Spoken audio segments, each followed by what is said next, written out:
It's come up over a foot in the last hour. We're just starting the winds. I think the next 3 hours we'll see some of the highest. And so this if you keep this going, is not nearly what we're going to see. No, we're going to get more. Yeah. Yep. And you can see where that stop sign is right there. Yep. To give you an idea of just how high it is, Bobby. And yep. Yep. We are getting some information from the National Weather Service chat. It's showing us some photos, and as meteorologists, we're looking at some of these pictures to see how strong winds could be. And some of these pictures are showing roofs ripped off of some of these homes, which tells us we have got incredibly strong winds within these systems. These are dangerous storms that are coming through. This is in Manatee. And those are mobile homes too. Yes, mobile homes. So we are seeing strong enough winds to rip roofs off of houses. And we did just actually get another update from them. The National Weather Service is showing us that they've trimmed down that tornado warning a little bit. So it's for a very small area now. It's just for DeSoto, Manatee, and Sarasota counties, but it's barely clipping all three of those. Yeah, it's southwest of Pine Level right now. This is it right here. There's literally nothing really out there. Pine Level and Sandy, it's in the middle. It's going to go right up in between the two of you, probably closer to Pine Level. It looks like it's weakening a little bit, but don't let that fool you. It could still produce something here. So that we definitely want to keep an eye on this. Some of the pictures that we've seen coming in are showing it doing some pretty good damage. The good news is, like, that has definitely weakened. You can see what it looked like down there, and then you can see it crossing 70 right now, and it's weakened that quite a bit. extended for one south. We've got a new one down south. Charlotte, DeSoto, and Lee counties. I'm not sure if those are all ours until 7 o'clock. Yeah, not in our neck of the woods yet. Arcadia will have that in just a little bit. Okay. So you get a tornado. You get a tornado. It does look like these are more straight line winds now that we've seen this become a little bit more ragged. It's still just as dangerous. Straight line winds do tell us that our winds are strong enough to get damage, like we've been seeing some of these pictures coming in from the National Weather Service. But straight line winds just as strong, just as damaging, and potentially just as deadly. And these storms have proved to be damaging for a number of spots across our area. So 6:45 is how long we've got this one warning in effect for. So at least another 15 minutes. We're going to continue to monitor this one for DeSoto, Manatee, and Sarasota counties as we are continuing to see this potential rotation with this one. But it is becoming much more ragged, and like Bobby was saying, it's in a pretty rural area, so we don't have a ton of our major roadways out there. So some good news on that side. When I'm using my weather graphics, I'm on another computer here, but I zoom in as close as I can, and I'm not even getting any of these street levels. We're able to see each and every street, and we're just not seeing that at this time. So at least some good news that it's a rural area, and it's very ragged at this time. Guys, can we, back in the control room, if you can get up our St. Pete Beach bellwether camera. I'll give you a little bit to do that. We have water crossing Gulf Boulevard now. The area, Boca Ciega Isle, 46th Avenue and Gulf Boulevard, all those houses, Bella Vista, basic Mirabella, water at the bottoms of the houses. A lot of those are built-up houses. Most of those areas have water in them at this particular time, and I'll show you that coming up here in just a little bit. By the way, that last velocity screen that you're looking at right there looks a whole lot better. It's just about gone now. So that's good news as far as that's concerned. And this is where, Bobby, where we've talked about the timing of this leading up to all of this, and this is where we're really starting to kick up up and down the Tampa Bay region.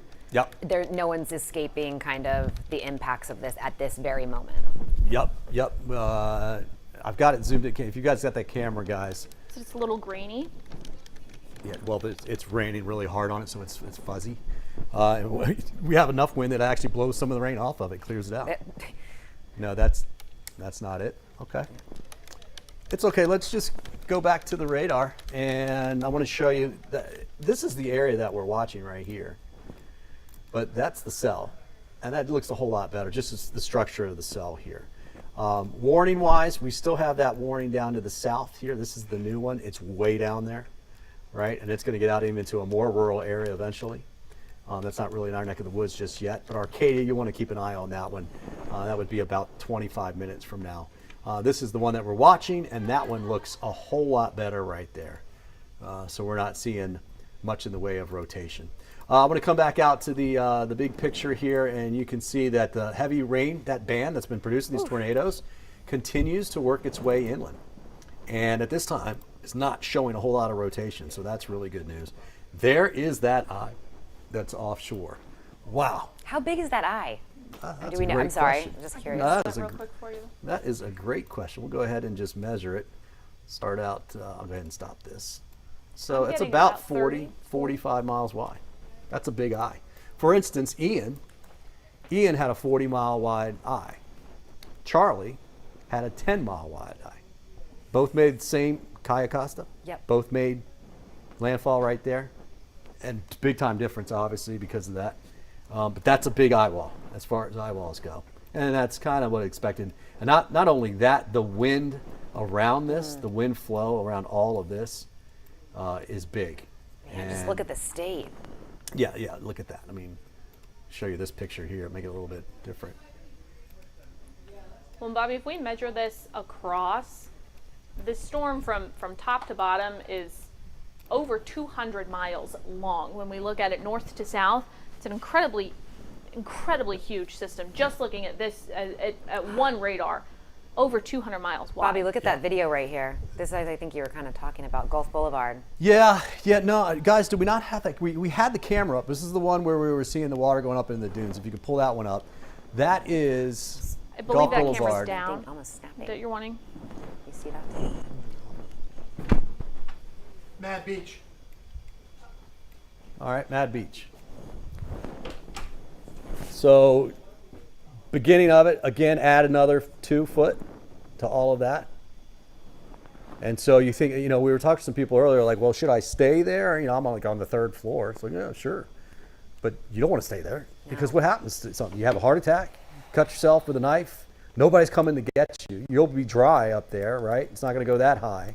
But that's why everybody has to get out of there. And you want to take your cars and your vehicles with you as well. At this point, though, it's too late. Oh, it's too late now. Yeah. No. This was the decision-making process. People were trying to say they wanted to stay. It's like, Right. you just can't. You can't get out on the backside. Tornado watches from South Florida, essentially up through almost to Charlotte at the same time. Now, these are watches, which means could get tornadoes in any of those storms. The small polygons you see down there towards the Port Charlotte area, Northport, those are the tornado warnings that we're watching for right there. So we're getting brushed, and I got to say, this does look like our forecast model, the graph we call it, is really pretty close to what's happening, because this is going to go in a little east. It's going to go up towards Cross City, maybe just to the west of Cross City, which is Perry, North Carolina, North Carolina, Perry, Florida. No stranger to tornadoes, or to, tornadoes either, but from landfalling hurricanes. It's amazing. Now, because Crystal River is going to be closer to the center, they're going to get more wind. And it's just starting to be pushing in up there. We're seeing it right now in Pinellas County and in Hillsborough. I mean, Bayshore is going to be filling up this year, even more so than what it already was. That northeast quadrant is, what we normally look, but not necessarily applies, and it didn't apply for Debbie either. It's not because our shifting. tornado warnings are in the southeast quadrant right It's now. not shifting to the east much right now. It's still kind of staying northeast at this point. Yep. Northeast. We expect that track to continue.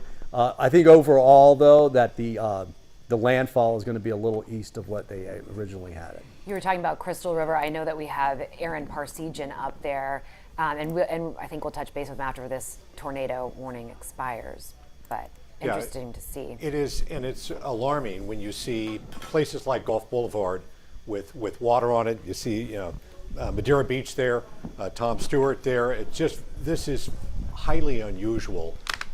We just don't see this very often around here. So we're looking at the live pictures right here. You see the wind.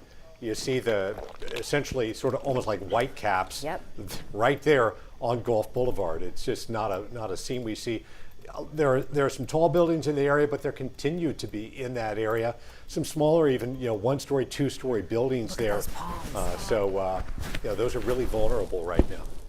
You get an idea of just like how intense the wind Yeah, the is. power, looking, right? Yeah, the power of it as you look at not only the traffic light, but also Yeah. that. And this, It's a Bellwether Beach Resort right here. This is a camera right here. Bobby was talking about this. Bobby, maybe you want to talk about what we're seeing here right now. That is Gulf Boulevard, all right? And that had water on top of it. You can still see it. Some cars were driving by earlier. Finally, it's clearing up a little bit. You can see that the wind has picked up a little bit. I'm going to pan up a little bit here, come up here to the northwest, or up and to the left a little bit, because that right there, that's what I was talking about. Dave, I was showing you that kind of quietly. That is the Bella Vista area, Boca Ciega Isle, sticking out right there.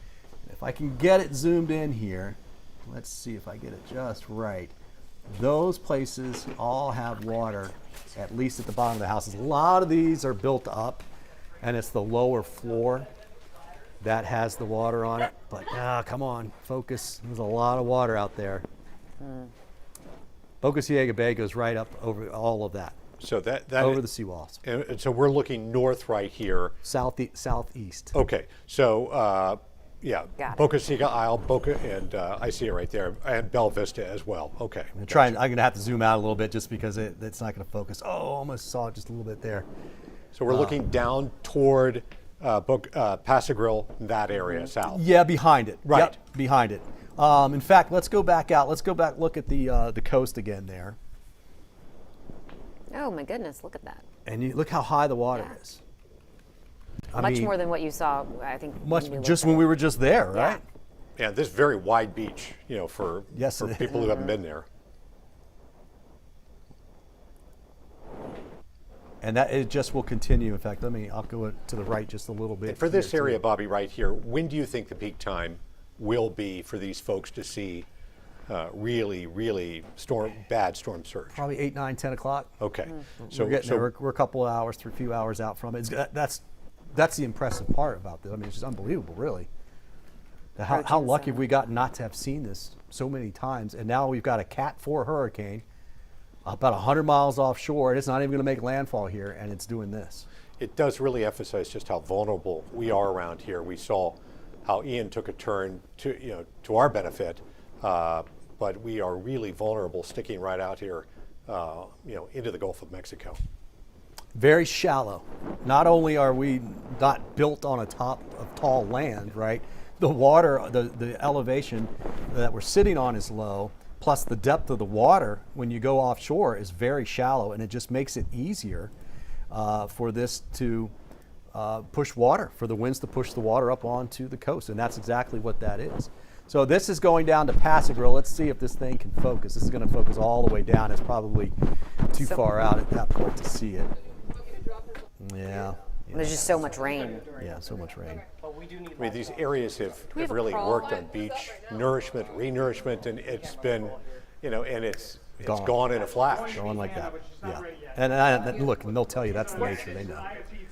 I mean, I think a lot of times, I know from North Carolina experience, those guys that renourish the beaches, they have like every 4-year contract. They just keep coming back. They just keep doing what you have to do. It's expensive, but it's going to be cheaper than all the real estate that you would lose on the coast. Right. So we were looking close to this building here. Look how much higher the water's come, Oh guys. yeah. Can you? I'm going to go just to the right a little bit here. There you go. Going to zoom in just a little bit. So we're looking south, Yep. almost like you're looking down toward Passagril, but Exactly. Yeah, okay. Exactly. And you see those whatever beach boxes or whatever they are floating there in the water right now. Yep.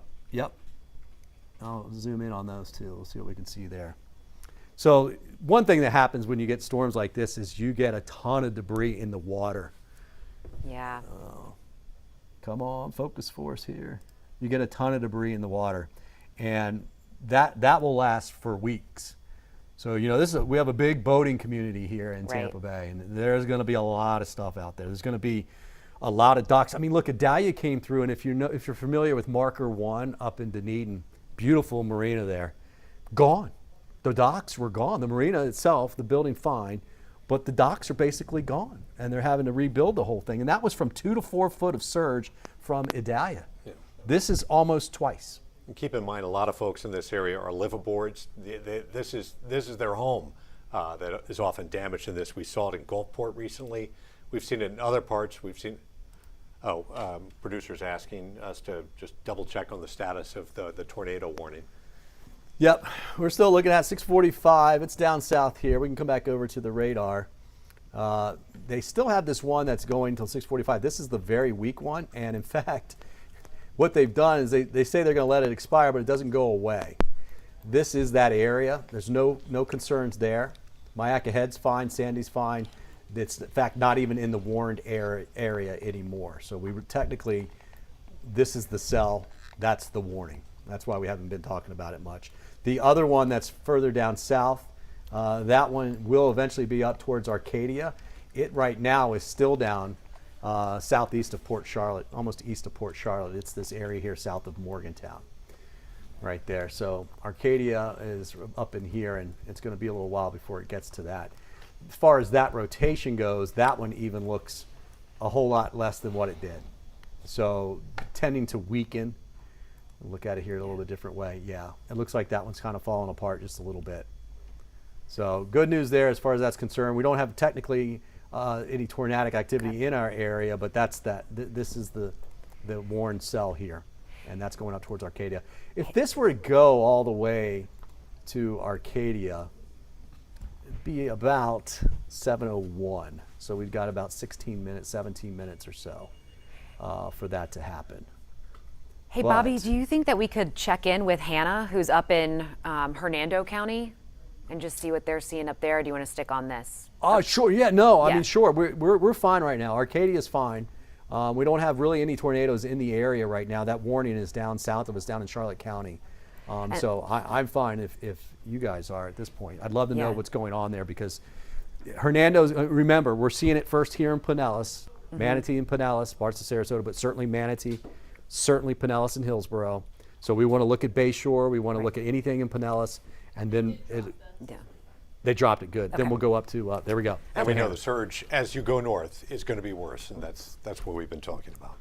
And you can see Hannah. Hannah, you are live right now. I know you've been up there. You've been seeing the different conditions. Can you tell us where you are and what's going on right now?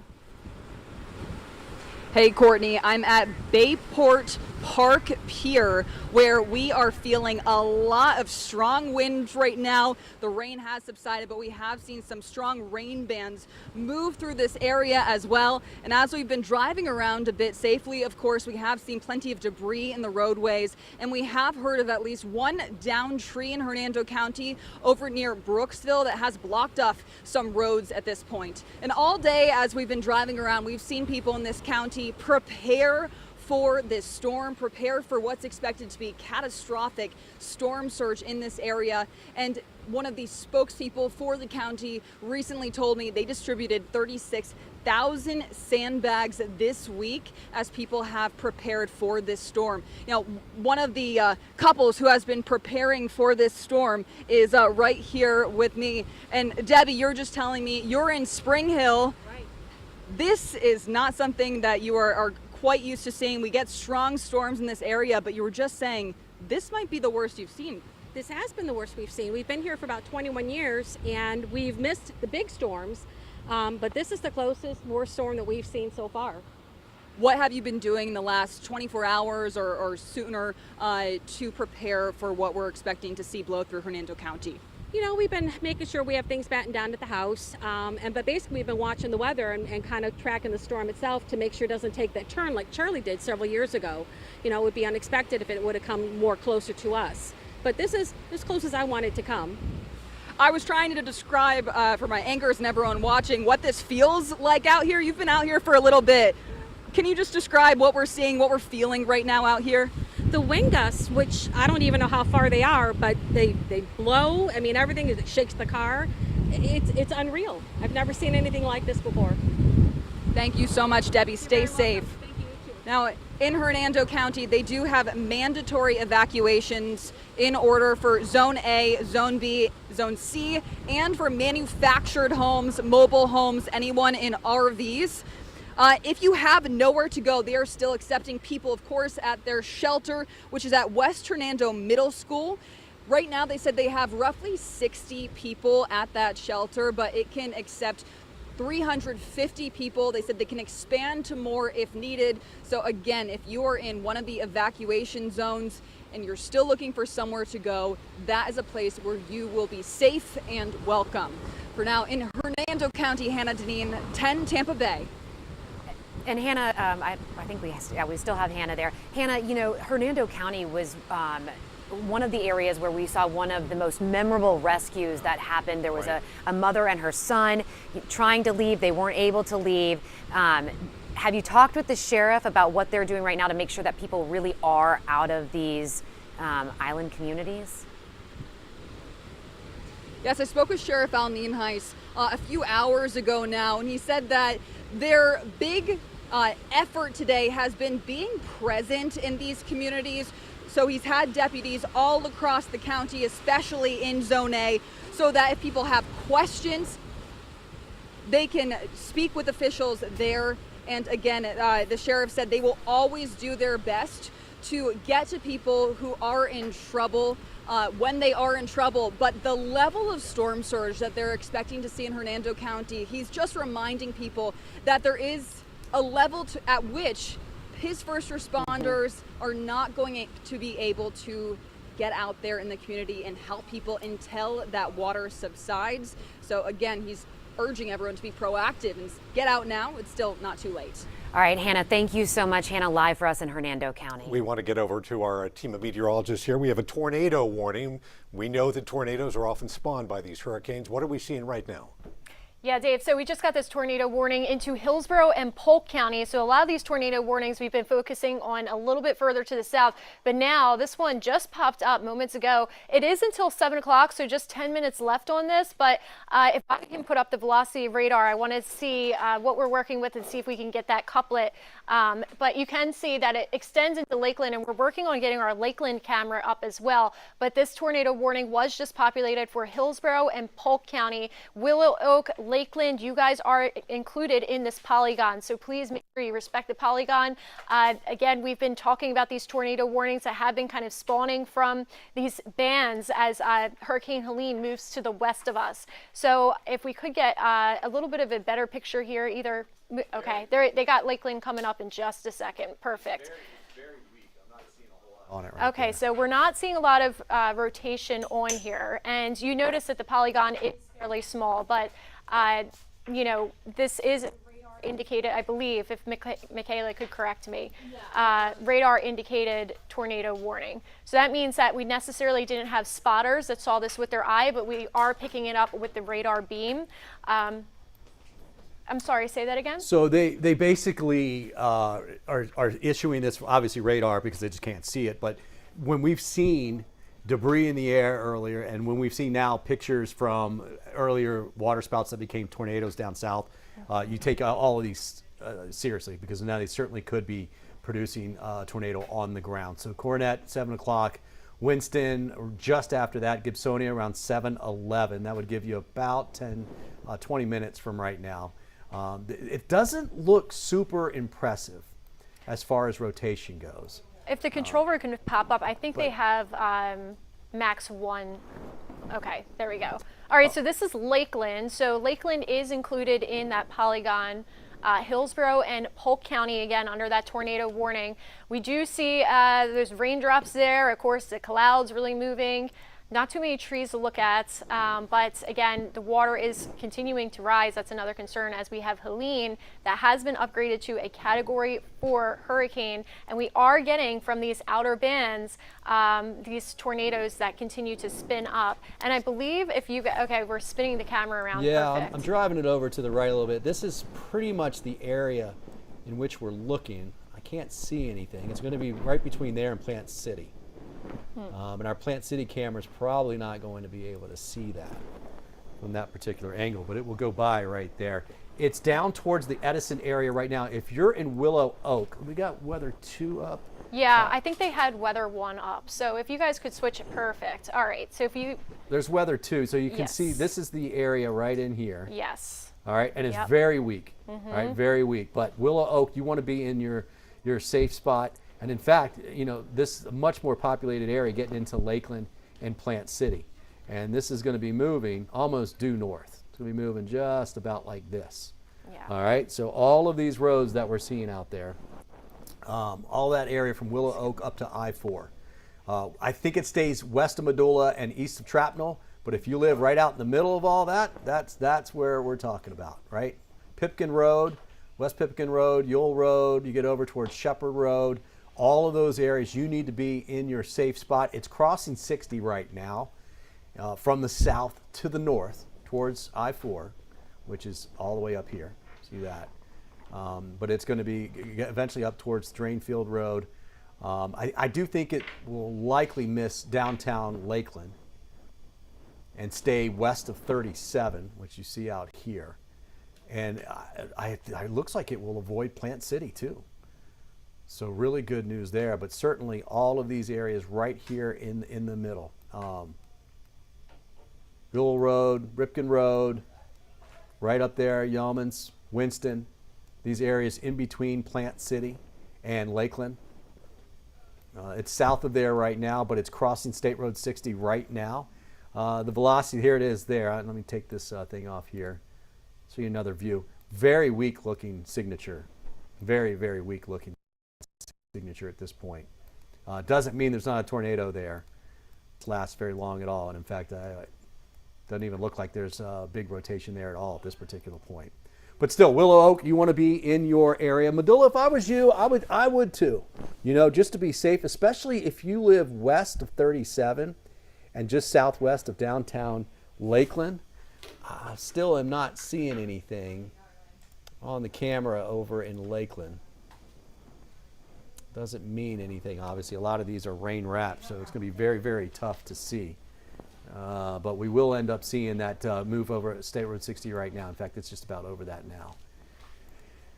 And yeah, a little bit of rotation there. Not a whole lot. Not a whole lot. Again, this is Doppler indicated. Doesn't look to show a lot of debris or anything like that. Thank goodness. You can see a little bit. You want to see this right in here. See where it says that's where the early rotation is. Some of that could be. And it was a little bit stronger, I think, when it flared up, but now it's pretty much gone. In fact, let's just back up our velocity and see it much better couplet right in there. Yeah. Yeah, that's definitely falling apart. Definitely falling apart. Michaela, anything on chat? They're going to keep going? I haven't been able to get into seeing anything from chat quite yet, but still seeing that this is just, like you've been saying, relatively ragged, nothing really, not a huge couplet within this system. It's more just, hey, we've got some strong winds, potential rotation, and all of these have been radar indicated. So we haven't had someone on the ground see these. This is when the National Weather Service says, hey, we've got the right ingredients to see some rotation. We're going to put a warning on this to keep people safe. And then they'll come out and do a survey either tomorrow or the day after to see if we did, in fact, have tornadic activity or if this was straight line wind damage. Either way, the National Weather Service will come out to verify what went down with these systems that are coming through. Even though they're very fast, they're short-lived, we are still going to make sure that we're doing our due diligence here to verify what happened with these. They've expired it. It's allowed it to expire. I do see that Port Manatee, which is the south side of the bay, Tampa Bay, the water levels in the last 30 minutes have come up 1.5 feet. 1.5 feet in 30 minutes down at Port Manatee in Tampa Bay. That is the surge. 6:57 right now. It's been about 6:30 or so. So the timing that we were forecasting is holding right now. So those water levels should continue to go. If you've got Weather 2 up right now, I'll kind of show you what we were looking at here. Here's the timing that we were thinking of everything and what the tides are doing. This is prime time. This is going to be prime time for the peak. And you could see basically the tide was trying to go out, right? It's going down at 5:20. Now the tide's coming up and we're peaking. We're going to be peaking out in this area here for the next several hours. Bobby, can you put that in perspective? The water rising, you said 18 inches in the last 30 minutes. What does it normally rise? What do we normally see? So tides here are a little different. It's not like over on the East Coast every 6.5 hours, something like that. The tides that we see here generally they can be all over the place. You can have one that's 4 hours apart. You can have one that's almost 12 hours apart. In this instance, you can see 4:16 this afternoon, and then yesterday afternoon. And then the next tide wasn't until 8:41 this morning. So that's a long time. This is a much shorter time, right? That's about 9 hours or so from the low tide that we just passed to when we go to a high tide. So here we are now. We've passed the low tide. The tide is coming up. The tide itself would go from about a half a foot below to 2 feet. So we would expect a 2.5 foot rise.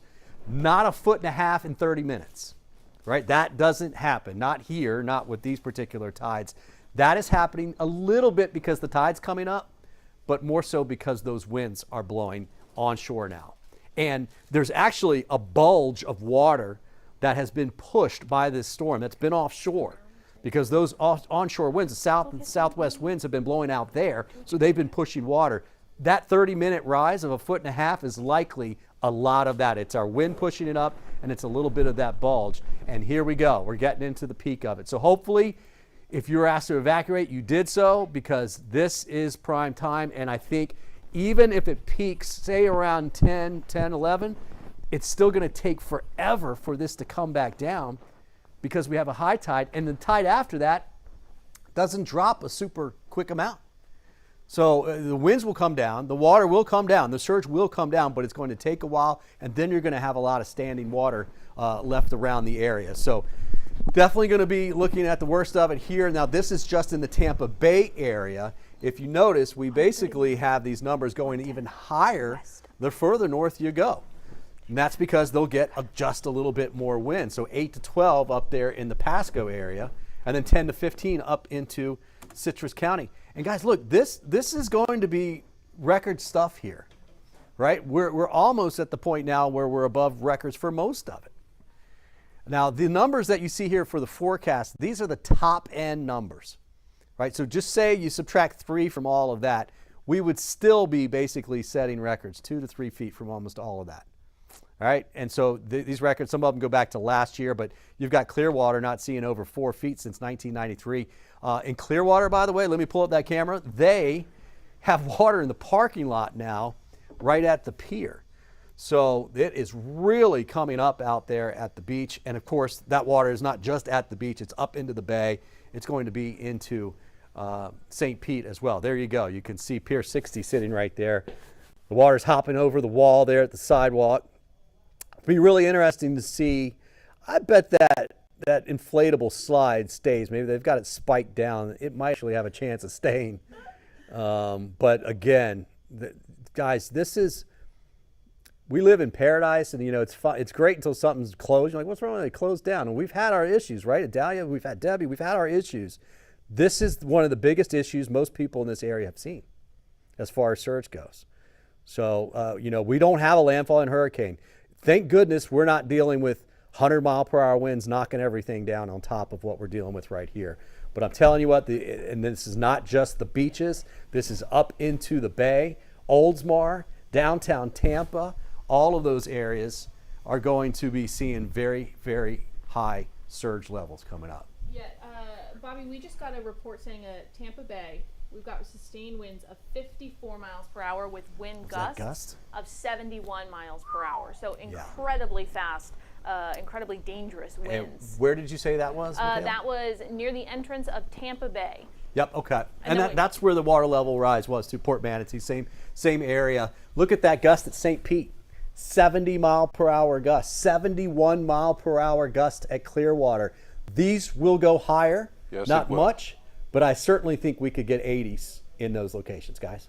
All right, thank you so much, Bobby. You've seen the pictures right there, the live images, as well as the numbers on that graphic that our weather team showed you. Either way it goes, it is overwhelming when you consider the storm surge that we've been warning folks about. Of course, we appreciate you sticking with us as we keep you informed, prepared, and connected. Thanks for joining us. Time now 7:02. I'm Frank Wiley. And I'm Sarah Rosario. Special thank you to our team of meteorologists working so diligently to keep you informed as the storm moves through our area and those watches and warnings that come through as well. Speaking of everyone who's out on the field right now and then just keeping you informed on everything, we have our reporter David Shealy giving us the latest on what's happening in Pinellas County. He joins us now from Tarpon Springs. Hi, David. Hey, Sarah and Frank, as we just heard from Bobby, the winds have been at high speeds, and that's exactly what we've got here in Tarpon Springs. We've been dealing with windy conditions throughout the day, but it has really picked up as of late. We're not too far from the Tarpon Springs High School. In that neighborhood, there were a couple of downed trees. The reason we're not over there is because we were very close to some power lines, and we wanted to err on the side of caution. So this is the safest area that we could come. You can see the effect the wind is having on the trees here. This is the Hampton Inn and Suites here in Tarpon Springs, just down the road again from Tarpon Springs High School. And right now, it's just wind. Rain is coming in as well, but just windy conditions. And thankfully, everybody that was outside has now gone inside and is trying to bunker down. All right, thank you so much, David, and we want you to do the same thing. We'll get back with you momentarily. I want to go now to the city of Tampa with an update on the press conference. Let's go ahead and listen in. Mayor Jane Castor. And Pinellas County as well. So please heed the warnings. As I have said many times, if you get in a confrontation with Mother Nature, she wins 100% of the time. So please stay safe out there. I'm going to have Commissioner Cohen come up and speak now. Thank you very much, Mayor. And I want to begin by saying that my presence here at the city is indicative of the fact that Hillsborough County is working very closely with our city partners and with our federal and state partners to make sure that we do everything that we can to keep our community safe through this storm. The county is continuing to monitor Hurricane Helene, which is a dangerous hurricane that will have major impacts along the west coast of Florida throughout the day and night. We are all taking it very seriously. The county remains under a state of local emergency with a mandatory evacuation for Zone A. But the time to evacuate has most likely come to an end as the weather continues to deteriorate. So now is a time to shelter in place and to recognize that we're expecting a storm surge of anywhere from 5 to 8 feet. We also want to ask our residents to make sure and stay indoors after the storm has passed to allow crews to get out and assess the situation. The county is going to have a news conference at 10 a.m. tomorrow morning. You can expect the evac to be addressed at that time. There will have been hopefully sufficient time to do an assessment and determine which areas are safe to return to. My understanding is that the airport, which has been closed all day today, is going to do a similar assessment in the morning and attempt to get up and running again as soon as possible. I want to mention that Hillsborough County is going to be closed tomorrow, along with the city of Tampa, along with Hillsborough County Public Schools.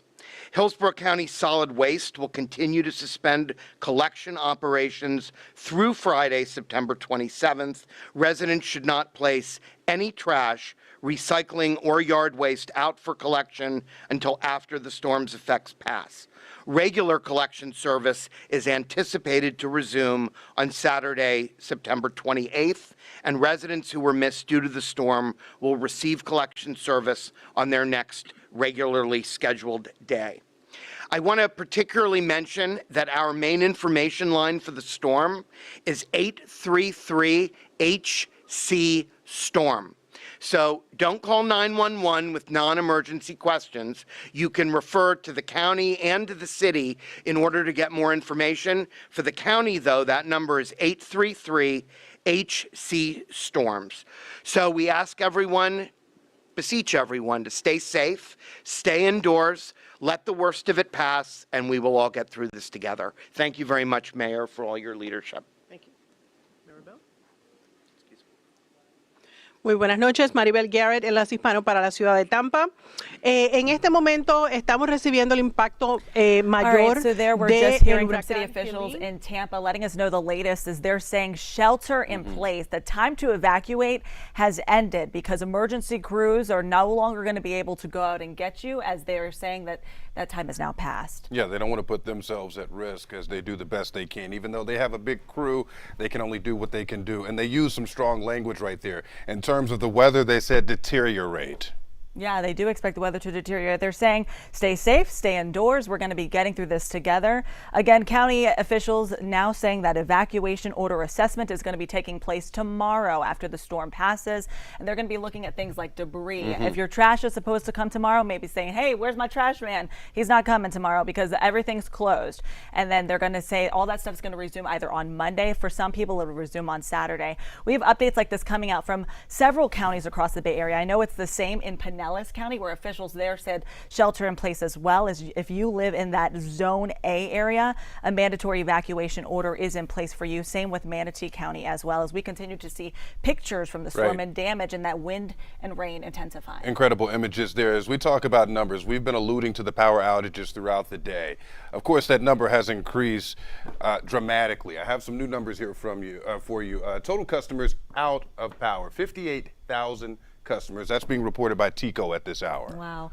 And in Pinellas County, I do want to give you an update. So now they're talking, we're looking at a press conference in Hillsborough County, but we're getting updates from all the counties as well. In Pinellas County, they were giving an update about the Water Reclamation Center. It could shut down because of storm surge. So again, storm surge is our biggest threat. Bobby's been telling us about that. With catastrophic storm surge expected for our area, they may have to shut off water for people who live near that Northeast Water Reclamation facility.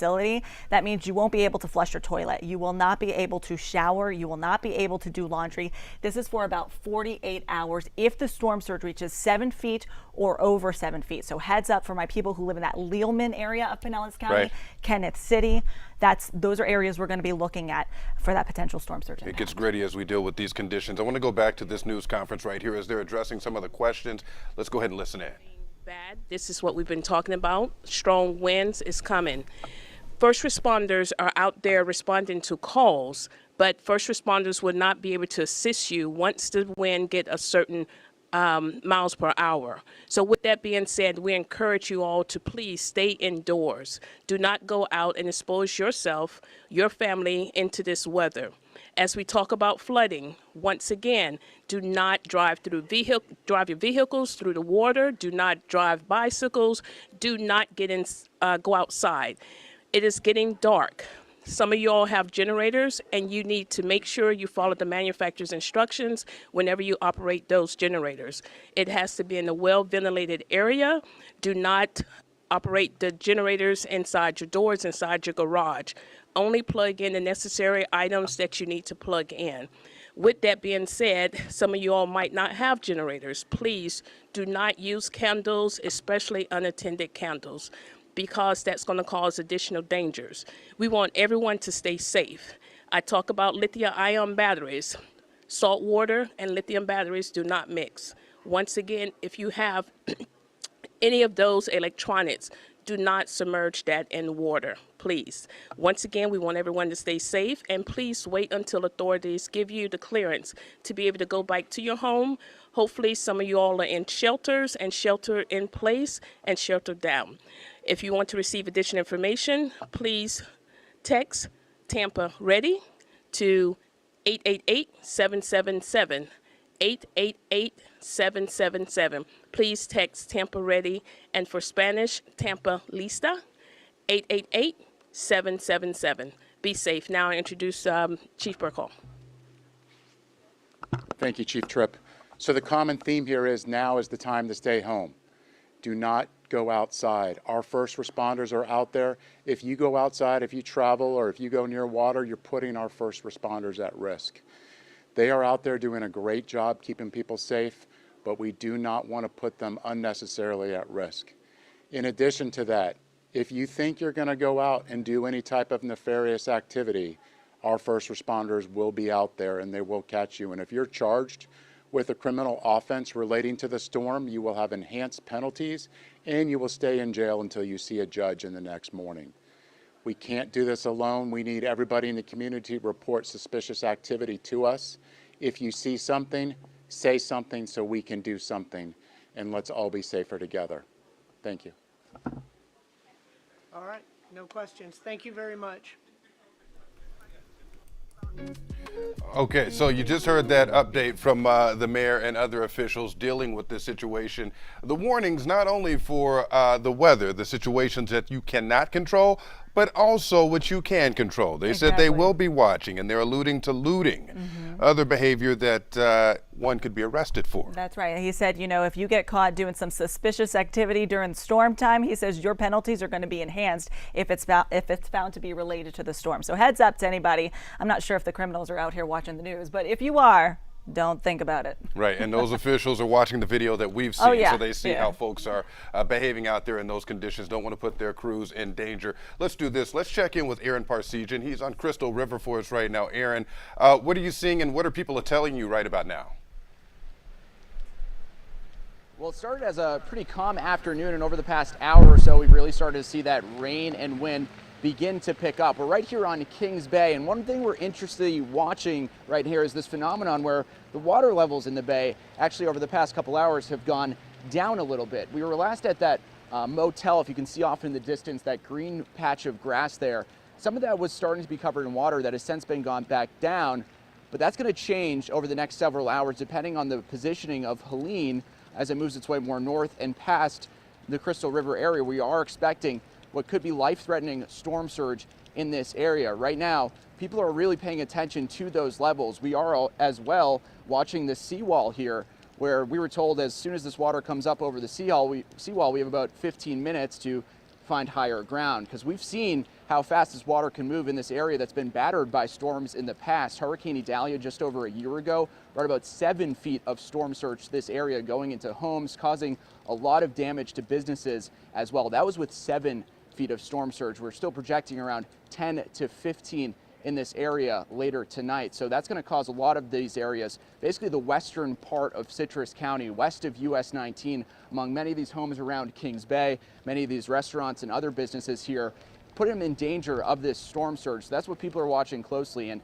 as this rain and wind has picked up over the past hour, we sought to see this area start to calm down a little bit. There were some folks around here drinking, swimming, doing that kind of thing. As this weather picked up, they started to make their way out of here and find higher ground. So they're heeding those evacuation warnings, which is important because we know, the damages and the life-threatening possibilities that could come when you're talking about levels of storm surge that high. The mayor here even saying this could be historic flooding in this area, and that's why they're kind of playing the waiting game to see exactly what's going to happen later into the night. All right, historic meeting. We've never seen it on record before there, Aaron. And typically we do this in the newsroom. We get the nuts and bolts, meaning we get the straight facts, right? But the emotion of the situation, you frequent some of these areas, Aaron, to actually see that storm surge up close and personal. What do you make of that? Well, it's kind of bizarre, right? Because you talk to some of these folks. I met someone who evacuated their home here on Kings Bay, a home that they were still living on the second floor of more than a year after Hurricane Idalia brought about 2 feet of water in there, damaging their floors, their walls, a lot of their some utilities as well. So they've been still living on the second floor of their condo. Now they're in a hotel waiting out this storm, wondering what they're going to come back to. This is a resilient area, though. A lot of the people we've talked to, the business owners, they were going around yesterday helping people board up, helping them do things to their windows, make them more secure. And they said they're going to be here to help clean up as well. It's, something that they're unfortunately used to. But as we said, this is storm surge that could be something they haven't seen before, at least in several decades. Thank you, Aaron. We're seeing that wind pick up through the area, him adjusting his hat, the camera moving as well. So we're hoping you stay safe out there, Aaron. We're going to take a live look right now down south in Naples, where they're feeling the effects of the storm as well. Right, let's take a look at this right here. It's courtesy of EarthCam. So we talk about that wind, right? I took notes over here, Sarah, as I was trying to, get an idea of the wind speeds of this Hurricane Helene. And so, you put the bottom side of the storm category in the top side, Cat 1, 74 to 95. My notes only went up to 3. Thankful for our weather team, though, Michaela Lucero, just alerting me that when we talk about a Category 4 storm, we're talking about at least 130 mile per hour winds. And this is that right there. Yeah. You can see that there, how the water is just picking up there through that area. We're seeing similar scenes even in our own area near the pier. Clearwater Police putting out some tweets and some things on social media saying they had some wayward boats that were just found banging into the pier there. So if you've lost your boat or if you have a boat, maybe be mindful if it's by Clearwater and the pier. Clearwater Police is putting out pictures of it. Maybe you can go check out their social media pages and ours as well. And you can see what those boats look like. We're going to be taking a live look outside at Clearwater as well. Here's a look at that. Bobby, were you going to say something about Clearwater? Just getting ready to tell you about that camera right there. You can see that it's out in the parking lot now. It's come well over that seawall there. I mean, it's sticking out a little bit, but now blowing into the parking lot. That'll get it back out towards the circle. In fact, let me turn it here just a little bit to the east. We can see the circle there out at the beach. And it looks like it's just a little bit of water there. It's not terrible at that point, but we still got more water to go. Yeah. Bobby, at this point, it's all relative, of course, right? Because as we said, this storm, such a big storm, going to touch everybody in some way. Definitely. Good thing I do see there is that people are not out there. Earlier today, we saw that people were out there, and thankfully, looks like some people are heeding those warnings. Yeah, I want to take you back to Tampa here for a look near the convention center of the situation right there. We've had Eric Glasser stationed there for much of the day. Let's check in with him. Eric. Yeah, we're actually at the very southern end of Davis Islands, what's called the Seaplane Basin. And actually the entire area of Davis Islands is in flood zone A, so that's a mandatory evacuation zone. And as the wind continues to pick up, you can see why there is concern here. Look at the water there, churned up and hitting the seawall, and now starting to come over onto land. I can tell you that during Hurricane Idalia, there was water here on Davis Islands. We're talking about another 2 to 3 feet of storm surge above that, potentially. And so obviously some of the boats here are very concerned. Look out into the basin, you can see it's also used for mooring boats and other seacraft. And then if you look further into the distance, you'll see, well, that's the Davis Islands Yacht Club. And at the very end of their dock there, something you obviously don't see very often, boats are hurricane warning flags flying there and obviously being pretty well flying the elements as we speak. Where we're standing right now at the edge of the basin, by the way, is also where Peter O'Knight Airport is. The airfield has been secured, but if you take a look towards downtown, which is where the runway is, you can see that there are still a couple of planes out here as well. Those have been tied down.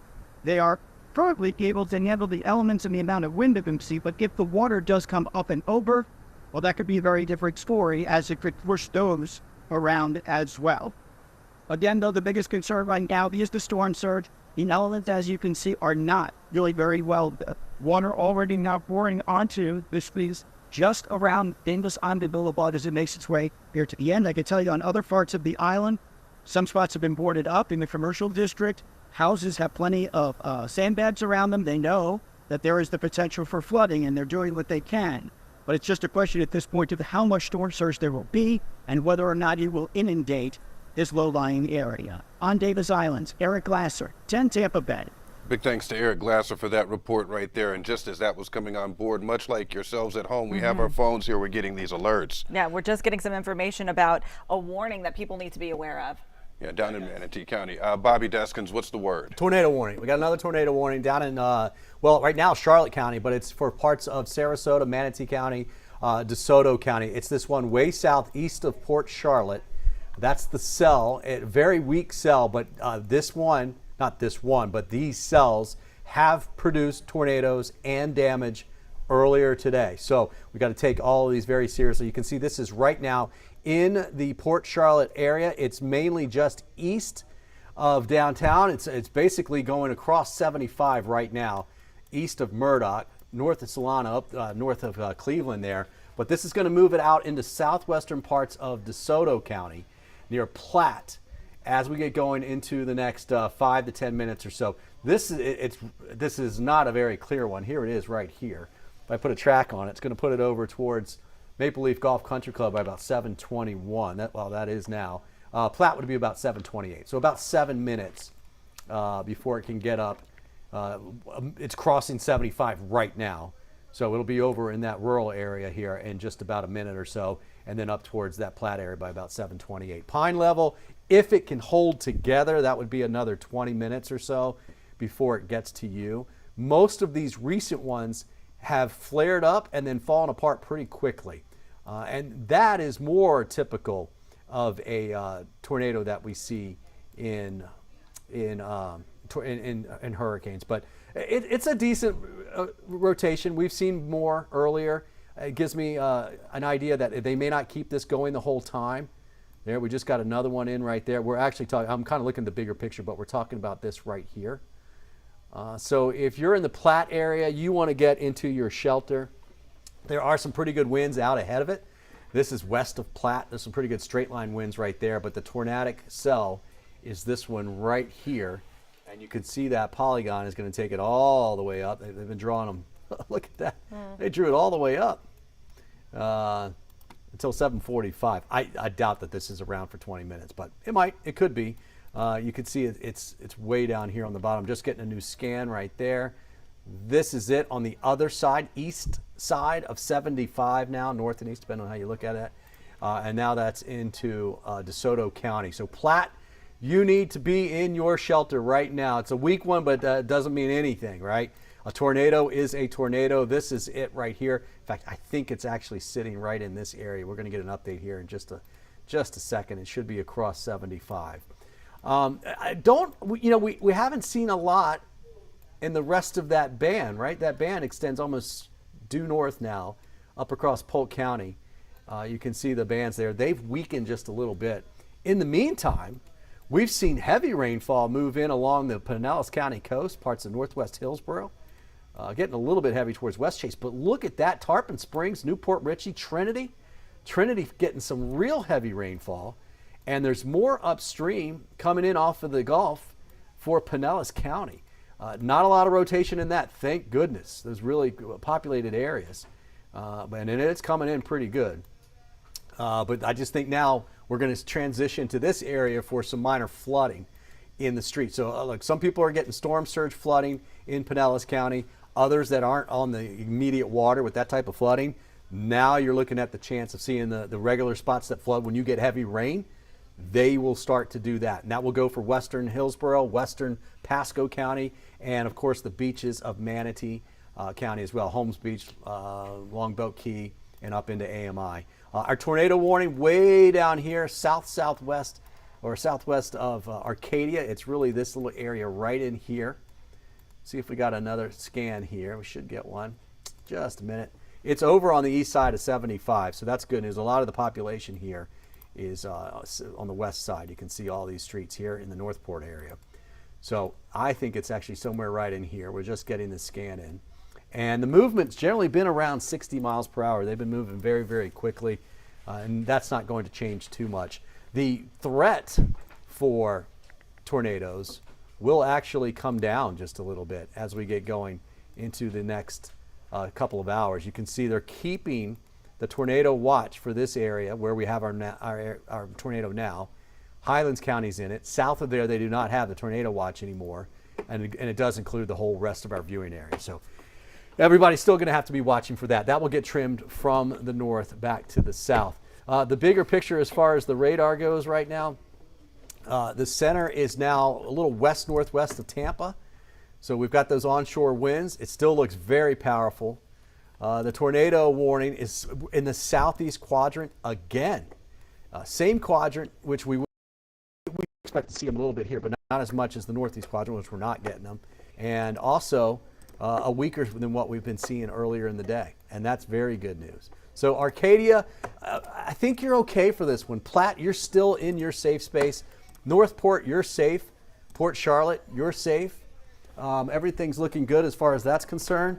But we will be looking at this moving quickly off towards the north and moving west of 17. So 72 would be the next one up there. If you live along 17 up through Nocatee, up through Arcadia, that will be, you'll be in the, you're all right, you're good. You're not going to have that coming in your direction here. So drifting northward now, I shouldn't say drifting, racing northward at 60 miles per hour. We got another scan in, still a little bit of rotation here. As far as velocity goes, that looks good. As far as looking for any debris, potentially something in here. Cape Coral is the one where I did see some damage earlier today from a tornado. And it seems like these have been the ones that have been coming in as water spouts right off the water and initially causing the damage and then gradually weakening as they move to the north. So I don't see a whole lot of damage right there. The structure itself is still there. Hail has been a little, we've had a few spots of it, but not much. And you typically don't get a lot of hail in hurricanes. It is warm from the ground all the way up. I mean, obviously a little bit colder up there, but hail is not a major issue with these particular cells. It's just the fact that we got, there we go, finally, that we got an update here. So here we go. There is our warned cell. Platte, still in your safe spot. Here's another little cell north of that crossing 72. No warning on that one, though. These, to me, are starting to look more like straight line wind events.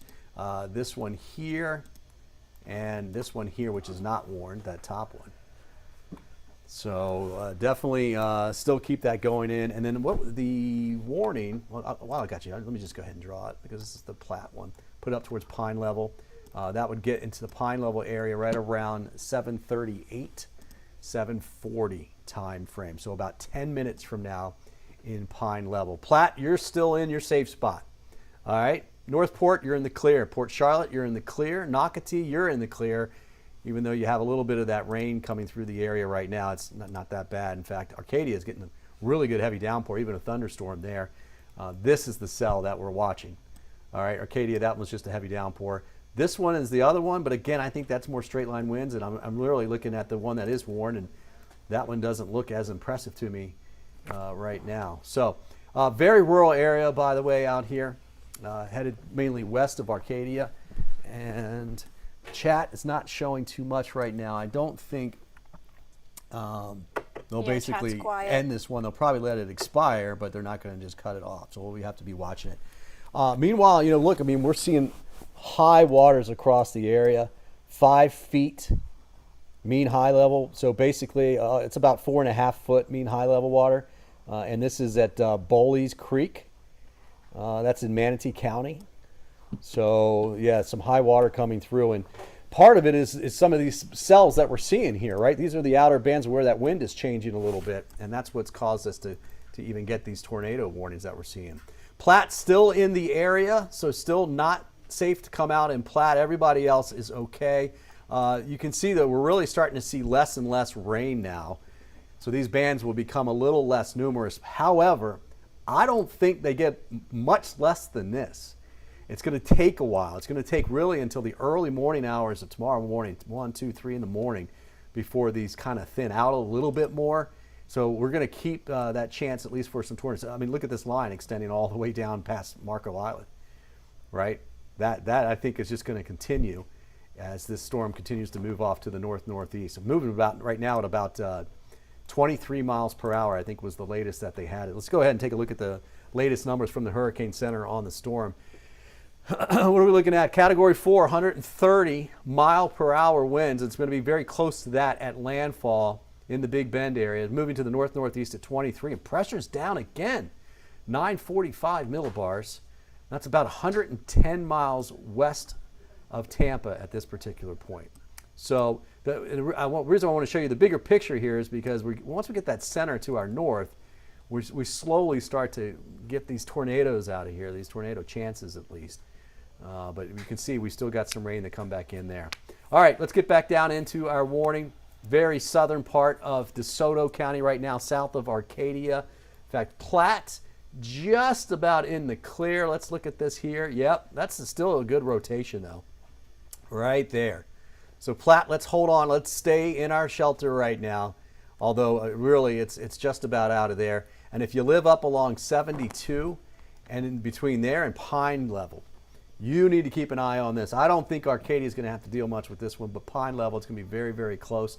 In fact, just keep your ears peeled for what's going on right to your southwest, because this little area right here, sorry about that, it's showing a little bit of rotation, not that much, but I definitely think it's just some good winds coming through with that particular one. So let's go ahead and do another track on this pine level. That'll be there about 7:39. We've got about 8 minutes for you. And then at the same time that it goes by there, to kind of give you the chance that you'll see it in Arcadia, which is right there with 17. It kind of went away. It's covered up. Platte, I think you're in the all clear right now. All right? You're looking good. This is north of you now. It is clearing out. This is our area of concern, and still a little bit of rotation right there, as you can see. As far as debris, it looks like there's a little something here. See all that light orange there? That looks like we could actually have had picked up a little bit of debris all along that path. So yeah, let's treat this like it's legit there, guys. Tornado warning. The tornado warning is in effect until what is it, 7:45? Is that what it is? Yeah, 7:45. But they've got it going all the way up, almost to Wauchula by that time, and it's getting there now. I mean, you can see the beginning of the polygons down here, but the storm is right here. So we could get it there in about 15 minutes, get it up to almost to Wauchula in just about 15 minutes. And Bobby, when you're telling people to shelter in place in terms of a tornado, you know, for folks who may not have lived here for some time, what exactly does that look like? So basically, first floor, right? Welcome to Florida. We don't have basements. So you want to be on the bottom floor. You don't want to be on those top floors. You don't want to be out on the lanai. You don't want to be anywhere where you got some kind of elevation. You want to be inside. And when you do go inside, you want to put as many walls basically between you and the outside world. And back in the day, we'd always say, go to the bathroom, because the bathroom has all, the metal pipes and stuff like that. They still have pipes. They're just plastic PVC most of the time now. So it's not quite the protection of steel pipes used to be, but iron pipes. But definitely it's still a great place to be because it's a small confined area. And generally you don't have too many windows on the bathroom. So that's a good place to be. And what you want to do really is you turn up your radio or your TV, excuse me, before you get in there, because that way you can hear us telling you when the all clear is, right? We always tell, especially if you got kids, you want to bring games in there, that type of stuff, give them to do, kind of distract them.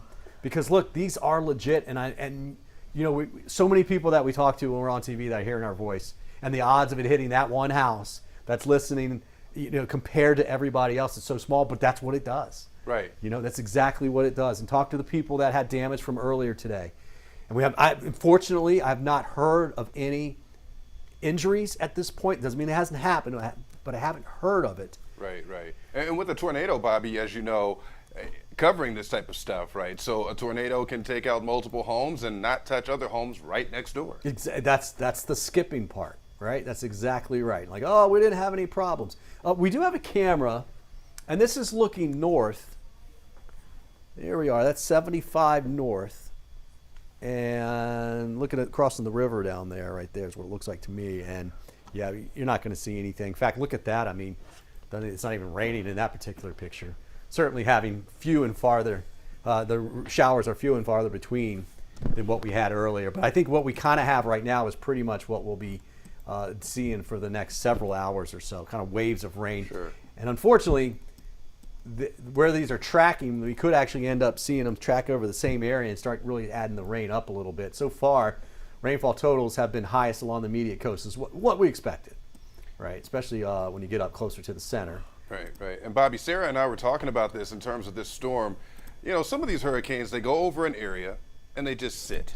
And, that makes it all the more miserable. With this particular storm, is this, in terms of comparison to other storms that you've covered, is this something that is quickly moving? We know it rapidly intensified, but is the storm 23 miles per hour? Yeah, that movement, that lowers the amount of time that it's going to be in our neck of the woods, right?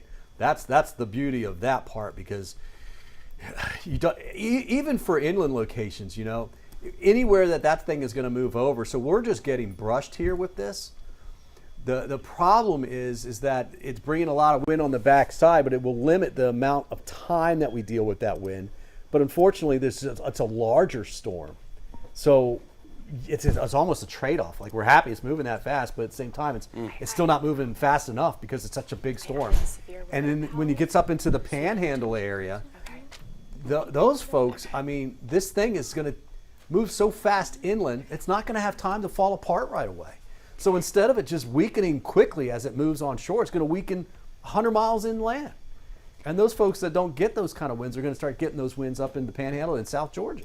Looking at the placement of where the storm is, it looks like it's latitude to where we are. Are we seeing the worst or the peak of it now, or do we expect more impacts throughout the rest of this evening? It's to our northwest now, or west-northwest, so it's north of us now. We would expect that our tornado chances would go down, right? We would expect, these are tornado warnings in South Georgia. Mm-hmm. That's where we expect to see them, right? And I think it will get transferred further to the north. But we end up, I'm just telling you, it's just the thing that we end up seeing these this year. Look at the tornado watches all the way up into South Carolina. And that's the polygons that you're pointing Those out. are the polygons, those red polygons. Those are tornado watches. The brighter ones, the small ones, those are the warnings. Here's our warning that we have here. We still have a tornado watch that extends down to Miami. And it's essentially just covering for this little band here that's part of our warning. We get a little bit closer. And then that band that's off of the east coast of Florida, east of West Palm Beach there.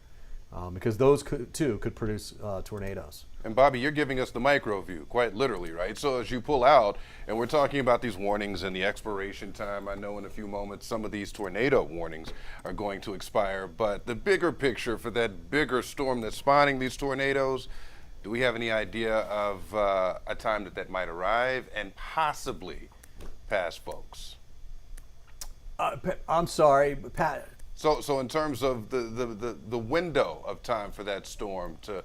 For who? For folks in our viewing area right there. Yeah, so the rain, right, this heavy rain part it's on right now. It's on, right? Next 3 hours at least. Next 3. But really probably that prime for those 3 hours. Also at that time is the surge. So we're at 7:38 right now, 10:38, 11:38, so 3 to 4 hours of the surge. And the high winds too. We've been seeing gusts in the 70s now. And I think those are going to go up. They're probably going to go up to the 80 mile per hour range, somewhere in there. This is prime time right now for just about everything. And that includes the areas that are inland that haven't seen as much. But if you notice, out in the Polk County, we've seen more rain out there. And so that will continue. And unfortunately, what I'm kind of concerned about is this area right in here could get quite a bit of rainfall because the angle that this is coming is just going to keep going over the same areas. Bobby, I did want to mention that they trimmed back that tornado warning, so now it's just in effect for DeSoto and Hardee County. Okay. And that goes until 7:45. We kept it to 7:45. Yeah, All right, yep. perfect. Thank you very much, Colleen. Yeah, that's it right there. It just crossed into the Pine Level area, right there on 70, west of Lansing. Lansing's east of it. Lansing's okay, but you can see it there, and we still have a little bit of a couplet left over. It does not look as impressive. I get a feeling they're going to let this thing expire in the next 5 minutes. That's the area that we're watching. But Pine Level, you should still be in your safe spot. Give it another 5 minutes, and it will be out of there. It's not even going to be that long. But at 5 minutes would do real good because I want to get this thing across 70. I think it's right here. I think it's right in there, just south of town. So you need to be in your safe spot. Kinsey, I would watch this too. I would get in there. It's crossing through the Pine Level area right now. It's right over Highway 70. It's going to be close enough to you that we need to keep a very close eye on it. And it looks, we potentially could have had some debris there, right there before it got to Pine Level. So respect this storm here. This could certainly be skipping a tornado down there and picking some things up just a little bit. It has looked like it's weakened a little bit to me, not a whole lot. There's a pretty still good little couplet there. However, it doesn't look as strong as it used to be. And then looking downstream, upstream, couple little spots here. They're a little high up in the atmosphere right now, so we'll have to see this again. Here is our warning area. And then you look a little bit further to the north, and we're not seeing quite as bit of it. So that is a good sign. That's a good sign that it's out there. All right, Pine Levels, Kinsey, in your safe spot still. Arcadia, you are in the clear. Nocatee, you are always in the clear. You're fine right now. As far as the radar goes, you can see a lot of spots out there that aren't even seeing any rain right now. It's this one cell, clearly, that we have, and you can see a little inflow notch there too. So it looks like it's still trying to do what it's doing. When we look at that inflow notch, that type of thing, that gives us an idea of the structure of the storm. So if we think it's weakening, that's part of the structure will weaken, and that will break down a little bit. And so then that would give us a better idea to kind of let this go. It's still got a little bit there. We've got another 3 minutes on the warning. I'll go ahead and put a cone on it for you here. This will take it, and I don't think it gets there, but this will take it up towards Bridges right around 7:53. I think that's a little far for this particular one. I do think Lily Church, obviously 7:49. The warning goes into 7:45. Lily Church just had a good cell go by, and that had some gusty winds in it. And this one's going to be similar, but we still have a better rotation in this Warren cell near Pine Level, just north of it. And so Lily Church, you should be in your safe space now. Pine Level, basically, if you live right along Highway 70 there in Pine Level, you're in the clear. All right, Kinsey, you need to be in your safe spot. Look, we just got this. That's a good still rotation right there. Kinsey in your safe spot. Bridges, I would too. It's about 10 minutes out from the Bridges area. Our warning, we'll see if they want to let this go. Our warning goes, well, yes, they did. They at least extended it further to the north. Just about there. There we go. Okay, they've trimmed it back on the south end. But they have it till 7:45, and they do include those areas of Lily and up towards Bridges and Vindola as well. So that's our warning now. They've been a little weaker over the last couple of hours that we've had these tornadoes, or at least I should say over the last couple of hours they've become a little bit weaker. At least they look less organized. Let's put it that way. It's still a tornado, but it looks less organized, and that's a good sign. This one, jinxed it. That is a better look right there. Definitely, Kinsey, you need to be in your shelter. Lily as well. Debris, I think that's what we're seeing right there. This is likely picking up some debris right now. This is likely at touching ground. At least it's skipping along the ground. So Kinsey on 661 out there by 641. That's going to cross right over that area in just about a minute or two. Right? Really, that's not going to take long at all. So give it about 2 minutes for that to continue to drift to the north. Bridges, you're up next. You want to be in your safe spot. Pine Level, you're good. You're in the clear, although we got to check and see if the newsroom can see if there's any damage reports out there in Pine Level. 911 calls, that type of stuff, because it looks like that did pick some debris. Still a good structure here. You can see this little hook. We call it hook echo. That still looks like, and that has not changed much. In fact, let me back this up. You can kind of see it staying there the whole time. And now it's 7:45 there, Bobby. So some of this has expired. Yep. All right. Yeah, it looks like that latest scan, it kind of fell apart. I mean, they've dropped it. I'm telling you. So technically, let me show you this. Still have a couple of them. Ran out of time, but if you're in Kinsey and you're in Bridges, just give it 15 minutes in your shelter. Right. Because of that right there. That's one of the best couplets we've seen in a while. In fact, look where it was warned here. That's much weaker. But it might be collapsing just a little bit here. So just respect it. I think it's going to be falling apart a little bit here, but no more warnings right now. Kinsey and Bridges, shelter until, let's go till 7:55. All right, give yourself 10 minutes in Kinsey. Let's go to 8 o'clock in the Bridges area. We'll keep an eye on it. If it flares back up, if they go ahead and decide to issue another one on it, of course, we'll let you know right away. But you've got the heads up right now. All right, guys, I'm going to toss it back to you. One more look at this storm spinning by. We're starting to see a little bit more lightning around there. Let me make this just a little bit bigger. It's kind of hard to see there. See that lightning around the eye wall there, that north and east side. So it's still got really good structure there. It should maintain about 125 to 130 mile per hour winds before landfall. And landfall looks like it's going to be somewhere up in this area here between, I think Perry. I really think Perry gets a good shot at it, between Mayo and Perry area.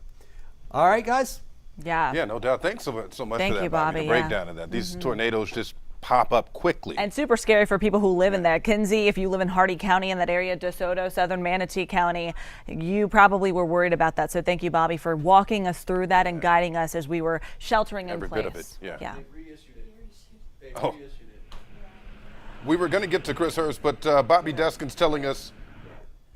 Okay, so there was another warning as we on cue. They're issuing another Yeah, warning right it's now. the same thing. They just reissued it. They let it expire accidentally, I guess, and then I gotta imagine the Weather Service a little bit on the busy side today. Oh yeah, just a very busy a day. little bit on the busy side. Much like yourself. Yeah, but that's all right. We got you covered there. Now, having said that, we basically have a little bit of that weaker system. There it is. See it right here in Kinsey?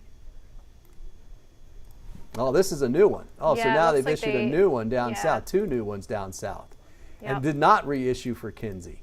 So, okay, you guys get to what you were going to do. Let me just tell you real fast. The cells are way out here down in Charlotte County, so they're not in our county yet. But if you live east of Arcadia, keep an eye on that one. And there we go. They just issued for the one that we've been watching here in Kinsey and Bridges. Bridges will pop up right there. All right, So we'll tornado let you warning. investigate that. Tornado warning back for that, yeah, and that they're going to go ahead and stretch that one out to 8:15, so just about 30 minutes, a little less than 30 minutes from that one, and 2 more on those. These are very weak signatures, but that doesn't mean that it's not a tornado. The one that was in the Kinsey area was actually a pretty good signature, and the structure is still there. We still have our little hook here, not as much, but we have a little bit. And we still have the velocity showing us the rotation here. So Pine Level, you are in the clear. Lily, I'd still be in your safe spot. Kinsey, certainly, it's moving through right now. And then Bridges, still in your safe spot. And we were shooting for 8 o'clock, and I think that's a good number. I think you're going to likely be good after that, but it's going to take a little while for that one to get there. Let's go further down south to our other warned areas, 2 of them. And you can see they are basically, let's get to the velocities here. One out, well, very broad rotation. This one here, and then we've got another one right here, very similar looking actually. So Highway 31 north of Beaumont. Beaumont's okay, but you get over there northeast of Punta Gorda. Downtown Punta Gorda, fine. This is moving away now. It'll probably stay, well, Harbor Heights is very close to that. Platte, this one will miss you, but it will go just by to your east. And these warnings are basically in effect until 8:15 as well. And I would suspect that all 3 of these will go, and yes, they do. They all go till about, that one goes till 8. The other 2 go to 8:15. But moving very quickly. I think, what's the movement on those? Are they moving around? I believe 60, but let me triple Yeah, check. that's pretty much what we've been tracking them. I mean, we 40, started. the one that is in north central DeSoto County, that is moving at 45 miles per hour. So that one's moving a little bit slower. A little bit slower. Okay. Let me check this other one. So I'm going to go ahead. The other and one is the one that's closer to near Babcock Ranch. So the one that's closer to Charlotte County and DeSoto County, central DeSoto County, that's 50 miles per hour. So a little bit faster by 5 miles per hour. And then the other one, the most northward one, would be 40 miles per hour. All right. So DeSoto Correctional Facility, Joshua out there by the jail, by the prison, they're basically looking at 8:05, 8:06 for arrival of that cell. All right. So you've got about 15, 16 minutes before that happens. And then out towards Sweetwater Church, that would be around 8:23. I'm going to go ahead and draw another track for this one here. I got to get a little bit closer on that one. I'm going to get up here into Hardee County because that one definitely was one of the stronger ones. Bridges still in the area. It looks like it's weakened a little bit. That's good news, but that is still potential tornado right there. And this is the one that it looked like it had debris. It still looks like it has debris. That orange you see right there, likely producing damage, or at least vegetation, right? It's pulling something up and throwing it into the air right there. So please make sure you are in your shelter in the Bridges area. If you know somebody that lives out here, call them, text them, call them. better just to call them and give them a heads up. They may not have the TV on. They may be sleeping. What they may be doing, you know. But they need to know that they've got a possible tornado coming towards them. It's in the Bridges area right now. Kinsey and Lily, you are in the clear. You're good. Both Kinsey and Lily are good to go at this point. We're going to have to watch the other cells down to the south. Excuse me. But you're going to have a good 30 minutes or so. You won't have to worry about anything in those areas, okay? It's Bridges that we're worried about. Vandola, I think it goes to the east of Vandola, but that's now starting to approach Wauchula. And if it gets to Wauchula, that would be time frame. It's a little east of where it's actually tracking. But just for kind of heads up purposes, that would be closer to about 8 o'clock. So about 8 minutes from now that we would see that happening. So the Bridges area is the main concern, and I would say Oak Grove next at 7:58. And that's 6 minutes from now. I'm going to put a rotation on this so you can see, yeah, it is going a little more northeast now, northeast at least. Our warnings down south, our southern ones, let's get down here, still coming out of Charlotte County. This is a much bigger one we've got now, although the rotation doesn't look as impressive. That's out here. Again, real rural areas out here. Joshua, you can see this is a good vantage point. You see all this farmland out here. But you know who lives out in the farmland? The farmers. And we need to keep them safe too. So you guys, please, if you know somebody that lives out there, give them a heads up. That is a pretty good rotation there, moving across southern and southeastern parts of DeSoto County towards, let's see, Joshua. I'm going to put a track on Joshua here. 8:03. 10 minutes now, Joshua, for you. And I always try and plan ahead. I try to lead these storms when I do draw them, just so you get a little bit of extra time and don't have to last second jump in there. And Bobby, you mentioned straight line winds too versus a low grade tornado. All parts of this storm, but when we're talking about straight line winds, what are folks dealing with? So straight line winds can be damaging just as much. Straight line winds come in pushing straight down. It's usually when the storm is falling apart, you tend to get a lot of those, and they can be very, very damaging, and they can actually be long. You can have almost a block wide at least in some locations of that. Tornadoes can be very, very big, but typically the tornado will cover 3 houses or so and then kind of skip some. Straight line winds are usually when the storm is starting to fall apart a little bit. Sometimes there are days when we expect more straight line winds out of thunderstorms. Today is a day where we expect to see tornadoes, weaker tornadoes, but then as those storms collapse, we tend to see them turn into more straight line winds there. All right, so we have Chief Meteorologist Bobby Deskins giving us the latest on the tornado warning, several of them coming in within the last 30 minutes here on 10 Tampa Bay. We've been keeping you informed and connected with what you need to know, letting you know you need to shelter in place and letting you know which areas are impacted for areas of Hardee, DeSoto, portions of Manatee and Sarasota counties right now. We also want to show you some video right now, also just coming into our newsroom, of some damage reports we're getting. Right. Yeah, we want to pull this up right here. Down street light, I'm told that this is at Park Boulevard and Oakhurst. Right, so you see the crews right there doing what they can. Now, the view is a little blurry, obviously, because of the rain that we're dealing with, but again, a downed street light. And this is what we were talking about hours ago when it was, blue skies, sunshine, and just a little bit of wind, and it didn't seem like any problems were on the horizon. Well, this is what we were alluding to. This is what our weather team was warning folks about, because it doesn't take much, and that steady flow of wind, this is what happens. And we're seeing more of this throughout portions of our area as well. So this is in Seminole in Pinellas County. You can see the street light there just waving in the wind there. Thankfully, no cars on the roadway. The slick road conditions along the roadway. We're also getting other reports of damage in other portions of our area. Also in Seminole County, Coffee Pot Boulevard, there's a water lapping up to a wall there, a seawall there. So we've seen that as well. We've seen boats come off of their anchors and also just smash into portions of the pier. Clearwater Police putting that information out. So as this storm continues to pass our area, we're seeing the impacts locally, damage, downed trees. I know in Rubonia and Manatee County, they're getting reports of some downed trees there as well. Yeah, it's kind of an up and down with folks getting back into their shelter in place form with these tornado warnings. But you see that sign right there flapping in the wind. And we're talking about these high level winds too. So, you know, emergency officials telling people at home, stay inside, because you step outside, imagine something like that flying in your direction. Exactly. And within the last hour, we're getting just confirmation of shelter in place orders, those in place for Manatee County, Pinellas County, Citrus County, Hillsborough County officials, Mayor Jane Castor and County Commissioner Cohen,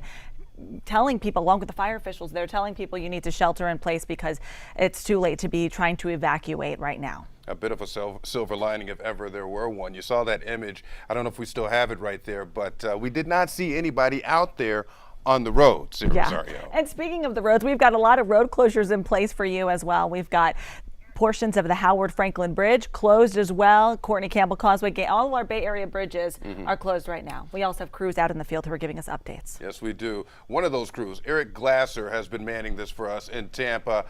Eric, quite a different scene, right? So darkness behind you, and that wasn't the case earlier as people weren't necessarily heeding the warnings. What are you seeing? What are people telling you right now? Because it sounds like you've got some company out there. Yeah, there still is, Frank. There are still people out and about here, even in the darkness. Folks have been walking around. In fact, the police and the fire department, or some of those voices that you're hearing, they're walking around checking some of the alarms that are going on. We're at the Tampa Convention Center right now. We've given ourselves this vantage point, if you will. Oh, there goes our light. You can tell how windy it is. We've given ourselves this vantage point because it's covered, but you can definitely see the elements from where we are. In fact, I'm going to ask that we take a look outside, and you can look across the water and you can see just how high it is from where we are. Even in the darkness, you can see that the bay is now up to the edge of the seawall. Across from us is Tampa General Hospital, where that aqua wall is, and that wall is doing its job at the moment. The water is very close to coming up and over the seawall. To the right of that, if you look at the bridge leading onto Davis Islands, there is a high water vehicle that is making its way there. Davis Islands, I can tell you where we were just in the last couple of hours, is definitely taking on water at this point. And to the right of the bridge along Bayshore Boulevard, you can see that the water is up and over the seawall and the balustrade. There are police vehicles at every street leading over to Bayshore Boulevard, which has at least a couple of feet of water on it now, stretching from where we are downtown all the way south into South Tampa. And just to the right of that area, you can see where the gas bar, the Gasparilla ship, would normally be docked. That area is completely submerged now, also being overtaken by the water. I'm going to move across now, back to the left side from where we're standing. Again, in the darkness, plenty of wind and rain pushing water up into the bay. Look across and you can see where Harbor Island is. That's Jackson's. You might know that restaurant. It's just over the bridge from the convention center. And the water is now clearly up and over the dock at Jackson's. So that area now in danger of also becoming inundated with water. We have talked about the potential for surge. We were fortunate, I would say, in the earlier part of the day that the tide had gone out at the time that the surge was moving in, but that is now not the trend. The tide has been coming back in. The surge has been pushing up into the bay, and the combination of that shows that the storm surge, which we had talked about earlier in the day, is definitely starting to accumulate. From our vantage point here in downtown Tampa, again, you can see the water starting to push up on both sides of the seawall from where we are. We're on the side where the convention center is. The water is lapping up against where we are. And again, across the way at Jackson's, it is actually now inundating their dock area. Across the way, over at TGH, where that aqua wall has been built, you can see that the water is now at the very top of the seawall. And parts of Davis Islands, where TGH sits, are now starting to go underwater. I can tell you that that aqua wall, again, we said it does its job. That is sitting in front of some of the most sensitive equipment that they have at TGH, the generators, some of the electrical equipment that simply cannot go out. They talk to us about the risk of trying to move patients from TGH, and it's actually greater than leaving them there, but ensuring that they are able to self-sustain for a number of days. Again, moving to the right of that, where the Davis Island Bridge is, and downtown, you can see that is I believe the 345 building along Bayshore Boulevard. Important, I'm pointing that out right now only because I'm letting you know that they still have lights. Power is still on at that building, as we can see in much of the area around downtown. But in the last half an hour, I've seen a couple of those blue flashes that we see sometimes when it gets dark, and those are transformers that are now starting to blow in this heavy wind. And so I assume that in parts of South Tampa, there are going to be areas now where we're going to start seeing reports of power outages as a result of that. Again, the wind is continuing to pick up. Oh, we just had one. I don't know if you were able to see it as we were moving around. We just had another transformer blow, lighting up the sky in that blue hue. So again, I'm expecting that there are going to be a lot of people in the South Tampa area. That's the direction from where we can see. They're going to start losing power now. As the wind picks up, it puts strain on the system. The limbs come down. It pulls down at the wires. The transformers start to go. It is typical for what we see as winds start to ramp up. We will continue to monitor the situation in the Tampa area and around Hillsborough. I'm also in touch with the Emergency Operations Center. If anything breaks, if anything is happening in the area that they need to let us know, we will certainly relay it to you as quickly as possible.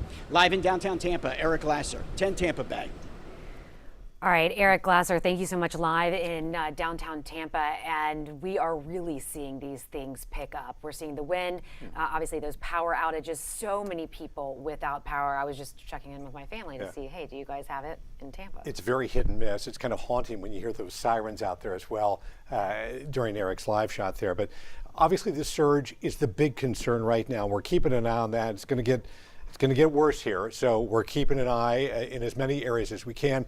Well, I'll toss it over to Michaela. She's keeping an eye on the track of this storm. We've had a number of tornado warnings as well in our area, Michaela. Yeah, that's right. We're continuing to track the radar. Right now, what we're seeing is that most of our tornado warnings for the area have expired. We did have 3 separate tornado warnings, but since then we have seen those again expire. Still seeing heavy rainfall, very strong winds, but all those areas just towards the south of Tampa have seen those warnings expire. They were in effect until about 8:15. So again, we're going to continue to monitor all of these areas. I'll give you a zoomed in look at some of the spots that I was really worried about. Some of these areas like Bridges, Lily, that's where we had that tornado warning just minutes ago. Oak Grove. Now, since that warning has expired, winds are still strong. Winds are still gusty. You can move out of that tornado safe spot, but wouldn't go too far. We have seen multiple rounds of tornadoes over similar areas over the last several hours. So a big picture look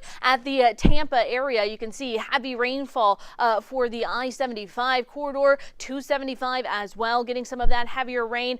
Most of us, of course, not out on the roadways, and for good reason. We're seeing that rainfall, and not only will that rain, but the wind will be causing significant issues. Now, this is a part of the bigger system, Hurricane Helene. Hurricane Helene. It is a Category 4 hurricane that we have been monitoring, and you can see it is getting closer and closer to the coast, and we are expecting it to make landfall over the next couple of hours. I do want to show you this tornado watch. This has updated in the last about 20 minutes. We have gotten an update from the National Weather Service. We do now have this tornado watch in effect until 6 a.m. Friday. It was supposed to expire tonight. However, they have extended that, which tells us that overnight tonight and into tomorrow morning, we all need to be prepared for tornadic activity. If you are anywhere in these yellow boxes, okay, you need to be prepared for some tornadic activity.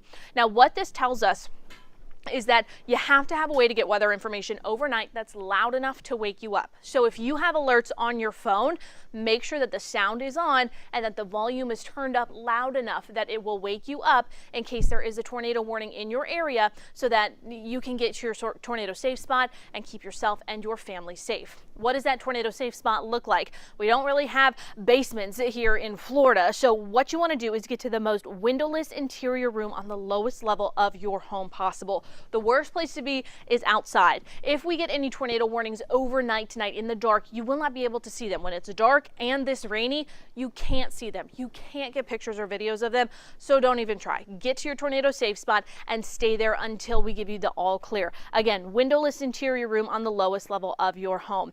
Now, I do want to mention this for the kiddos. If you've got kids who have been a little bit on the scared side for today, I know this has been really busy out there. So here's a couple things for the kids. And if the kids are around, this is just for you, okay? I'm Michaela, and I've got a job for you for the next couple of hours. I know it's a little scary sometimes when we hear the big old thunder and we see those flashes of lightning. So here's a few things I need from you.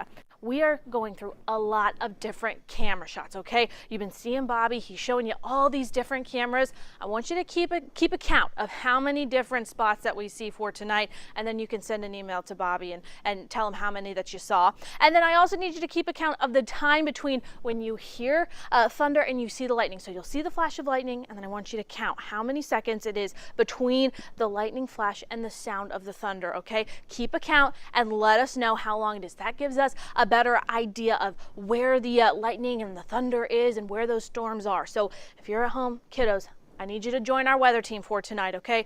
And some adults out there, I know you're scared of the thunder and lightning as well. You can join the weather team for the night tonight as well, okay? So just a couple things to watch out for and a couple jobs for our viewers out there. All right, here is one more look at what we've got going on right now.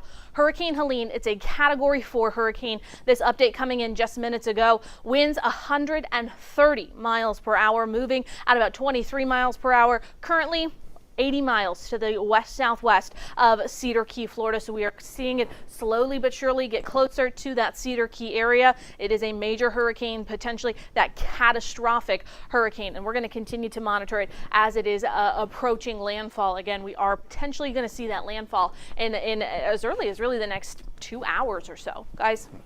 All right, Michaela, thank you so much. And it is now just after 8 o'clock. Courtney Robinson here with Dave Wagner. And you are taking a live look right now at US 19 at Klosterman Road. You can see that wind just really pushing the rain through there. Tampa Bay now feeling the impacts of Hurricane Helene, a Category 4 storm. Yeah, we've seen that on Klosterman Road there. We've seen it on Gulf Boulevard, over on the beaches. So we've seen a lot of it. A couple of mentions here, just things that are closed around here. This is Palm Harbor, live look right now at Klosterman Road. But while we're looking at that, I want to let you know the Gandy Bridge is closed, Howard Franklin, Sunshine Skyway, those are all closed right now, and the Courtney Campbell Causeway as well. So if at this point, as you can tell, the conditions have deteriorated. This is probably not the time to be trying to find safer ground. Hunker down where you can. We will talk you through it and keep you safe as best we can. Right, and those bridges, those are closed probably until light tomorrow. We are seeing quite a bit of water that's moving through various areas, all of the areas that you would normally expect to have that water, but much higher now. We've seen, in our coastal communities, Madeira Beach, St. Pete Beach, Clearwater, all of those areas, and then as you saw with Eric Laster, Tampa. Downtown Tampa and South Tampa, really dealing with a significant amount of water. This is Gulf Boulevard at Causeway Boulevard, and you can see it is just covered right now with water. This is unusual. This is not a normal thing that we see around here. So this is obviously part of that surge we're talking about. The surge, when we were talking to Chief Meteorologist Bobby Deskins, says the main surge probably between 10 p.m., 2 a.m. or so, something like that. So it's going to get worse. And you look at it now, it looks pretty bad, but it's definitely going to get worse. 2 a.m. is that high tide marker, right, that we're looking at. And the winds at this point, this is where we're starting. I think, Bobby, we were talking about 8 o'clock is when things might start to, the wind direction change. So we still are waiting for more water to push, again, onshore and into our northern counties as well.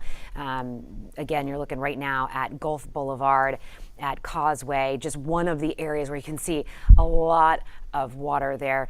Guys, do we have another picture that we can show? We have some boats that have been pushed ashore down at Bradenton. There are a lot of people, a lot of boats around here, a lot of people who are liveaboards as well. But these are some boats right here that have been pushed around. This is, again, down in Bradenton. You're right here, just being battered by the waves. So, you think about, number one, the amount of damage that it's causing. You see trees down as well. And this is a common sight throughout our area, and that's why power lines are down. Keep in mind, if your power is out, they cannot put up those bucket trucks with these high winds like that. They're going to have to wait till those die down before they can get those bucket trucks up and do some work on those lines. Some of those problems can be corrected without having to get on the bucket trucks. Other times they have to get up there and work on it physically there. You can just see the intensity of that when bringing things down. And this is just one of the areas where you're seeing trees down. We know that this is happening in different areas in the region. We do have a live look for you right now at, I think, Causeway Boulevard. Is that right? At East End Bridge. So you can see right there, obviously closed off. A lot of first responders out there trying to make sure that everybody is safe, that they're in the right areas so that they're able to respond. And of course, you staying where you need to be keeps things a lot safer. All right. 10 Tampa Bay Chief Meteorologist Bobby Deskins keeping an eye on things for us. Bobby, this storm continues to trek, northeast right now? Yeah, northeast at about 23 miles per hour. So it's moving. It's picked up some speed. The winds, Courtney, you were asking about the wind changing. It's changed. And that's what started when we started seeing these tornadoes start to pop up. That's really when it was happening there. But now you see we've got south to southwest winds. That's why the water's coming up. Yeah. And it's still on its way up a little bit. It's slowed a little bit, but it is. Gusting to 62 in Sarasota, 49 in Davis Islands, gusts to 67 in St. Pete, although we've already seen, I think, 70 and 71 for Clearwater and St. Pete. And that's about 64 mile per hour gusts right now in Clearwater. So the winds are peaking out right about now. Now, one of the things that happens when a hurricane goes by, the highest winds are obviously offshore. It will be a little bit closer to this, not much, but they're going to get very similar winds and maybe a little bit more up here in Hernando and Citrus County. But they're just a little bit behind us, right? Right now they still have more southerly winds, but the southwest winds are just about there. So if you're watching from Hernando, if you're watching from Citrus, you will start to see that water come up here in the next hour or two, okay? Wind gusts. Finally, look at this.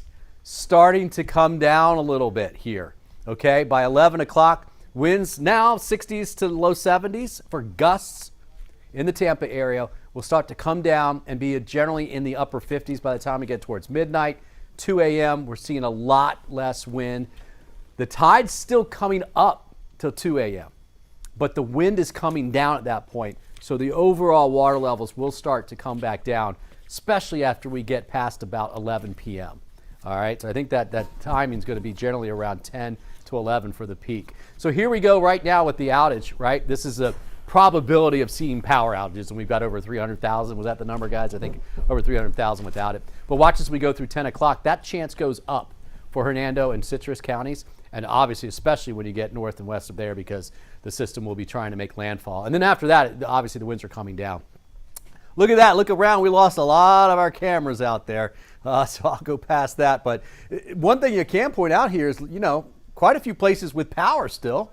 Yes. That's good news. International Plaza still got power out there at the airport. This is a live look. That's one of the cameras that we lost. I at least wanted to show you this wind out of the south at 28 miles per hour.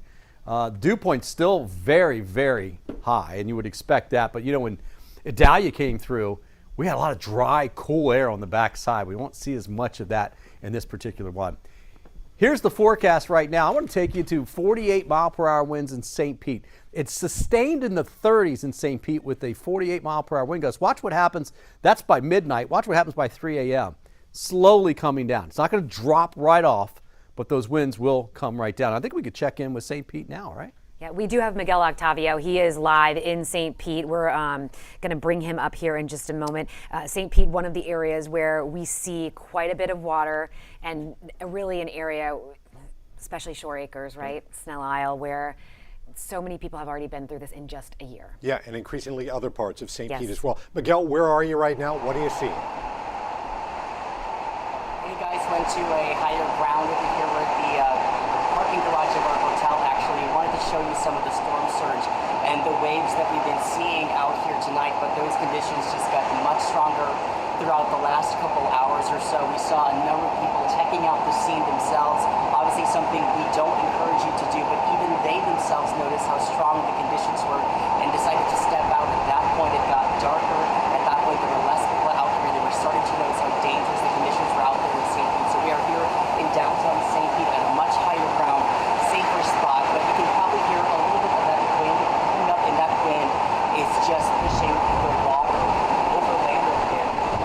having a difficult time hearing Miguel Octavio there. Sorry about the microphone situation. We'll definitely correct that and bring him to you just shortly here. Yeah, you could see that wind. I was looking at those trees in the background. I mean, that wind obviously loud too. We do have a situation that's happening on I-4 West at 21st Street in Tampa.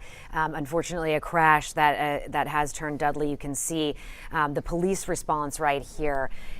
This is not the first crash that we have seen this evening either. No, it's not. And this is unfortunate. We don't know what caused the crash, but we Right. certainly know they're not recommending people be out on the roads right now. This is one of the reasons you're tying up 1, 2, 3, 4, 5, 6, at least law enforcement personnel at least on scene there, as well as paramedics. So, and we hope these people are okay. But this is something we unfortunately see on the roads. It's just not real safe to travel right now between the wind and the water. Difficult driving conditions. We talked earlier a little bit about how people maybe were lulled into this sense of security, like, okay, I can do this, but we want you to be able to stay inside, see these images, see these pictures, so that you really understand what's happening in your community, so you don't have to go out if there's really no need to, right? This is the time, stay in place, shelter in place, have those plans in place. All right, we want to go to some video right now in Crystal River, and if you don't mind, Gabrielle, repeat what we're looking at here. This is Kings Bay. Okay, gotcha. This is Kings Bay, as you can see right there on screen here. Just some pictures from what it looks like out there in Crystal River right now. As you go north, the storm surge is going to be worse. So if you notice how bad it is in places like Gulf Boulevard, over on the beaches, or in Shore Acres, and you look at this, it's going to get worse, but over the next 4 hours or so. So we're certainly keeping an eye on conditions there, all up and down the coast, and thinking about all these people. I mean, these are people's lives. They're not just buildings. These are people who live in these places and work in these communities, and this is going to be tough for many folks to recover from. And when we look at Kings Bay in that Crystal River area, Jen Titus was out there earlier today talking with people. Aaron Parsegian is there this evening, throughout tonight. He's been talking with people, and that is one of the areas where we're expecting to get some of the highest storm surge. I mean, 12 feet, maybe more. So difficult. Chris, as you can see, Chris Hurst is live for us this evening in Venice. Chris, you have been out and about. What do you have for us right now? Well, right now, Courtney and Dave, we definitely have Gulf waters that are coming up over roadways and more into downtown coastal areas. We were over by Nokomis Park as we watched the water start to go over the beaches, into parking lots, over dunes. We're here right now on Tamiami Trail in Venice, right next to Napino Trail, where water from Roberts Bay has now pushed onto the roadway. There you can see cars. We tell it to you all the time. Turn around, don't drown, don't try and do it. You might not hurt yourself, but you could easily destroy your car. And yet people, when confronted with the reality of water-covered roadways, are deciding to just go ahead and try and see if they can make it through. Now, one thing that we need to stress is that while we've been out here for about 15, 20 minutes, and have actually had to move back as the water has come up underneath our feet and underneath our car, we are seeing some sparking that's happening back behind us. Don't know if that's a transformer, don't know if that's a line itself, but we are starting to enter the time, folks, when the water is going to be touching you, your car, your things, your home. And all of this wind and rain is going to start to mean that some of our electrical wires, power stations, substations could be in danger too. And that means that you really cannot chance going out and trying to stick your feet or going out and walking to any of this water, because you don't know if it's going to be electrically charged. So here we are on Tamiami Trail. I'd say just in the last 20 minutes, the water level has risen just another 3, 4, 5, 6 inches to the point now where it is really starting to cover now both sides of the roadway, not just the side that's heading out here on US 41 out to Venice, but here right in the Venice Inlet. We know that there's a Thai food restaurant here, probably just about 200 feet away from me.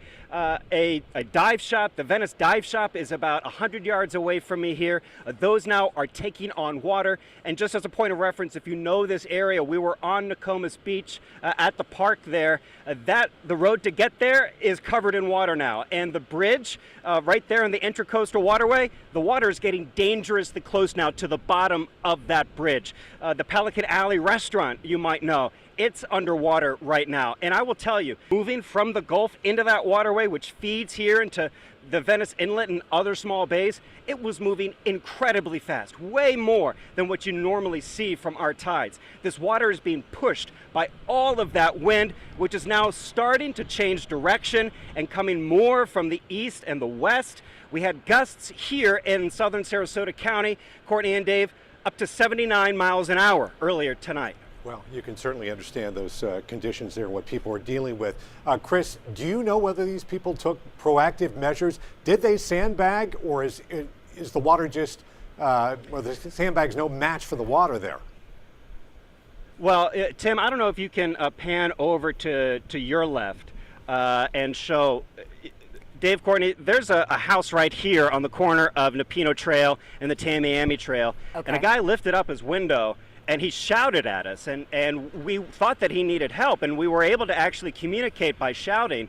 And he said, no, don't call 911, but there is flooding in the house. I told him that the water could come up several more feet. He said he's okay, but Dave and Courtney, that the water is in his home. And so if you look on the evacuation zone, particularly for this part, Nokomis, Venice, it's lining up exactly with what we thought, that those who are in Zone A definitely are dealing with water coming at least into their street right now, if not into their home. Well, it'd be good to get his number at least to make sure if we need to alert someone, or if you need to alert someone, make sure this guy gets the help he needs and stays safe. I know you're not going to be in that particular location all night. Chris, additionally, we should mention here the danger of the lithium-ion batteries and electric cars coming into contact with salt water, not just electric cars, but bikes as well, and the danger that has of sparking a fire. Well, and you knew that quite well, Dave, and we really saw that firsthand during Idalia last year, when this issue, if you didn't know about it before, you certainly know about it now, and you don't have to have the newest, fanciest electric vehicle for this to be an issue. You know, a lot of ATVs, golf carts, a lot of times people put power tools that are electrically charged that have those lithium-ion batteries, and they don't properly store away and secure those during hurricanes. Lithium-ion batteries and the salt water, they don't mix. A chemical reaction goes on. Fires are very easily started, and we are no stranger to that in this part of Florida during a hurricane season.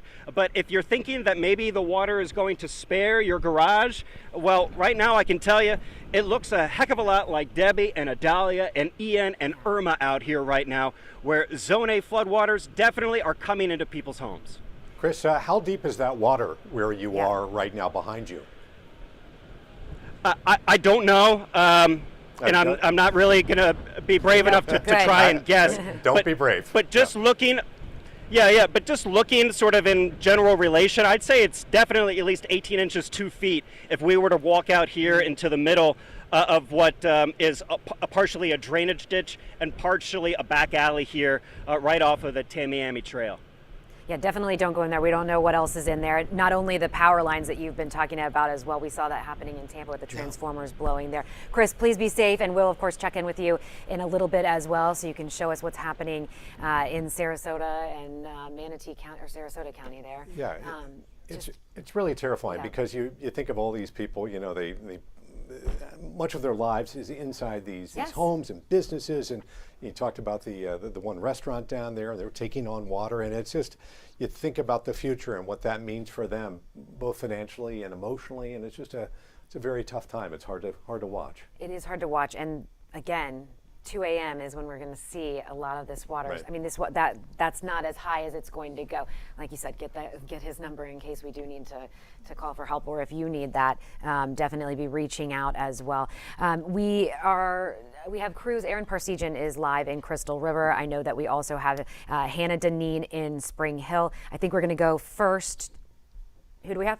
Well, I think we have Aaron now. Okay. His signal is in and out. Yeah, so we can understand there's a hurricane. Right. Yeah, and sometimes these cameras don't work perfectly, and the microphones don't work perfectly in storms like this. But let's go to Aaron Parsegian right now. Crystal River, what's it looking like there, Aaron? We know the surge is still taking place here, so more to come. What's it looking like right now? Well, Dave and Courtney, you said it right. It's starting to look like a hurricane here in Crystal River. In the past hour or so, this wind has really started to gust. The rain is falling sideways. I'm actually under a covered roof right now to a bar that's closed down here just off Kings Bay. But even if I step closer out, you can see just how powerful this rain and wind is right along the water here. When we're talking about the concerns, though, the concerns isn't the rain so much as it is the potential for storm surge. Right now, we haven't seen Kings Bay level rise too much, so that's the good news at this point, but this is something that they're going to be watching through the night with the forecasted levels. 10 to 15 feet of storm surge, which could cause some serious damage to homes and businesses in and around this Kings Bay area. Of course, this is within the evacuation zone. Many of these folks sought higher ground for good reason because they've dealt with flooding and issues from storm surge in the past. We may remember just over a year ago was Hurricane Idalia that brought 7 feet of storm surge, causing serious damage to many homes and businesses throughout Crystal River. We're also keeping a close eye on those water levels tonight. You can see there's a seawall in the background. We were told once that water gets over that seawall, we have about 15 minutes to get higher ground, and that gives you an idea of just how fast this water comes. So that's why it's a good reason people should be out of this area and making their way to higher ground if they haven't done so already. And Aaron, exactly what you were talking about, we've heard you and Jen as well talking about how quickly this water is going to move. And right now, just kind of the beginning of that, right?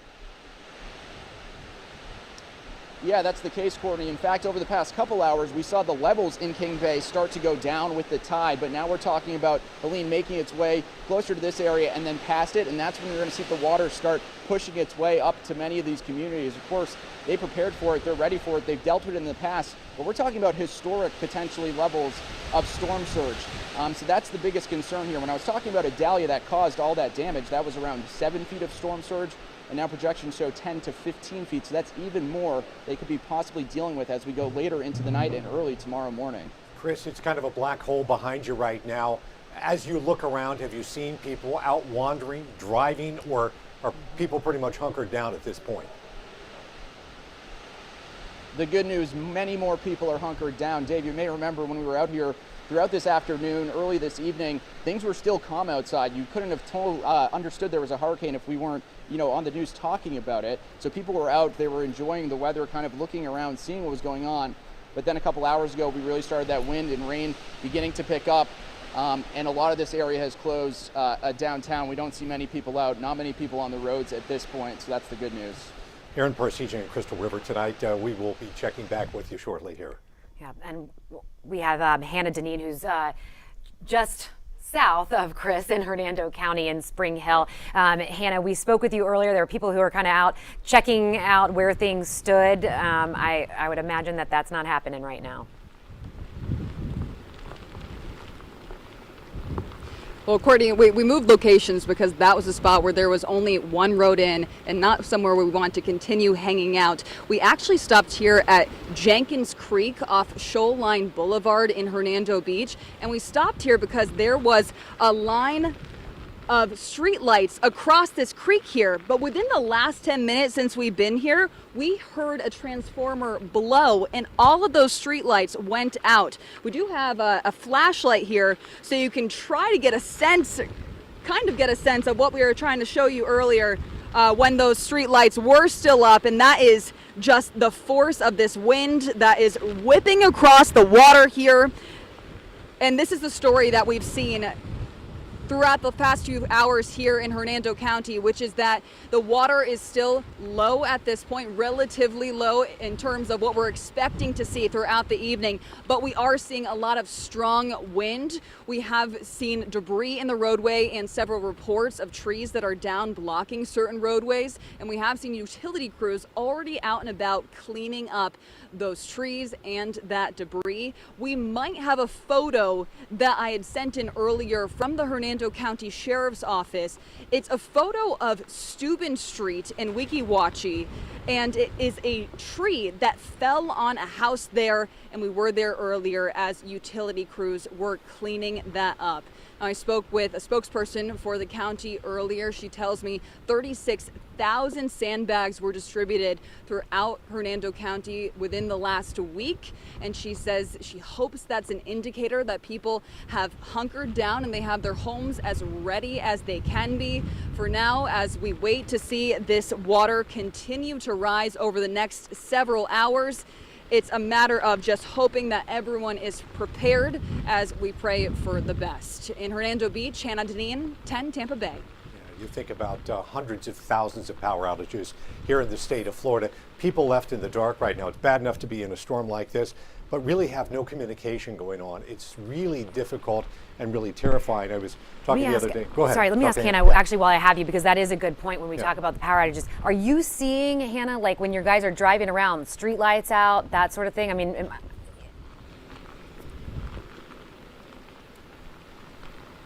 Well, Courtney, that was the second transformer that we heard blow in the last few hours. Yeah, Courtney, that was the second transformer we heard blow in just the last few hours. And we have seen, like we said, these street lights are out, and it is certainly much darker on these roads now. We're actually going to relocate, get to a place where we feel a little bit safer with a little bit more light in the next bit. But yeah, we're seeing things progressively get darker out here. Yeah, it's terrifying for folks being left in the dark. I was talking the other day, we talked about State CFO Jimmy Petronas. He was talking about a few years ago when a hurricane was bearing down on his hometown. Yeah. His wife was having cancer surgery at Moffitt Cancer Center in Tampa, so he was away from there. So he was watching on television this storm bearing down. He's watching newscasts from up in the Panhandle, and he said it was really difficult and emotional for him, not really knowing what's happening to his hometown. Right. And that's the problem for a lot of these folks who are left in the dark tonight. Real lack of communication, lack of ability to see what's going on. It's dark outside, you don't know what's headed your way, and then you see the water creeping in. It's really terrifying. I can only imagine being in that situation. We're here, we evacuated our station. We're here near the Hard Rock now on higher ground. So we have that safety in our crews. You know, I guess we take for granted too, Dave, being in this and all the things that we've talked about to maintain our safety. That is why our crews are out there making sure that you know what's happening. We do have Miguel Octavio, who is live in St. Pete. Miguel, when we spoke to you a little bit earlier, it was a little hard to hear. It was so windy. Courtney, that's really the case here still. Very windy conditions. We were over closer to Venice Park, hoping to show you some of the storm surge and that wind that you can see right now. But clearly those conditions were deteriorating, getting unsafe. But I can tell you that storm surge looking very strong. And that's really the conditions we're seeing out here in downtown St. Pete. We are still on much higher ground. Perhaps we can show you just how strong those trees are swaying at the moment. But all day long, there have been people just surprised to see how strong the flooding has been, even when it wasn't raining, even before these windy conditions were really picking up. So like Dave mentioned there's just a lot of concern from people about what their homes could look like, particularly in the Shore Acres neighborhood, for instance. We followed up with people days before the storm. They were feeling concerned, thinking that the flooding was going to be much stronger than Hurricane Idalia. The projections did not look good for them. And in fact, some of those streets now closed to the public, and their neighborhood association president hoping that people were taking those evacuation orders very seriously. But just all day here in St. Pete, we've been seeing flooding since there was daylight out here, and those conditions just getting much stronger. We did see a number of people stopping by, taking pictures and videos. They were impressed to see the wind and that storm surge, but even then, when it got darker, they started to realize this was not safe conditions for them. There was debris everywhere, tree branches falling down, certainly just a cause for concern. And we just heard from Pinellas County Emergency Management as well. Certainly they're hoping those people who live in the Zone A area are out there, but they're also asking people, if you don't live in Zone A, maybe in much higher ground, they're hoping that you're staying indoors, taking shelter, because conditions to drive outside right now, I can tell you it was unsafe. There were certain points where my fellow reporter and I not feeling safe quite there as well, so we wanted to make sure we were on higher ground and making sure we were also taking shelter to report on some of these conditions we're seeing out here in Pinellas County. Courtney and Dave.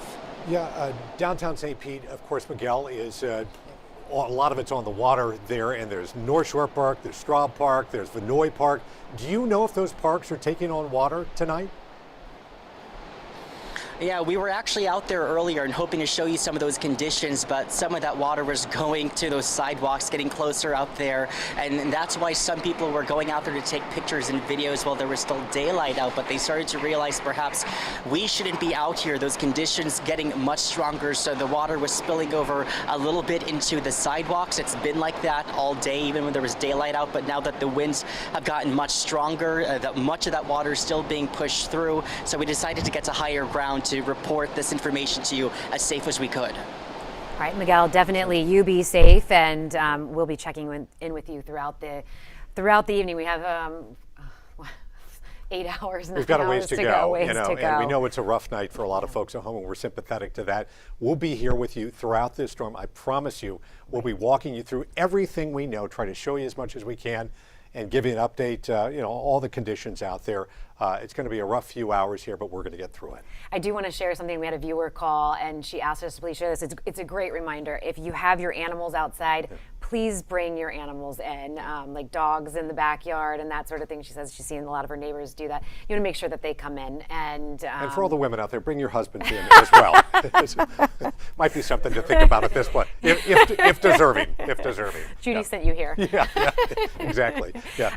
No, all kidding aside, we do have David Shealy, who turned in sports and has come to the news side for us. You're out in Tarpon Springs getting a lay of the land. David, what are you seeing tonight?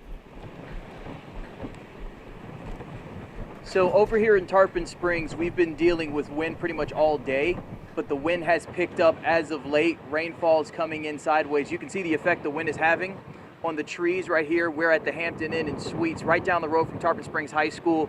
We're trying to give you a good visual of the rain coming in sideways. People are still going north and south here on US 19. They're going both directions. The businesses have been mostly closed. We have passed by some businesses that were open. As for the ones that were closed, they have put sandbags in front of the doors. They've boarded their doors. And one store owner I actually spoke to earlier today said his biggest concern was a power outage instead of flooding. And there has been some flickering lights we've seen at this hotel specifically. We've also seen some flashes in the sky. Can't say exactly what they were, but anytime you start seeing flashes in the sky, you know you should probably head indoors. We spoke to some local police. They said the most 911 calls they've gotten has dealt with down trees, maybe some power lines going down as well, but that's been the number one concern here is the wind having an effect on just about everything around us. So this is, something's going on around. This is about the safest place we can be. We were over by Tarpon Springs High School, but it was simply a little too dangerous with the down trees. So what we're doing is we're really just staying right here by the hotel because it's the safest place, the safest spot for us to be, just trying to err on the side of caution. So all we're dealing with really right now in this spot is a lot of high wind. It comes in very high gusts at some points, but it's been windy all day. It certainly has been windy all day. And, David, when we talk about those down power lines, those trees, have they been out there? Have they been making any rescues with having to get people and take them to safety at all? Do you know? I mean, you said you talked to police. No, they didn't mention anything about that. All they've said is a lot of the calls that they got had to do with down trees coming down in backyards and in front yards. We haven't seen any road closures when we were out. They were just telling people to be cautious as you were on the road. That's why we still see cars going in both directions on US 19. So a lot of the precautions have been taken in terms of just staying away from power lines in case they go, staying away from trees in case they go down, because that is, again, the number one concern for the people here, for the neighbors here. And then we were also by the docks, and their biggest concern too was their boats floating away. So they have roped their boats on the dock just with a couple more ropes just to keep it more secure. We actually just saw a light go out. So there's another example of how the electricity has been one of the other concerns for the business owners that we spoke to as well, is losing power and how that could affect them going forward, just because some of these businesses really rely on that power. And if they don't have it, they're not really sure how they're going to be able to operate, because some of them really do need that. And we have so many people, almost 500,000 people, maybe more at this point. David, thank you so much. I'm going to let you get inside. I know things are really picking up there, so we'll let you, get inside, right? Yep. Take a break, make sure that you're, we have stuff that's out there that can be flying around. We talk about all of that. It's a changing situation. Go ahead. Yeah. So I was just checking to see, the power outages, because that is such a thing. It's such a big thing during this, especially when we have this storm surge. And we talk about how storm surge, number one killer, right? When it comes to these storms, about 500,000 people in the state without power. And looking at the map, it's a huge chunk of the Tampa Bay region. Yeah, and we know it's going to grow as this storm moves to the north. Right. Bobby, we've talked about the ebb and flow of a hurricane, and in this particular case, we've talked about there's going to be some calm times, and then that storm surge comes in. Can you talk us through, are we still on that same kind of timeline, the maximum storm surge that we might see around here between 10 p.m. and 2 a.m., or has that changed a bit? It's going to be a little bit sooner. It's sped up a little bit. I just looked at the numbers. St. Pete right now is running about 5.5 feet above where the normal tide should be right now. We've been running almost a foot above it anyways, but that's a solid 4-foot surge in St. Pete right now. We probably got a little bit, it's still going up. We've got about another hour or two of that at least because of the winds. Plus, guys, the tide's still coming up. High tide's not until after 2 a.m. So it's coming up, and we could add another foot on top of that just from the tide alone. This is downtown. That's TGH. You know what I see when I see this? It all lit up. I mean, obviously TGH has got all kinds of generators, but look across here. We've got some light, some power on Bayshore, some of the apartments and condos we have there. That's Davis Islands. I know it's tough to see, but again, I do see lights out there, so at least they have some power in that area. 86 degrees. Michaela was like, does it really feel like 98? I'm like, yeah, it's Tampa. Oh. Even in the middle of a hurricane. Not Adalia. Remember, on the backside of Adalia, we had 60s. We didn't even believe the data at one point because I was like, what? I had to go outside. I don't think we get that. We are seeing winds in the upper 20s to low 30s still. And so I wanted to talk a little bit about that. Let's kind of reset and start from the top.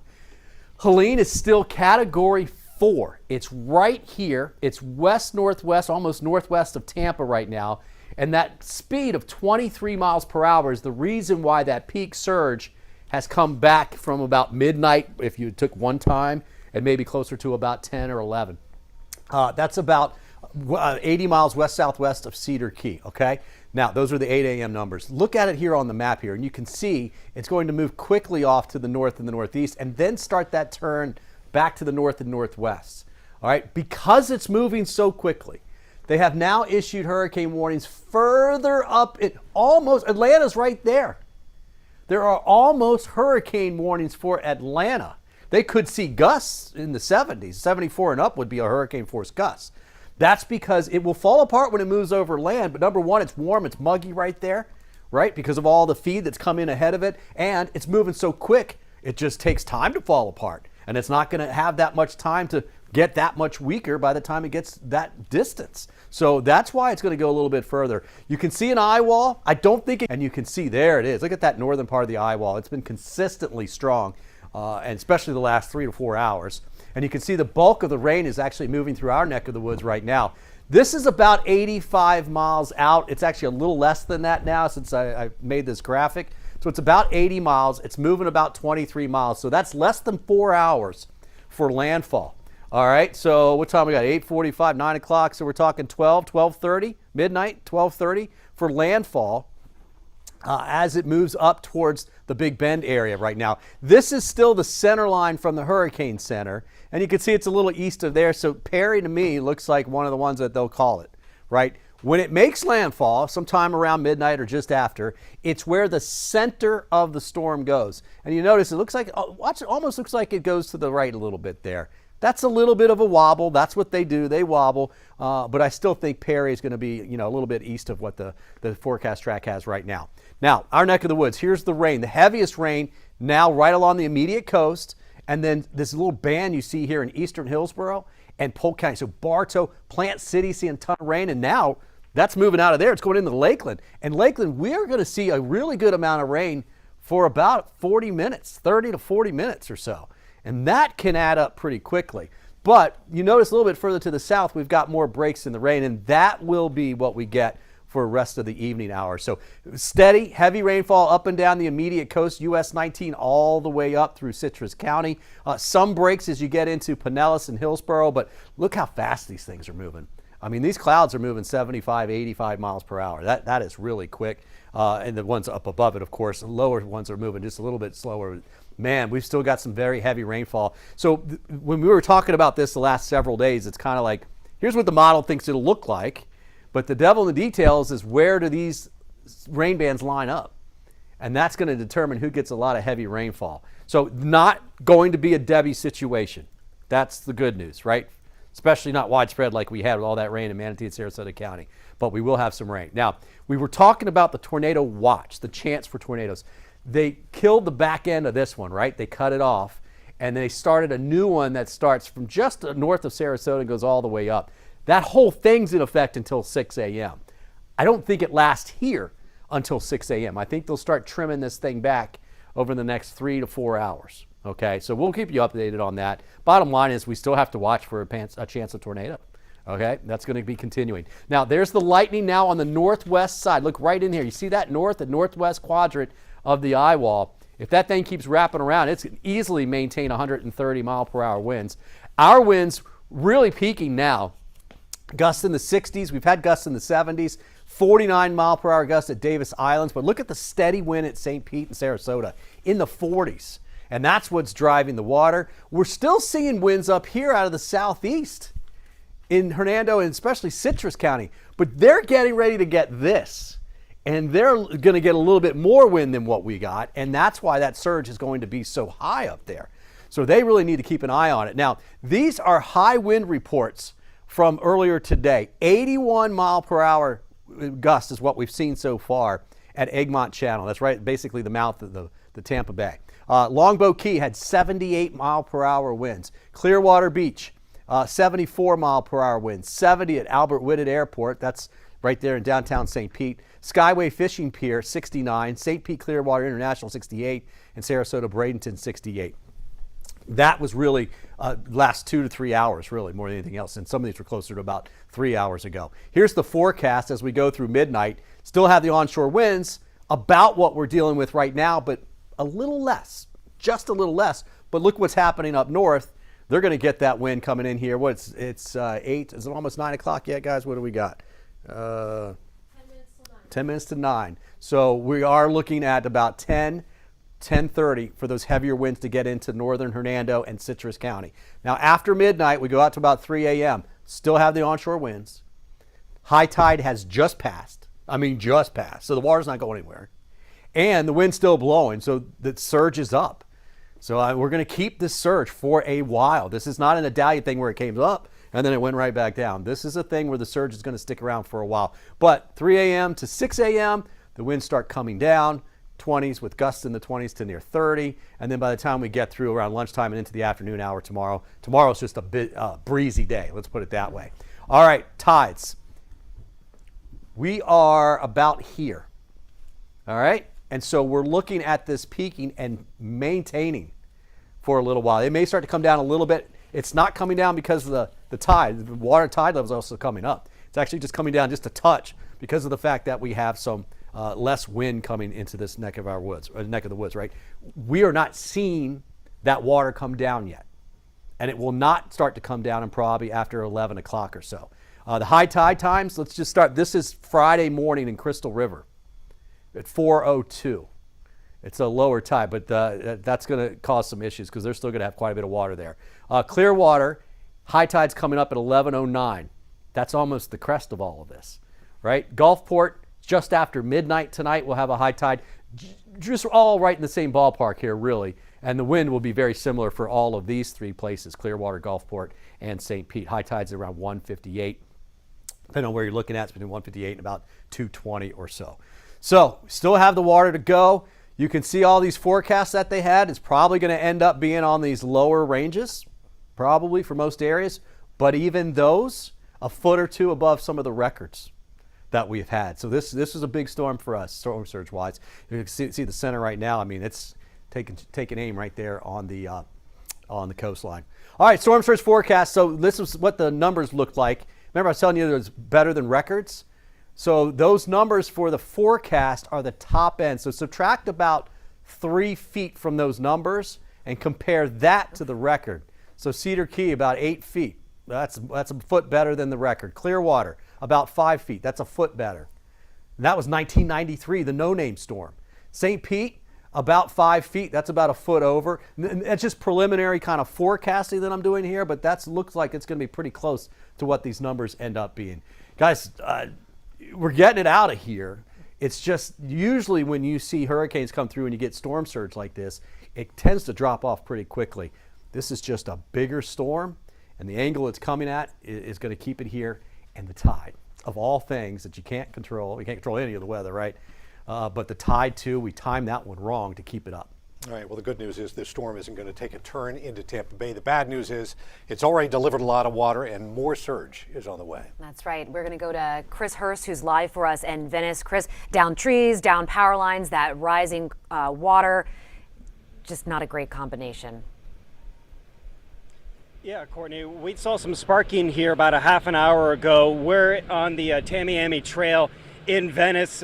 If you go back to where the camera is, back where I'm looking at right now, that'll take you down to Englewood and down into Port Charlotte and Charlotte County. But here on Tamiami Trail here in downtown Venice, we have the Venice Dive Shop here right at this intersection where water now from both Roberts Bay and Dana Bay that both feed into the Gulf, the water from the Gulf pushing into the bay, having both of those bays overspill their banks now.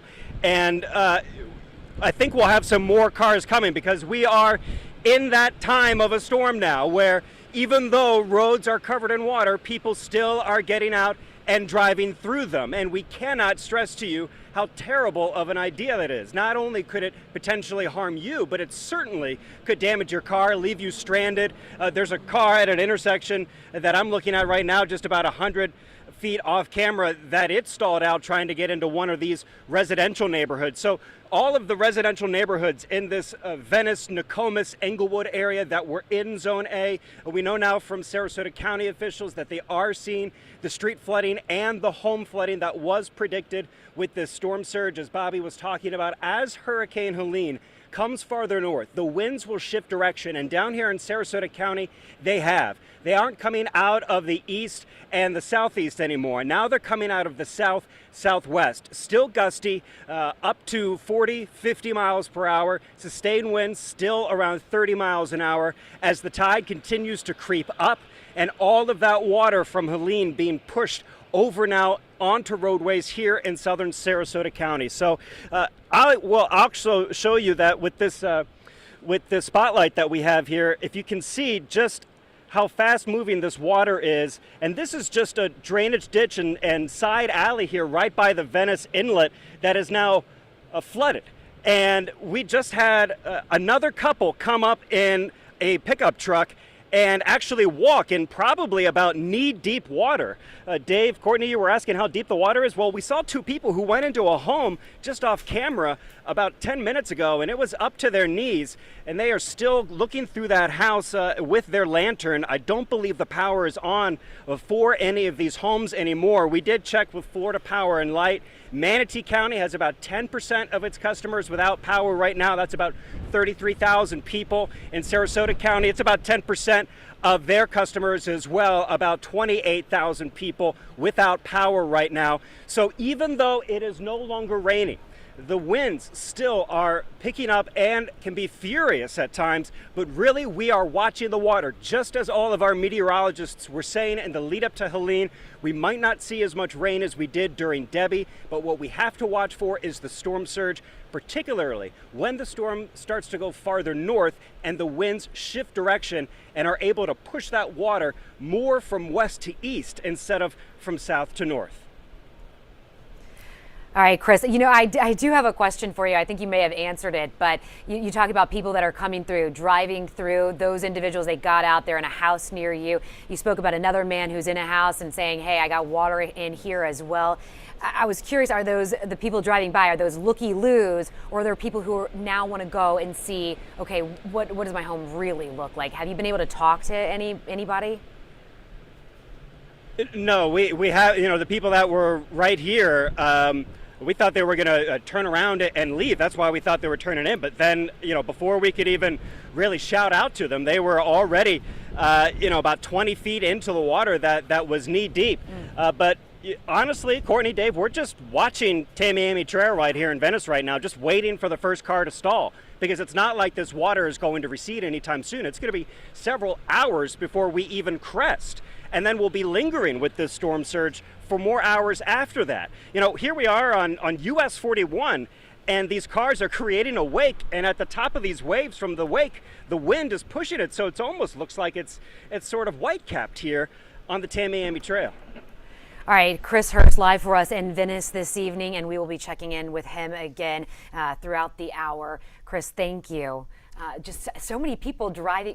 It's true, driving right past him right there, and you don't want to see that. The water is not where it will be.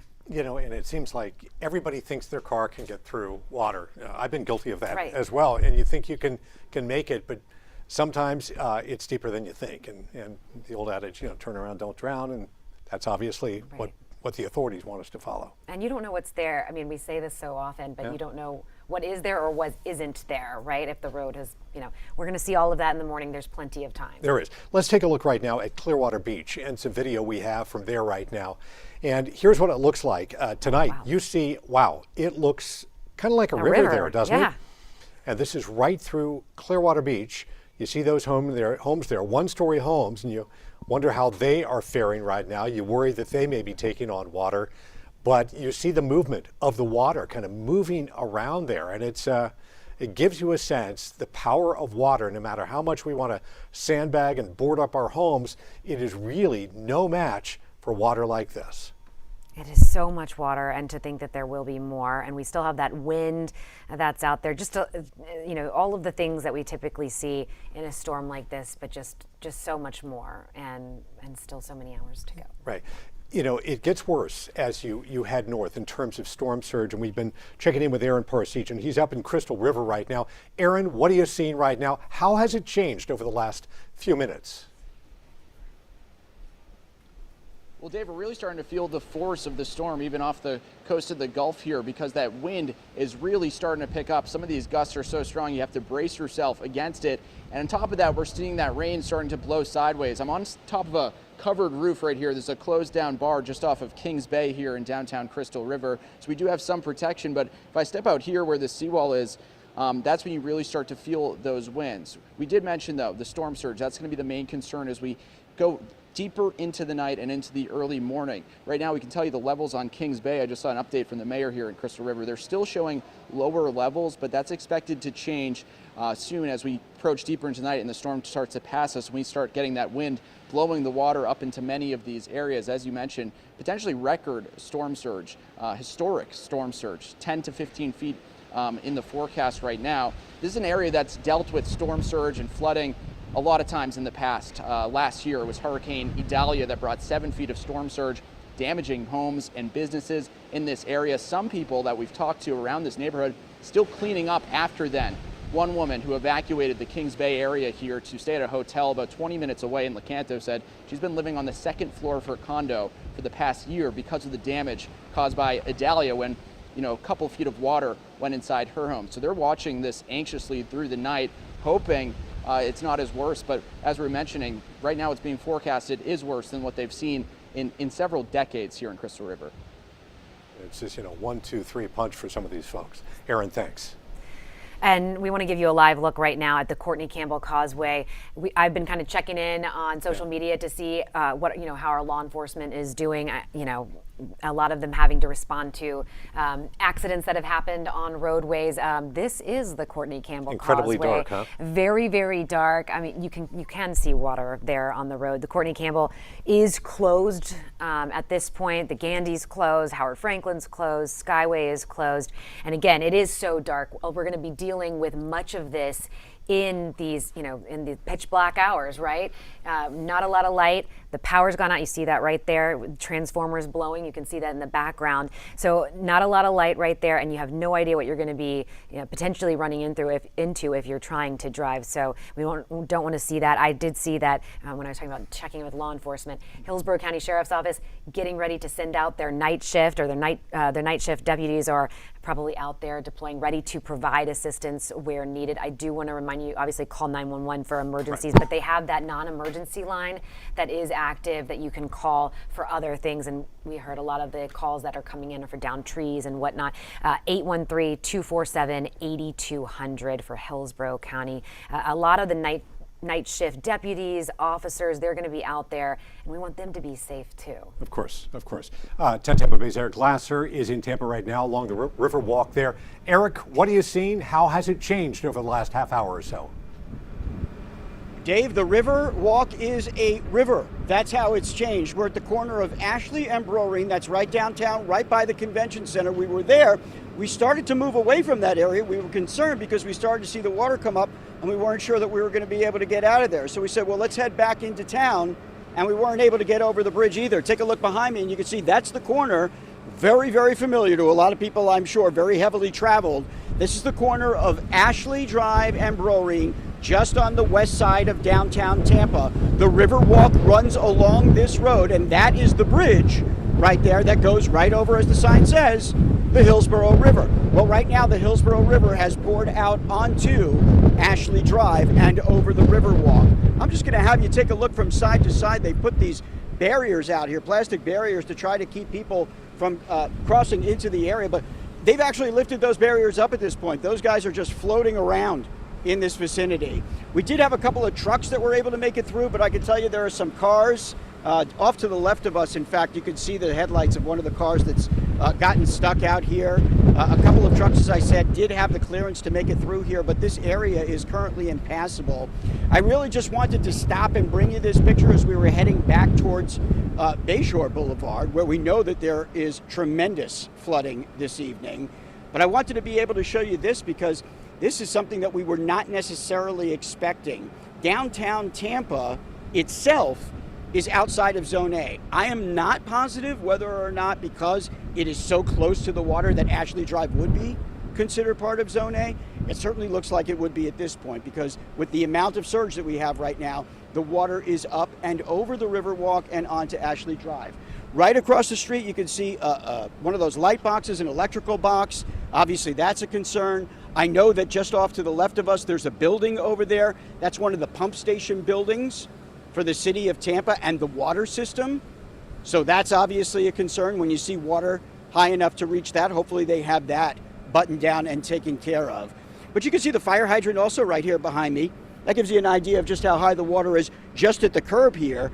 But we were able to see somebody try to walk through here, and again, a couple of trucks. I would say that that's at least 2 to 3 feet of water right there, up and over the curb, out of the river, and onto downtown Tampa. Guys, I think we're going to be seeing more of this. One of the gentlemen that I spoke with the city, who came out here to try and re-secure some of those barriers, told me that he had just come from Davis Islands, where we were also located earlier, and he said the water is now up and over the seawall and inundating some of the streets. I asked him if they were passable. He said at the southern end he does not think so. I asked him whether or not the water had gotten to the homes yet, and he said he did not believe at this point it had. And how much longer will this go on? The city is telling me that they believe at least another hour. That's that tug of war, if you will, between the tide, right, and the amount of water coming in. Tide still going up, water still coming in. That means it's rising. Eventually, things will start to level off as the wind dies down and the surge starts to recede a little bit. But I believe that next high tide here is close to 2 in the morning, so we still got a ways to go with that. Reporting live in Tampa, Eric Glasser, 10 Tampa Bay.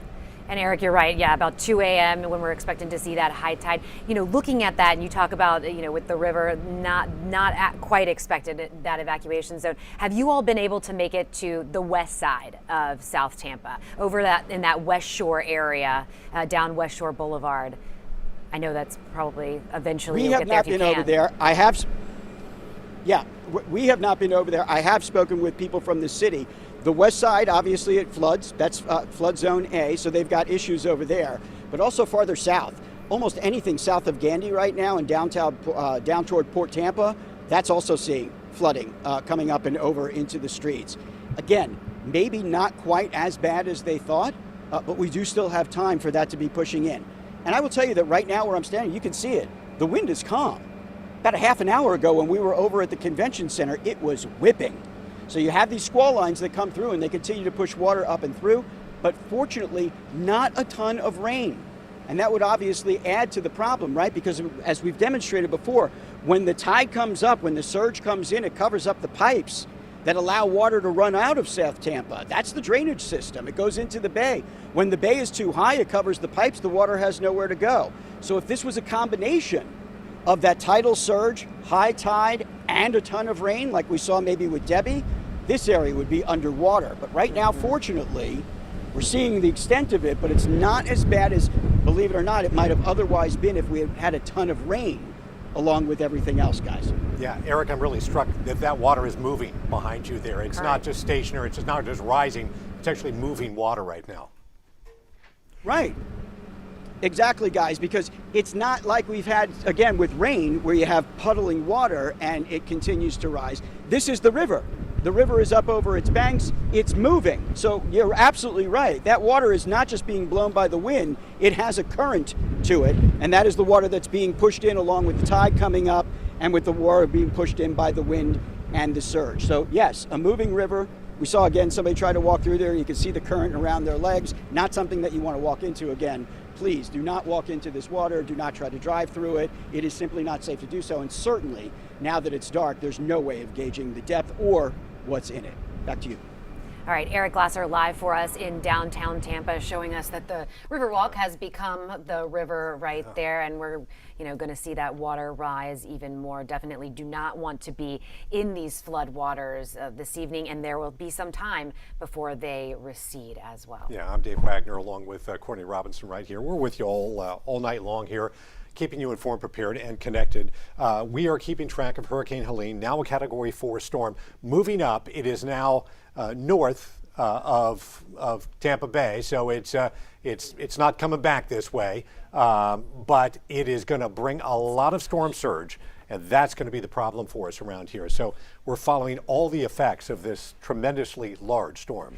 Dave, you and I were down in Lee County, in Fort Myers, after Hurricane Ian, right. and this amount of surge that we saw with that storm, devastating, heartbreaking.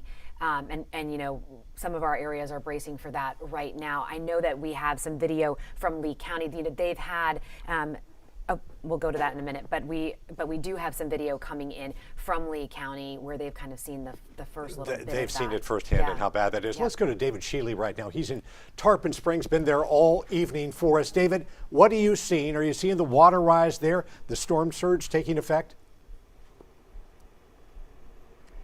So I'm not seeing any water rising just yet, but I tell you what, this entire vicinity lost power for about a good 60 seconds, maybe about 10 or 15 minutes ago. It was pitch black for a good 60 seconds, and then all the lights came back on, street lights, hotel lights as well. And then about 5 minutes after that, we saw linemen heading south on US 19. That's the first thing I need to tell you guys. The second thing is, about 25 minutes ago when I was live with you, we heard a loud banging because we were talking about how high the wind speed was.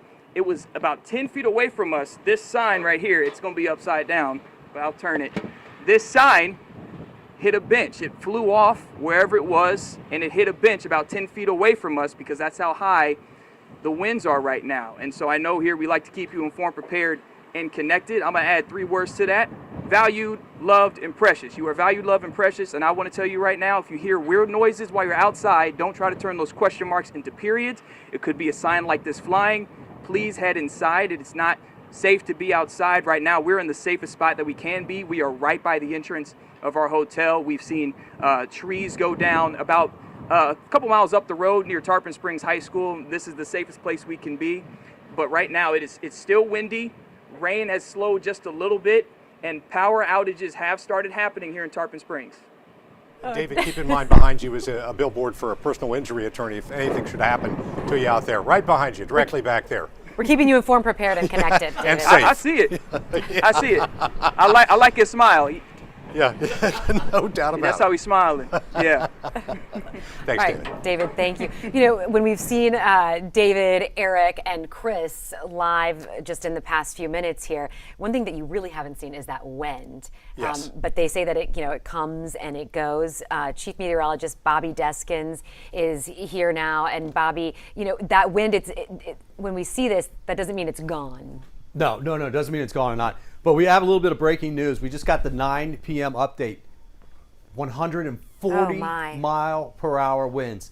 That's still a Cat 4. Cat 4 goes all the way up to 156.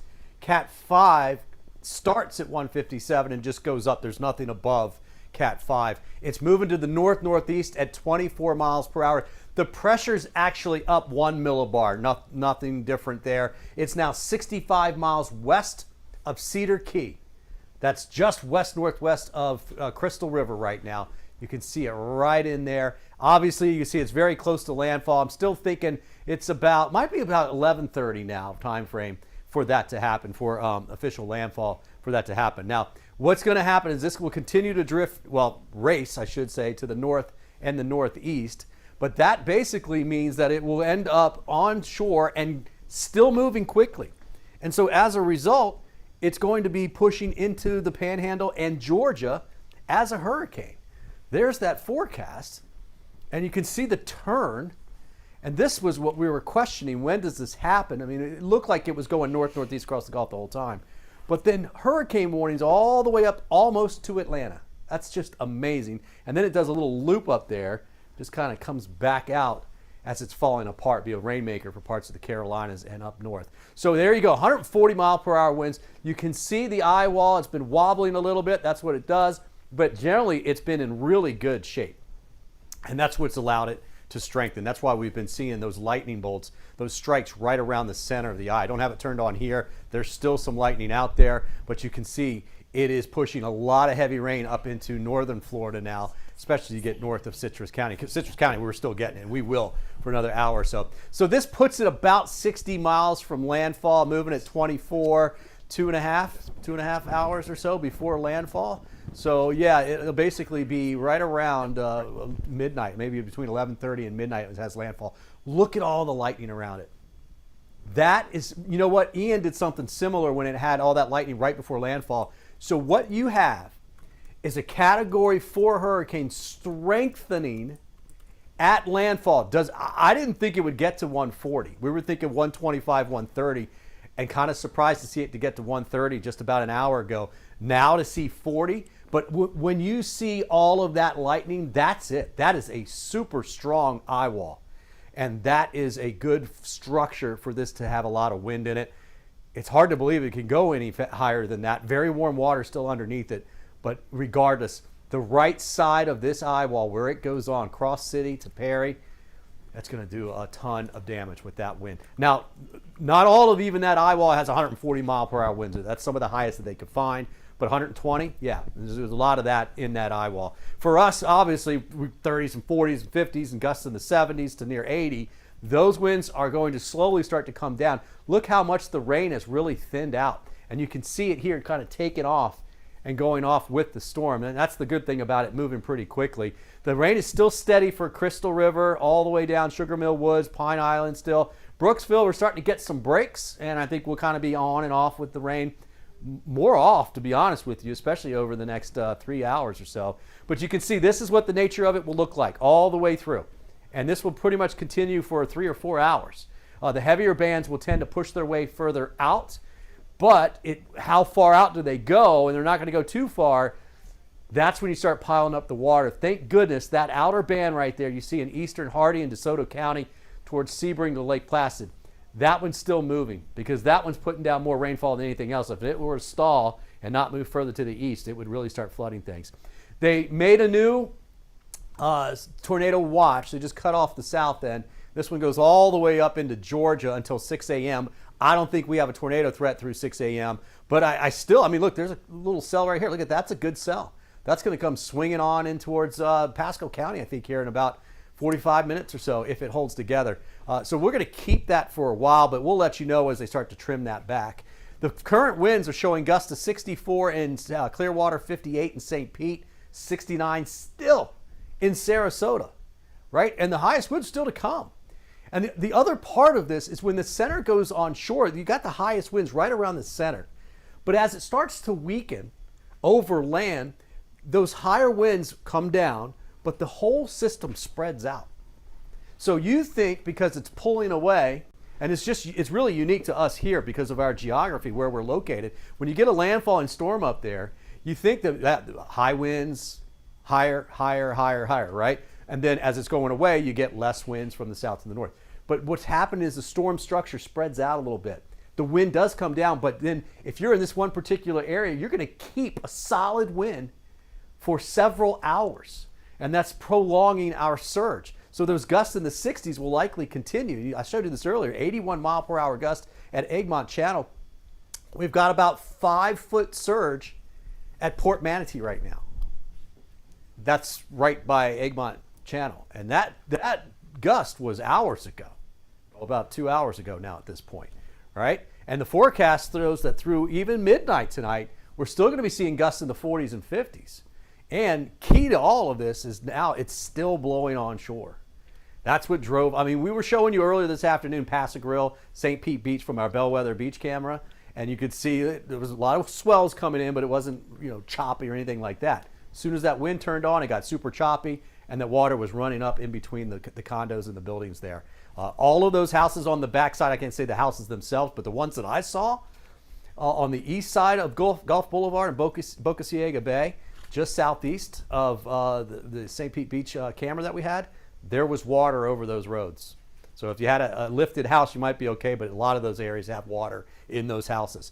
This is 3 a.m. We still have winds in the 20s with gusts in the 30s. There'll be some gusts in the 40s right along the immediate coast at 3 in the morning, but those are still less than what we've had. And then by 6 a.m., still breezy. It'll be breezy all day tomorrow, but you see, obviously, we're getting a lot less wind as we go through sunrise into lunchtime for tomorrow afternoon. So that's going to be all of it. So that we're just trying to time this water, and you saw Eric out there saying the exact same thing. They're kind of seeing it get a little bit higher, but they're expecting it to stay. And that's 2 in the morning, and I think it's going to stay. I could probably extend this up a little bit more and then bring it back down. But that's going to be not only one of the highest surges that we've seen here in decades, in fact, in some places ever, but it will also last long, too. This is certainly going to be one. I mean, I remember Madeira Beach, we were watching water over Gulf Boulevard at one point for maybe 2 hours, maybe 2.5, 3 hours during Idalia. It was a quick one. This is going to last 4, 5, 6 hours at least. All right, we've had water all afternoon and evening. Those are some of the numbers I showed you before for the tides. Essentially, tides coming in for just about everybody. So, guys, Courtney, Dave, I think we're going to end up. Obviously, we figured this was going to be the major thing about the surge, but they were talking earlier about no school on Friday. I was like, there's no way, because these people have to be in the shelters. It's going to be a very slow go of it getting back onto the beaches over the next several days. There's going to be a lot of debris on the roads, and most of that, or at least a lot of it, has to be cleared before they let people out there. So just pack patience. You're going to have it here over the next 24 hours, next week. Right, we're going to be cleaning up for quite some time here. And our community having to clean up and deal with so much here from our water, but thinking about Big Bend, Tallahassee, those areas. It only gets worse as you go north. But if it's your house and your home's affected and flooded, of course. that is what and a lot of homes going to be affected. No doubt about it. We want to take a look at Gulf Boulevard. This is at Causeway Boulevard right here. Check this out. Whoa! This is really like a river. This is just completely flooded, very unusual. We know there are homes around here, and we know those homes are likely affected by this. It just is such a mess. And keep in mind, we're still getting storm surge, so this is not the end of it. And we were looking at this shot, I'm just checking, about like an hour ago. And much more water here than what we saw just an hour ago at Gulf Boulevard, at Causeway Boulevard. We have Hannah Deneen, who is live for us in Hernando County. We saw her on Hernando Beach. And Hannah, you said that you were going to make a change to where you were, so you felt a little bit safer. Where are you guys now? What have you seen in your move? Courtney, we're still in Hernando Beach. We're at the Hernando Beach boat ramp where we were earlier this afternoon, just around 3 o'clock. And we haven't seen the water rise that much in the last several hours, maybe an inch or two. It's a bit hard to gauge with this wind blowing. But the wind, that's what I want to talk about right now. That's really the story of what we're seeing out here in Hernando County as the water, we're of course expecting it to rise as that storm surge comes in throughout the evening. But for now, what we're seeing is a lot of strong wind gusts. Perhaps you can see through the trees that are blowing in the wind, or if you can hear that right there. Lots of signs right here as well, keeping a bit of distance from them, per David Shealy's advice. But then further in the distance in this neighborhood over here, we did hear another transformer blow, and we saw them lose power in that area. So high tide here in Hernando Beach, it is at 10 o'clock, so it's within the next hour, and then we expect this water is going to continue to push in overnight. Certainly something we're going to be keeping an eye on for you all, as I know we've been here in Hernando County all day as people in these nearby neighborhoods have been bracing. This is something they are very familiar with. They're bracing for that storm surge and the potential for flooding. Again, they've prepared for the worst. Now they're just hoping for the best. Hannah, thank you. Live in Hernando County for us this evening. And of course, we'll check back in with her shortly, see where things are. Hernando County, I was just speaking with our chief meteorologist, Bobby Deskins, about timing, especially when we talk about surge, which we have said is going to be the biggest threat to our area right now. That surge, the highest peak that we're going to see, you said, Bobby, Pinellas, Hillsborough counties, probably next hour or so, really, when we're going to see, next couple of hours.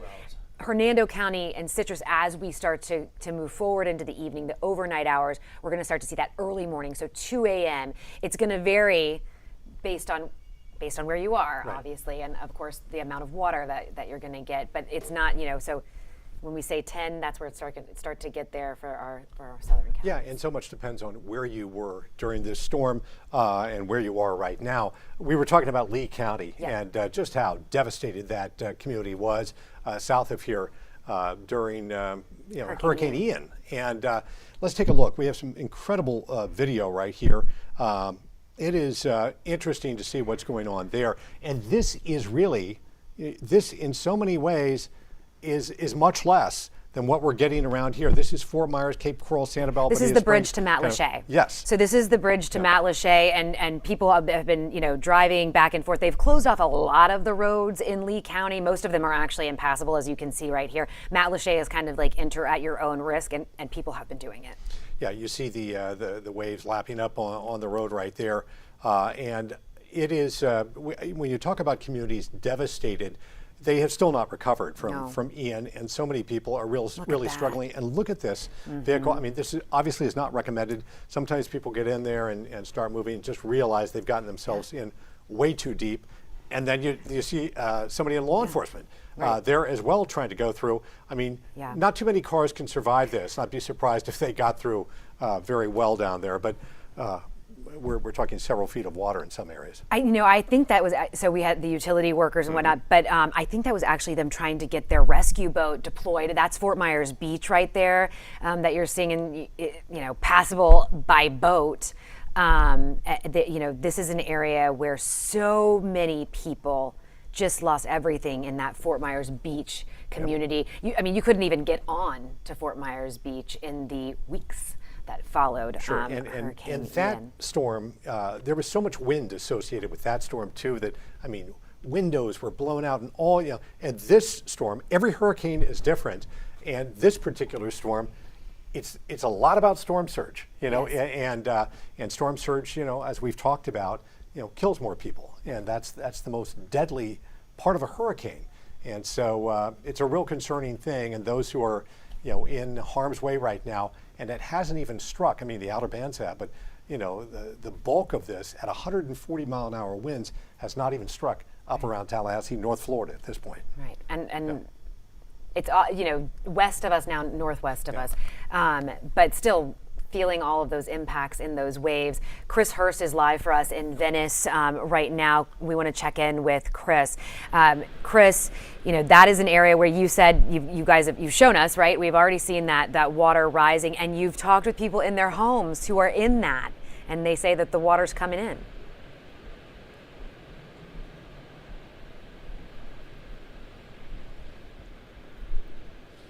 Well, Chris is having a tough time hearing, and that's a common thing.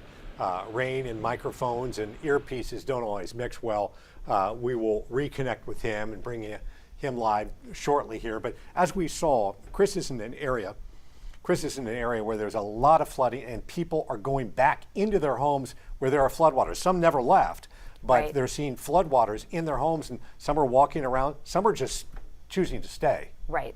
And it's look, it's a hard decision to make, right? To leave your home and leave all of your possessions. Many people have made that choice, wisely, and others have chosen to stay. And we've heard from law enforcement saying that they have gotten some of those calls. Adure Achumba is live for us right now in St.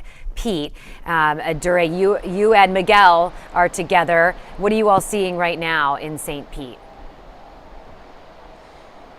Hi, the conditions here in St. Pete continuing to progressively deteriorate throughout the day. We have been on the streets since 2 p.m. with daylight, seeing the storm surge, the seawall over by the St. Petersburg Pier just breach that seawall there. And you could just see the water just kind of like swelling and gathering momentum, and then by the time it was dark, it was already breaching into the sidewalk into the park there at Venoy Park. And at that point, we determined that it was no longer safe to be in that area, and we retreated to this parking deck here at the hotel in downtown St. Pete. Now, the winds again picking up. You can still, feel every now and then that gust kind of like pushes me like that, but then you can still hear that howling to give you a sense of the intensity. And like you said, we haven't really gotten the height of the hurricane.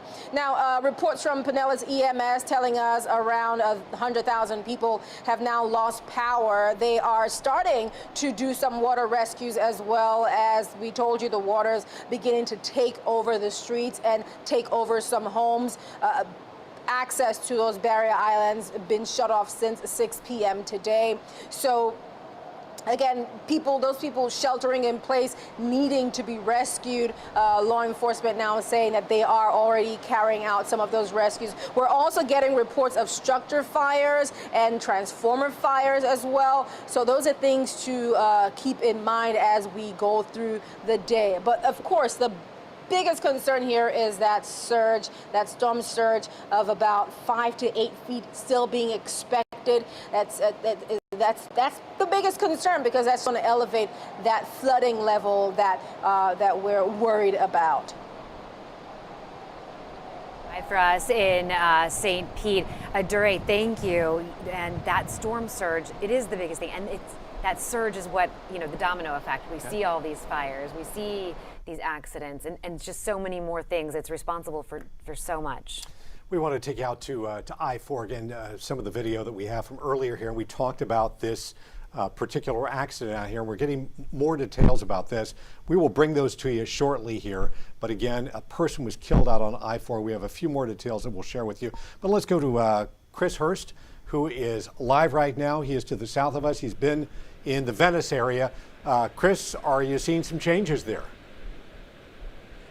Well, the change is that the water continues to get deeper and deeper over Tamiami Trail. That's US 41 here in Venice. That takes you down to Englewood and Port Charlotte. We still have cars that are trying to pass over this road, but not nearly as much as when we last talked to you about 20 minutes ago. We believe that they've, or at least are trying to shut down the road in both directions. Back where I can see where there's an interchange 441 with Venice. We've also seen some police cars that have been chasing after cars that have been trying to drive through the floodwater, and look like they were giving somebody a ticket right up here at the intersection. But while there are fewer cars, there still are some that are trying to pass through here the water. What this really means, though, folks, is that those areas that are in Zone A in Sarasota, Manatee County, the coastal areas, and we're right next to the Gulf. A lot of this water here coming from Donna Bay, Roberts Bay, that feeds into the Venice Inlet, is that these coastal areas are starting to get inundated. That couple, and Tim, why don't you just pan over? I know it's really not going to show anything, but at least you'll know that this car right here with a Purple Heart veteran license plate and a Purple Heart sticker and a Marine sticker here, man, I hope they're okay. It looks like they own these two homes that are just off camera. And when we saw this elderly couple get out of the car to try and survey some of the damage so far for these two homes that are just off my shoulder, it was about knee deep for both of them. Well, we saw them a couple of minutes ago as they were surveying the damage in one of these homes. It was already up to mid-thigh, right? So we're talking about, as Bobby has said, at least a 4-foot storm surge in parts of Sarasota, Manatee, Hillsborough, Pinellas. But that storm surge could get even higher as the tide goes up, and we are still, as I said, down here at least, seeing that actual change of direction from the east and the south to now the south and southwest. So we still have some people that, thankfully though, are not going through that floodwater. That is also something that's a little bit different than the last time we were talking to you, is that some people actually are wisely turning around and not driving through it. But I have to say, it is a little odd because we could see probably about 300 yards off camera, red and blue flickering police lights, and now we don't see any of that at all. In fact, we see somebody here. You know, this isn't really great for your car either, but at least it's better than driving through brackish water that's caused from a Cat 4 hurricane. So people now taking the advice that we have, which is turn around, don't drown, but really the paramount advice, folks, is don't be out here at all if you don't have to. We're out here, as paid observers here to take a look at this stuff, make sure that the conditions are lining up with how the forecasts were and are doing so in a safe way. But we have seen some sparking now, electrical sparking near this water that is now almost about to cover the median two here of the Tamiami Trail. And of course, we know that some flooding issues could be farther up north on these barrier coastal islands, Siesta Key, Longboat Key, up into Anna Maria Island. We have not been able to survey that part of the damage in South Bay, but if Venice is any indication, and generally with these storms that come in through the Gulf, we are the leading edge for what you might be able to expect at points farther north. The storm surge is higher. The winds are still sustained about 50 miles an hour, gusts over 60, and we still have not reached the peak of the surge or the tide just yet, Courtney and Dave. Chris, I'm concerned about this couple you mentioned. Is there anything we can do on our end here to make sure that they're okay? Is there something you can do on your end to make sure this couple's okay? I mean, look, it would be possible for us to get into the water, but definitely not advisable. We are staying here. That is one of the things we kind of decided to do. Rather than try to roam out and find other areas, there still, I think, is an urgent demand for people to avoid downtown Venice and the Tamiami Trail. But we still can see into the home. They do have a lantern that they are using. If there are any visible signs of distress, obviously we will change and adapt and respond to that. But what it is I think a tale that we see all the time, is that some people really just want to disregard the advice that we put out there. And, God love them, they're allowed to do that. They are American, but, it is just not safe to do so. But we are going to keep tabs on them, Dave. And if we see any changes to the conditions, we'll adjust accordingly. Just want to make sure that those folks need some help. That you we made at least me alert nervous. authorities. Yeah. No, I'm not asking you to swim no, across no. the water there to reach them, but maybe there's somebody out there who might be able to help them if they need help. But again, not advisable to be doing that. And when we've talked, Bobby, not to put you on the spot over here, but when we've talked with you, you said the water's going to recede. There's going to be, it's not going to take forever for that to go down. There's going to be time for you tomorrow to be able to go back to your community safely and figure out what's going to go on. It will be there. It will be there tomorrow, we hope. All right, we want to go. Yeah, sorry. Yeah. Mic was on, yes. And another thing about that is this is a stressful time. It's anxiety ridden when you're leading up to the storm, right? Because you don't know, it's the unknown. And then afterwards, you basically end up, right now you're in the middle of it. You're seeing the video, you're seeing the pictures, you're worried about it. And then what's going to happen on the backside is seeing the damage, dealing with the damage. And the folks that live out there will be going out there. And I want to show you this while I'm here. Good, I'm glad we're here. They will be going out there. You know who else will be going out there is people that just want to go and check it out. And the people that live there, they don't want those people around, right? They prefer to have their place to themselves to kind of clean up. And there's going to be a lot of that going on. So we'll have film crews there, and we can shoot it. And then that way we don't have a ton of people heading down there to the beaches. And a lot of the places you got to have a placard, you got to have an ID or something like that anyways. So we talked about near record levels for this surge. Colleen put this together, and these are the records for these areas. Every one of these are broken. Clearwater had 6 feet of surge. is what we're seeing so far. That broke the other one by about 2 feet. That was from the no-name storm back in '93. East Bay area, almost 5 feet. Still broke the record from last year. Port Manatee, look at that, almost a foot more. Old Port Tampa Bay, a foot more. And St. Pete, the old level, in 1985, that was Hurricane Helene. We've now done about half a foot more than that. And I think some of these could go perhaps another foot. The scenes I'm seeing right now, the water levels are still coming up. Looking at the gauges, these numbers are still coming up. And I think in the next couple of hours, we'll start to see that top off a little bit. But that means that these numbers here are going to go up, guys. All right, we want to go to I-4 right now. Yeah, it's a video that we got. sad. This is really just a heartbreaking story that we see. We showed you this earlier where what appears to be some sort of accident on the road. We didn't know exactly what happened. Turns out a sign fell onto a car, killing a person out there. We don't know exactly what happened. This video is reloading right now, but we don't know how that happened, if it was wind related. We just don't have enough information about it at this point, but it does underscore the danger of being out there on the roads right now. There are a lot of things that can happen, from wind to water and everything in between. So many, I mean, there are so many dangers right now when we have hurricanes. And again, law enforcement over and over repeatedly saying, please do not be on the road. In that video, earlier when we were looking at that live picture and trying to figure out what may have happened, and again, the police response to that, if you looked beyond that, you could see that road sign. You're looking at video from the Howard Franklin from earlier today, right? Yeah, that's from earlier today. I mean, it's unbelievable. I mean, these cars just sort of bobbing in and out of water there. There's no doubt there was a good reason for shutting down the bridge right here. Look at it lapping up on the bridge. You remember the last storm we had around here, they had to shut it down for a while. And we should point out that the Howard Franklin Bridge is closed right now. The Gandy Bridge is closed.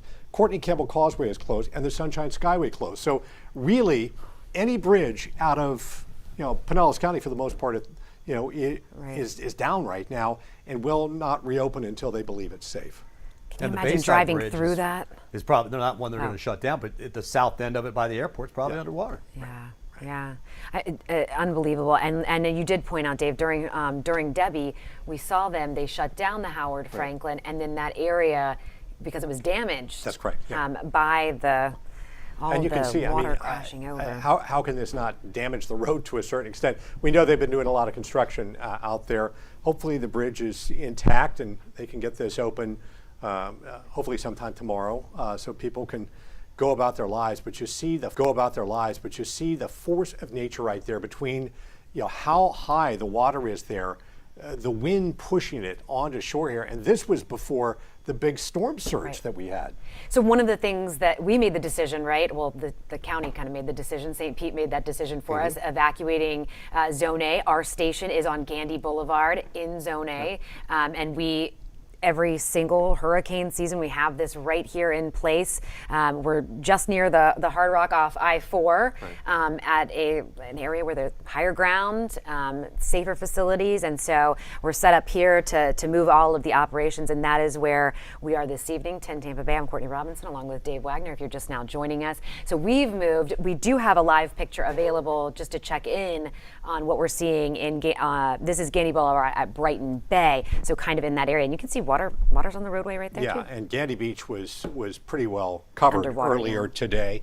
That's not completely surprising, but Gandy Boulevard is not necessarily a place that fills with water. Our television station is just down the road here, and when I checked earlier, they said that they thought it was intact. We've got floodgates up, so hopefully those will hold.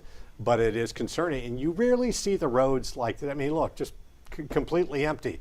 Gandy Boulevard, very busy road. Howard Franklin, very busy. Courtney Campbell, busy. And of course the Skyway Bridge, I mean, an exceptionally busy road. All of them without cars tonight. but maybe a person walking in the middle of the road right Probably there. so. Yeah. Well, that's a novelty for someone to be able to walk down Getty Boulevard. With no traffic. Yeah, with no traffic at all. Yeah. David Shealy is live for us in Tarpon Springs. David, we've seen the wind pick up and the rain. What are you seeing right now? What has changed, if anything? So thankfully it has stopped raining right here in Tarpon Springs. The wind has slowed a bit, still windy, but it hasn't been at the high speeds that we were talking about maybe 20, 30 minutes ago. Ever since we had the power outage about 30 to 40 minutes ago, the lights have come back on and have stayed on. We're gonna try to drive around and see if we can find if there were some effects down the road from those high winds and the rain. But here where we are right now, it has gotten a lot better. Still windy, we still see some flashes in the sky, and that's why we're staying so close to the hotel, because again, if we see anything or hear anything that feels dangerous or seems dangerous, we're going to get back inside, because that's obviously the safest thing to do. And David, were you able, before this, were you able to make your way down to the sponge docks? That's an area where we always see a lot of water coming up. Earlier today when you guys were around, were you able to get down into some of those areas, and did you already see the water kind of coming up? So we were in the sponge docks earlier. We spoke to a man who worked on a boat, and they just had to tie the boat real tight because they didn't want the boat to float away. We did not see water spilling into the sidewalk or the street. Actually, the scene was a bit interesting because we saw groups of people walking along the street, on the sidewalk, just trying to take everything in. And we asked them, hey, how worried are you about this storm? And some of them said, I'm not worried too much, and they didn't really have that much concern, but they said if it did get dangerous, they would go inside. So we're going to see if we can go back and see if anything happened over there. But the businesses right there by the docks, they all had sandbags. They all had boards in front of their doors and windows. So all the businesses took precaution just in case anything got to an extreme level. We're going to go check that out, and we will report back on that for you guys. All right. David, be safe. Thank you very much. We have all of our crews. They're out. They're monitoring all of the conditions and sharing those with us, sharing those with you. I want to take you to Boca Ciega Bay right now, and we'll show you a rescue that took place. This is from earlier today right here. And you see the Coast Guard out there. And obviously, someone is down in that water, and they are working to get them out. What happens with this rising water sometimes is it happens so quickly. And Bobby had talked about this, how quickly that storm surge can move in, how quickly it can change. We've heard from our crew up in Crystal River, they have a very kind of short amount of time to get out of the way. So this is something to keep in mind. Coast Guard, no doubt, busy. They can't go out in every condition, but they try very hard. You see them being hoisted onto that helicopter right there, that Coast Guard helicopter. What remarkable work they do in trying to protect people in the worst of conditions. You see just how choppy the water is down there. I'm sure it's very windy, but these people prepare for that. They train for this and do an amazing job. We're very grateful for them. Very, very grateful. And you saw that boat that they were showing over there. We talked about this earlier. There's a lot of people who live on boats in our communities, and we've unfortunately, saw some tragedies happen with that during in Gulfport. In Gulfport, yeah. So, they're out. They're ready to make those rescues. They're trying to mitigate as much as they can before the storm, but they're there. Hannah Deneen is live for us right now. She's in Hernando Beach at this hour. Hannah, we are keeping watch on the storm surge. Is it changing there? Well, Dave, you're talking about how quickly we can see this water rise, and I don't know if I've ever seen such a good example as this. You guys last checked in with me 30 minutes ago, where you could still see the lip of that side of the boat ramp here. That's now completely underwater. I want to say it's risen nearly a foot in the last 30 minutes. Now, where these black poles are here, the black and green poles behind these shrimp boats here, that area behind those poles is a dock where people can typically be walking. And Rob, I think you've got a good shot there showing just how underwater that dock is now. Now, high tide here on Hernando Beach, I misspoke earlier, it's actually closer to 11:30. So what we're seeing is high tide coupled with the storm pushing all of this water in. And this is the storm surge. It's here. It's pushing in. This is what people in all of the neighboring communities have been preparing for all week. We've been in those neighborhoods for the last several days. Just earlier today, I was in that neighborhood right next door to the boat ramp where there were nearly every house in there had some version of tarps and sandbags working to protect their house. They are ready to see this storm surge, and Courtney and Dave, it's here. Yeah, no doubt about it. I mean, I guess my question is, have you been able to tell whether or not those measures that they took have actually helped? Because, you know, when you see this level of storm surge, it doesn't matter if you put up, you know, sandbags or tarps, whatever, that water often finds a way in. Yeah, Dave, I spoke with a man earlier who lives in that neighborhood, and that's exactly what he told me. He said this might slow down the water, but it almost feels inevitable that that water will get into their house. He had actually redesigned the ground floor of his house after the last storm that impacted them. I believe it was a dahlia. And he said, I no longer have carpet in my ground floor. I'm not dealing with that again. We put down concrete, something that I'm going to be able to throw on some fans after these storms instead of having to redo my ground floor, because again, these storms and the impact that they have on their homes, they're becoming more routine. And again, he felt that the storm surge coming into his home, it was a matter of not if, but when. Yeah, and you know, the sad thing about this is these people, you know, you look at insurance. Insurance will not cover everything that's damaged, often doesn't cover, you know, nearly as much as has been damaged. So these homeowners are faced, you know, with having to clean up, pay out of pocket for a lot of this stuff. And it takes time, it takes money, it's stressful. And these folks are, you know, going to be struggling for some time to come. And many on fixed incomes, because absolutely. this is their retirement. Yeah. I mean, we're talking from Sarasota, for the Tampa Bay region, right? Yeah. From Sarasota County all the way up to Citrus County, that so many in our coastal communities, again, in the last year, it's now the third time from a major storm system, you know, but there's been flooding issues, you know, throughout. Right, and then you look at the cost of Yeah. insurance going up in this state, and the struggle that homeowners face there. Right. It's getting very expensive to live, and certainly after these storms it bemes more expensive. It does. I want to give you a look at Causeway Boulevard, Gulf Boulevard, Bel Air Beach. We've been kind of monitoring this. Oh yeah, you can see there were signs that you could see, and those are now submerged. This is an area where we've kind of just been checking in, and you can see it moving too, Dave. When we talk about, you know, looking, we had another shot, right, of clear water looking above. It looks like a river, and you can see that right there, that water moving, pushing through and just getting deeper with that surge. A friend of mine sent me video from Sand Key, so not too far away, and the water was right there, intercoastal side, and that water was right there, like looking at their dock. Oh, we do have that video. Okay, let's see if we can show that. I mean, this is incredible. So this was this might have been about an hour ago, so deeper now, and you can see that right there, looking at the dock, pushing in. Again, this is on the intercoastal side. So look at that right there, so much water. Yeah, we talk about moving water. A really good example of that is where Eric Glasser is right now. He's live along Tampa River Walk. Eric, when we last left you, the water was rising, the surge was taking place, and the water was moving as well. Hi, Dave. Yeah, well, before, at our last location, we were along Ashley Drive, and I said that the river walk had become the river.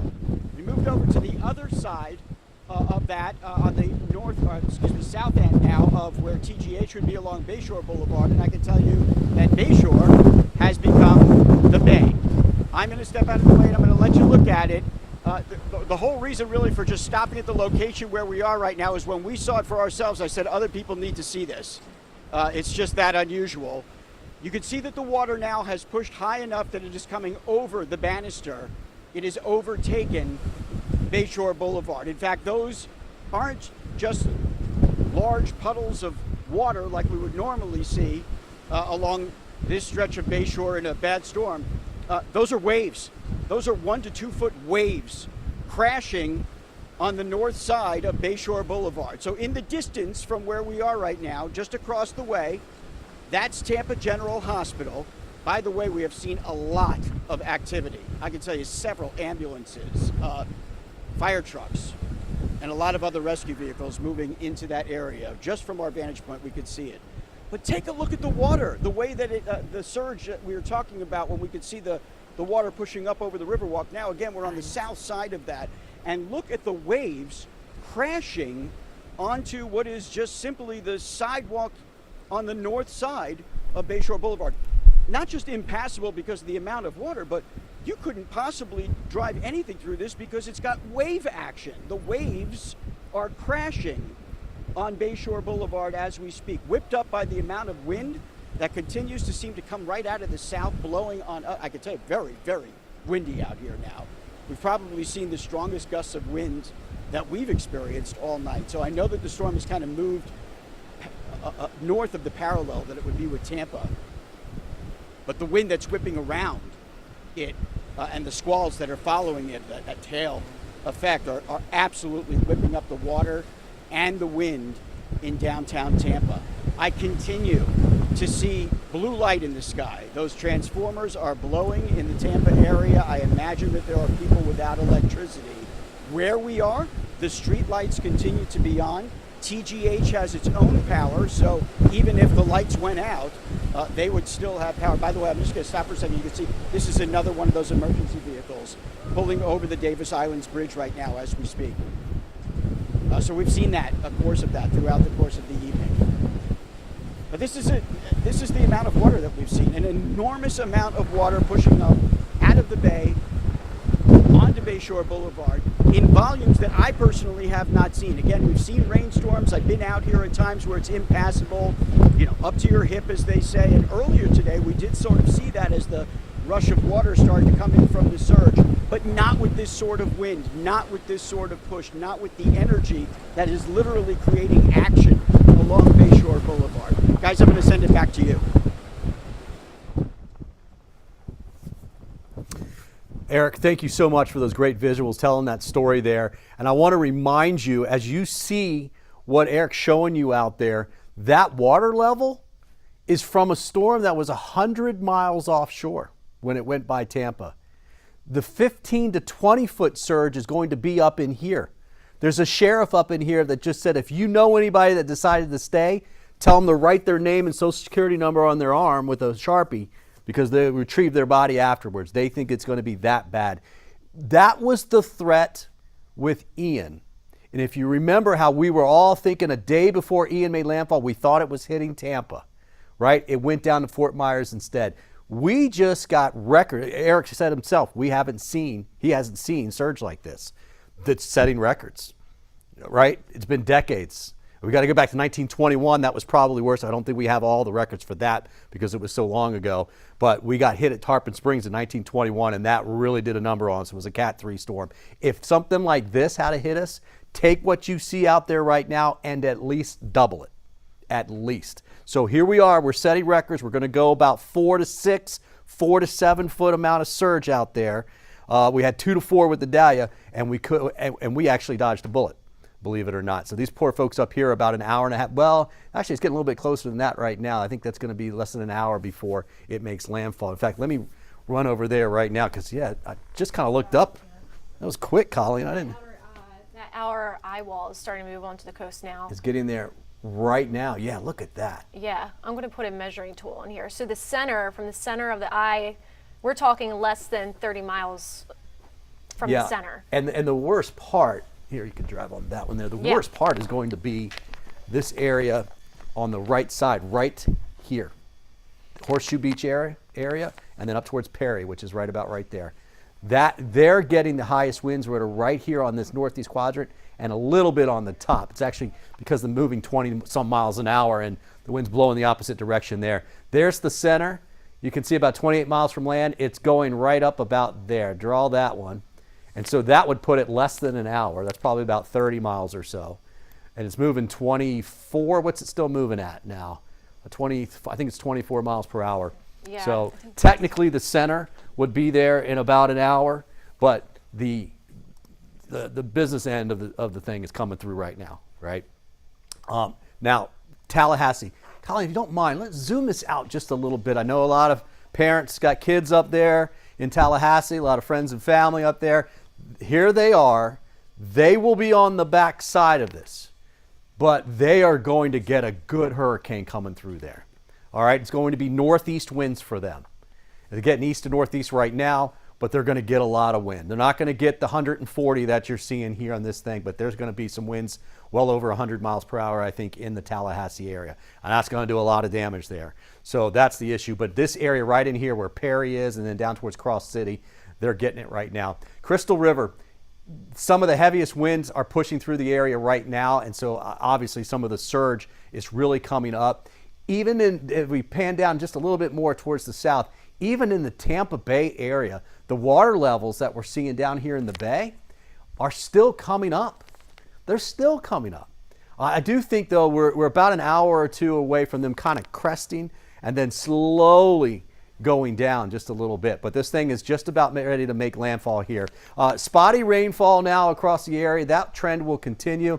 Talking to some friends are like, I think we did good. You know, most folks that live inland. And I look at these rain bands, and I think we are looking pretty good. They will be cutting back that tornado watch here soon, but I'm not letting go of that for a while. We do want to keep an eye on some of those cells, as we could have still a few spin ups. The wind will stay onshore. It will be slowly coming down, but as Eric said, there's some gust. And if we could zoom out just a little bit and then hit that water vapor button if you get a chance, maybe go out a little bit more, because one of the concerns, we were talking earlier about some drier air getting in here. Yeah, we're going to have to go out a lot more, I guess, now. There you go. See that orange there? That is drier air, and it's going to be pulled in back on the back side of this. And the reason why I bring that up is because it's not enough to eat away at this, which normally it would. It's too late for that at this point. It will help eventually. But drier air is a little bit thicker, a little bit denser, and you can actually have winds just blowing even higher on the back side of this. Downburst winds. And so that's also playing a role in keeping our winds up and keeping them gusty for the next 3 hours or so, through about 1 to 2 in the morning. I think we've seen closer to some of the peak gusts that we're going to see, upper 70s to near 80. We might see a couple more, obviously along the immediate coast, but because we're getting a little bit of mix of this dry air in here eventually, that's going to keep some of those winds gusty as we go through the overnight hours. So the overall wind will be slowly coming down, but we're definitely keep some good gusts.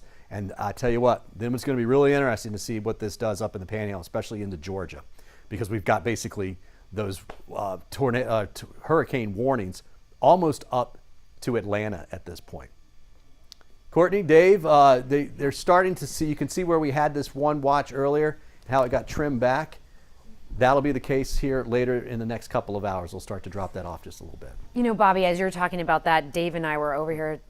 It's such a different storm because I think so often we've talked about the wind element, you know, the storm with the winds and the fact that this is just so much water. I don't remember, you know, and I know that this is a different level of water, but I don't remember a storm where we were like saying that, you know, there's just gonna be so much water. And don't worry, I mean, the wind, as we've seen it, yes, there have been trees down, but it hasn't been as damaging. Yeah, all these hurricanes are different. They have their own kind of identity, and that's what makes it tough. And when people say they're not evacuating because they went through a hurricane, a Category 2 or 3 or 4, and say I'm not evacuating because everything was fine.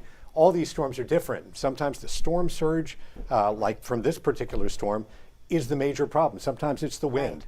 So if you've survived one hurricane doesn't mean you're going to survive the next or the next. And it's such a massive storm too, with that surge that we're seeing it, you know, really in so many of our communities and different levels. Citrus County is one of those areas where we are expecting, you know, our northernmost county in Tampa Bay, where we're really expecting the most surge, potentially 12 feet or more. Yeah, as we go to the north, it gets more difficult, more challenging for folks up there. Aaron Parsegian is in Crystal River tonight, keeping an eye on things there. Aaron, are you seeing the surge taking place there? Are you seeing the water rise?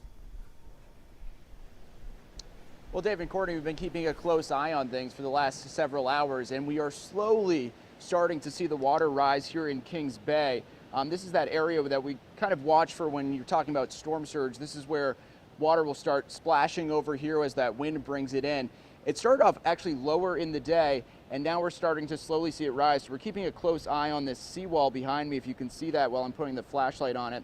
We want to be really cautious if that water starts to come over that and come close to it. We were talking to some of the locals around here who've been through a storm or 2 or 3 even in the past year alone, who say once that water starts coming over the seawall, it's about 15 minutes before we have to get out of here and go to higher ground. That just gives you an idea of how quick that surge can happen. Obviously, people have been kind of waiting around all day, waiting to see that happen, and now we are slowly watching that water begin to rise as this wind continues to pick up and blow here in Crystal River. So that's something we're keeping a close eye on through the night, through the hours. And this is an area that's been inundated by storm surge and flooding before. It was last year, Hurricane Idalia brought 7 feet of storm surge going to homes, businesses all around Kings Bay and Crystal River here, causing a lot of damage. Some people are still recovering from today. So there's a lot of anxiety as we go through the night and it gets darker and darker, and they try to figure out just how much this water will be coming up into these neighborhoods.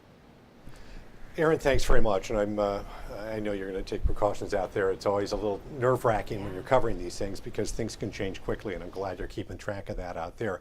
I'm Dave Wagner along with Courtney Robinson here. We are 10 Tampa Bay.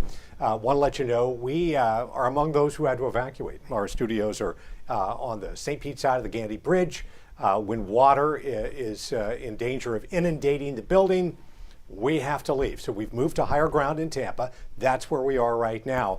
We're safe and sound. We hope you are too. We know there are some people out there in harm's way, and we know a lot of you did not anticipate that it would be this bad. Not everybody keeps up with, not everybody watches every single newscast or is on social media. Some people aren't completely aware, and I've discovered that just by talking to people and letting them know, hey, we got a hurricane coming. It's like, oh, really? Had no idea. I told you, I mean, I was off on Monday and Tuesday, it's like personal days, and it was so interesting. People going, wait, there's a storm? I just realized that there's a storm, or why is the water gone? Sure. And so, so not every step of the way, and things have changed throughout the day, just in the last hour or two, not just with the water rising, but even that wind kind of changing as well.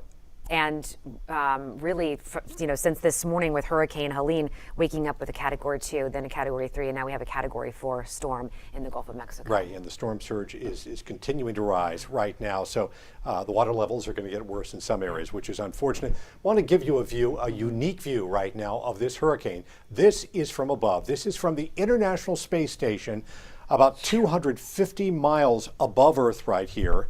The International Space Station orbits Earth in about 93 minutes, but it was able to take this picture, and you see both the beauty and terrifying picture here of this storm. Look at that, just looking right, and you get an idea of just how big this is. Hundreds of miles this storm is. Really every part of the state of Florida in one way or another is impacted by this storm. And Bobby, I'm going to put you on the spot here. I'm trying to remember exactly what you said earlier when we look at this, and you can see the magnitude of it. You said potentially the largest storm recorded with Helene's wind field? No, not the largest recorded, but twice. We were comparing it to other storms. Okay. So the people have an idea why we're going to get the surge we're going to get. Okay. It would be about 150 miles wider than the storm winds with Idalia. Wow. Okay. Wow, and that was a big storm too. Yeah. Oh yeah. Over 450 miles wide. So as this goes north, Bobby, talk about this storm as it kind of heads north. It's going to hit Florida. It's going to hit up there in Tallahassee area, around that area. It's going to cause a lot of damage, a lot of flooding. But then it's going to move north. How far can this storm move? I mean, what states? We have a lot of people from out of state here. People have moved here from out of state. People are visiting from out of state. How far north do you think this storm? Some people have evacuated out of state. Absolutely. And how far north do you think this is going to move? Well, see, and that's the other thing. When we ask people to evacuate tens of miles, not hundreds of miles, right? Because if you drive right in where it's going, it's coming to get you there. Let's take a look at our forecast track. So the pinkish red that you see here, those are hurricane warnings. Okay. The blue are tropical storm warnings. Here it is right now, 140 mile per hour. The pressure's down to 939. That's impressive. Meteorologists geek out on that stuff. That is low. But this will move up to the north. And so here we go. You can see it. Atlanta's right here. They just about have hurricane. They could see hurricane gusts in Atlanta, and that's amazing. But this whole southwest part of Georgia is going to get it. Now, then it goes up into the mountains. Some places in here, we're going to end up with 2 to 4 inches of rainfall. Some places in the mountains are going to end up with 15 plus inches of rain. North Georgia, something like that, okay? Then it goes out and it does a loop here and as it's falling apart and then kind of drifts off towards the east. What you are seeing here in the blue and the red are basically wind warnings. The blue is tropical storm wind force winds, 39 to 73. That pinkish area, that is basically 74 mile per hour winds or higher. Most of that will be in gusts. I don't think we'll get steady winds, all that, but there will be certainly spots in South Georgia that could get 75 mile per hour sustained winds. That's amazing. And that's because it's moving at 24 miles per hour. So it'll start to fall apart as soon as it goes over land. But if it's not spending a lot of time over one spot, it's just going to continue to move and fall apart at about the same rate, but it's going to be falling apart further inland because of that move. So a lot of friends, a lot of family up in the southeast will be dealing with this. There's also that tornado threat all the way up through here as well. Haven't said much about South Carolina, but the high country of South Carolina, they're going to get a ton of rain too. And it could be pretty bad as far as the flooding goes. And then in these areas, first initially you get the heavy rainfall in the mountains, and that causes flash flooding because it's the relief, right? You got the valleys, and it rains on the sides of those mountains. It all goes right down to the valleys, and it just rips down through the bottom there. That's the initial thing that happens in the mountains.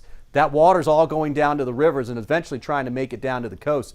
The rivers in South Carolina, not only in high part of it, but the low country is going to start to fill up eventually. That takes 2-3 days after the storm goes by. And Carolina Beach right here where the N is in Wilmington just got 20 inches of rainfall with that system a week and a half ago. So potentially some spots in North Carolina, it could be 2 spots in North Carolina, Carolina Beach and somewhere out there northwest of Charlotte that see almost 20 inches of rainfall in about a week and a half. That is a ton of moisture, and that is affecting a lot of people. And again, you've got just about the entire state of Florida with at least a tropical storm warning in it. And you see all of this red on the backside.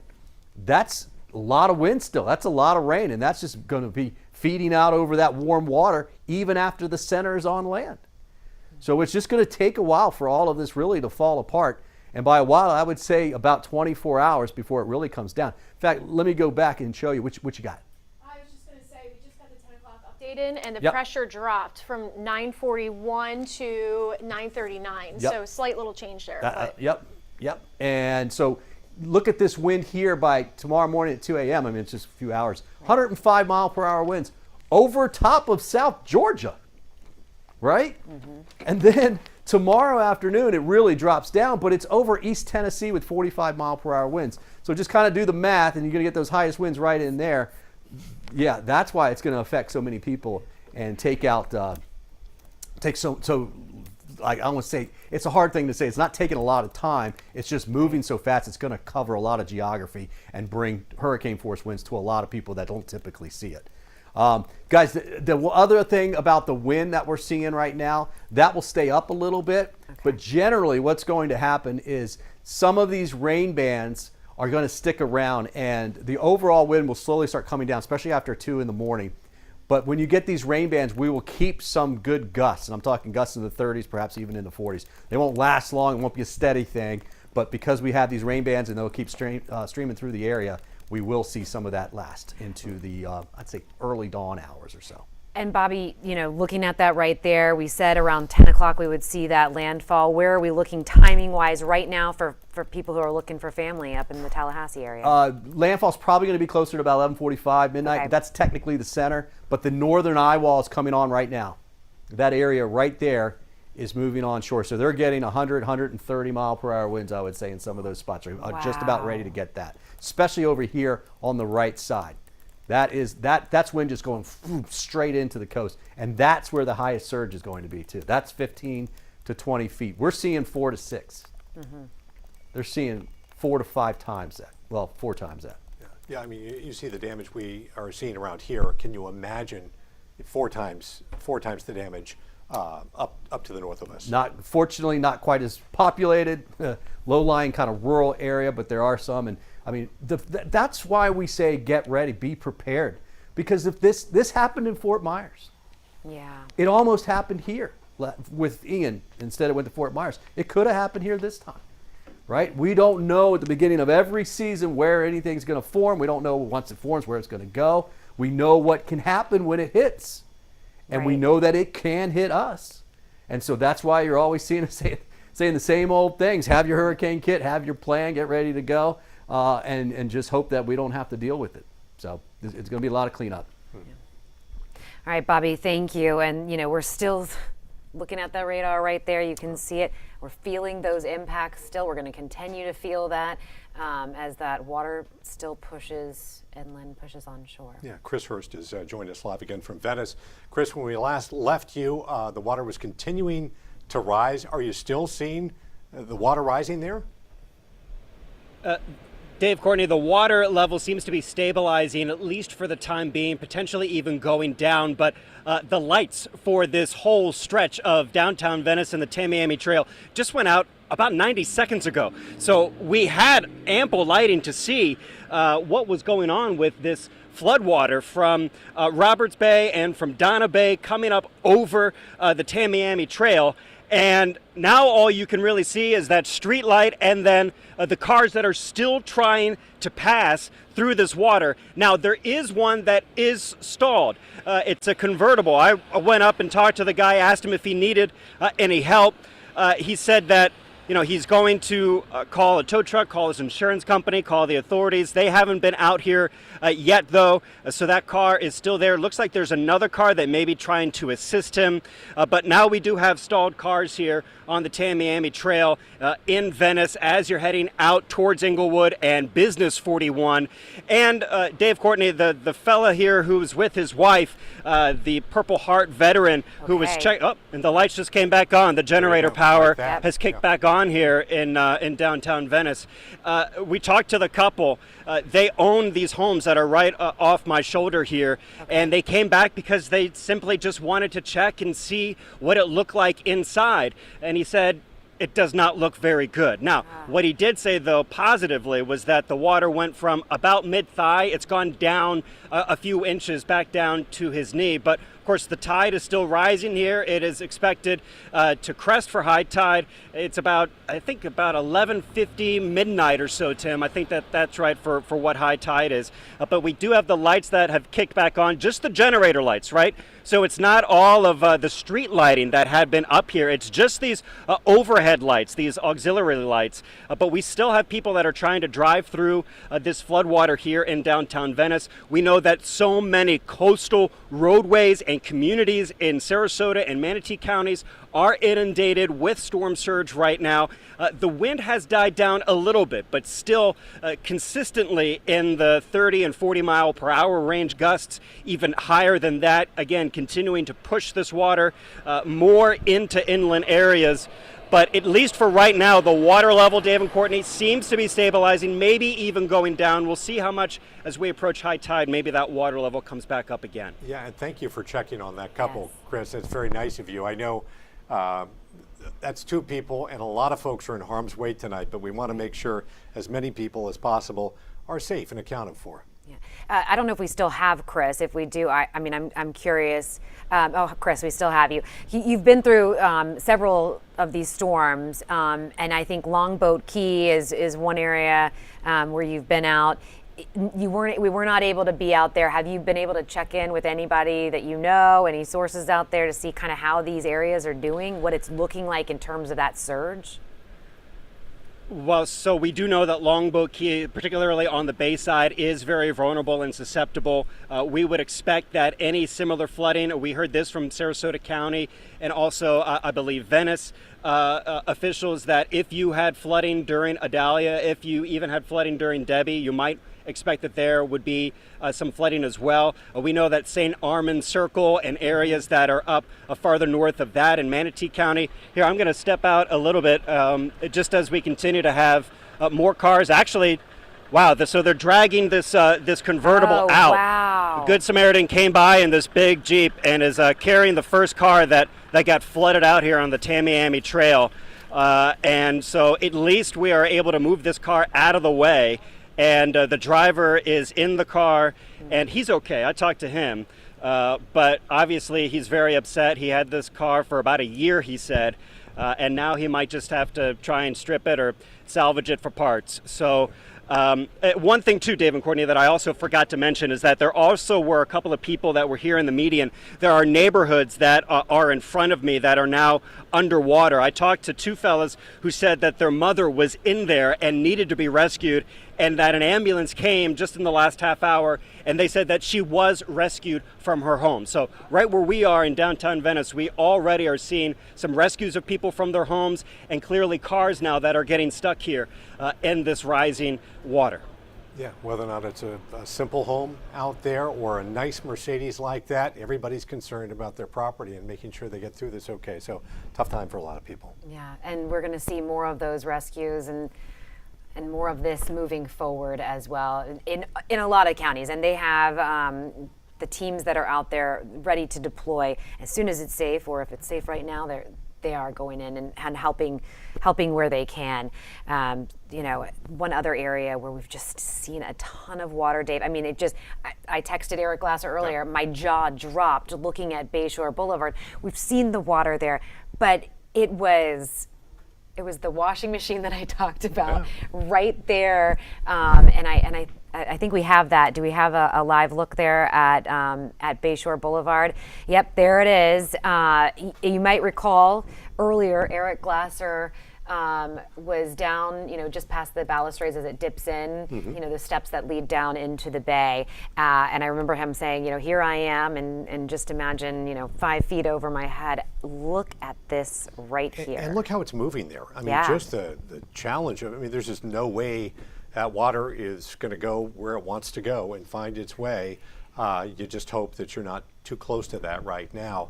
You just wonder, and you see the lights off in the distance. I believe that is Tampa General Hospital right there. So we were told by Eric that he saw a lot of activity, a lot of ambulances, fire trucks, that kind of thing going into Tampa General Hospital. We also have Miguel Octavio, who is in St. Pete right now. Miguel, you moved to higher ground to avoid some of those floodwaters there. What are you seeing right now? What's it like there? Well, Dave and Courtney, you both mentioned how strong the wind sounded outside, and I can tell you those winds are getting much stronger. We can really hear the howling of those winds, and we can only imagine what the storm surge looks like closer to the water, where we spent most of our day at Vinoy Park, North Shore Park, and some of those areas that were already flooding when there was daylight out, including Shore Acres. In fact, in this hotel in downtown St. Pete, we met a number of people who evacuated from those low-lying coastal areas, including Shore Acres, a lot of them keeping track of their homes right now through their door cameras and the inside as well, and their heart just breaks seeing the flooding going inside, water going inside once again, because it was just more than a year ago when a number of those people were flooded out because of Hurricane Idalia, and they're back here at the same spot. And Pinellas County is warning we still have not reached the peak of the storm surge quite yet, expecting about 5 to 8 feet, and already more than 200,000 people have lost their power. They've gotten several 911 calls over flooding as well. So right now they are just hoping those who evacuated from Zone A evacuated. There's a lot of concern over the barrier islands as well. I just want to show you how strong some of the conditions are over here, but you can really see those trees swaying from that wind. And of course, we can only imagine how the water looks like as of now when we were there, when it was earlier there during the day. But I've been talking to people over text, just checking in with them. Some of them have not evacuated from some of those zones. They wanted to keep track of their homes, but it looks like the water had reached about waist deep level right now in some of those neighborhoods, including Shore Acres. We also spoke to those living in the Edgemore neighborhood. They've been sending me pictures of how their streets looked earlier this morning and how it looked days before. When we checked out some of those streets, they were already flooded, so we can only imagine what those streets look like with the strength of this wind, with the strength of the storm surge as well. just speaking to some neighbors who evacuated to some of these hotel rooms closer inland, I can tell you their heart is just breaking seeing the water going into their homes once again, and they're just hoping that as we continue to see these conditions, the amount of damage they see is just minimal. But right now, a lot of people just heartbroken at these conditions right now, and first responders are just hoping people are hunkering down somewhere safe where they can be away from the storm surge and the water here. Dave and Courtney. All right, Miguel, thank you so much. Miguel, live for us in downtown St. Pete.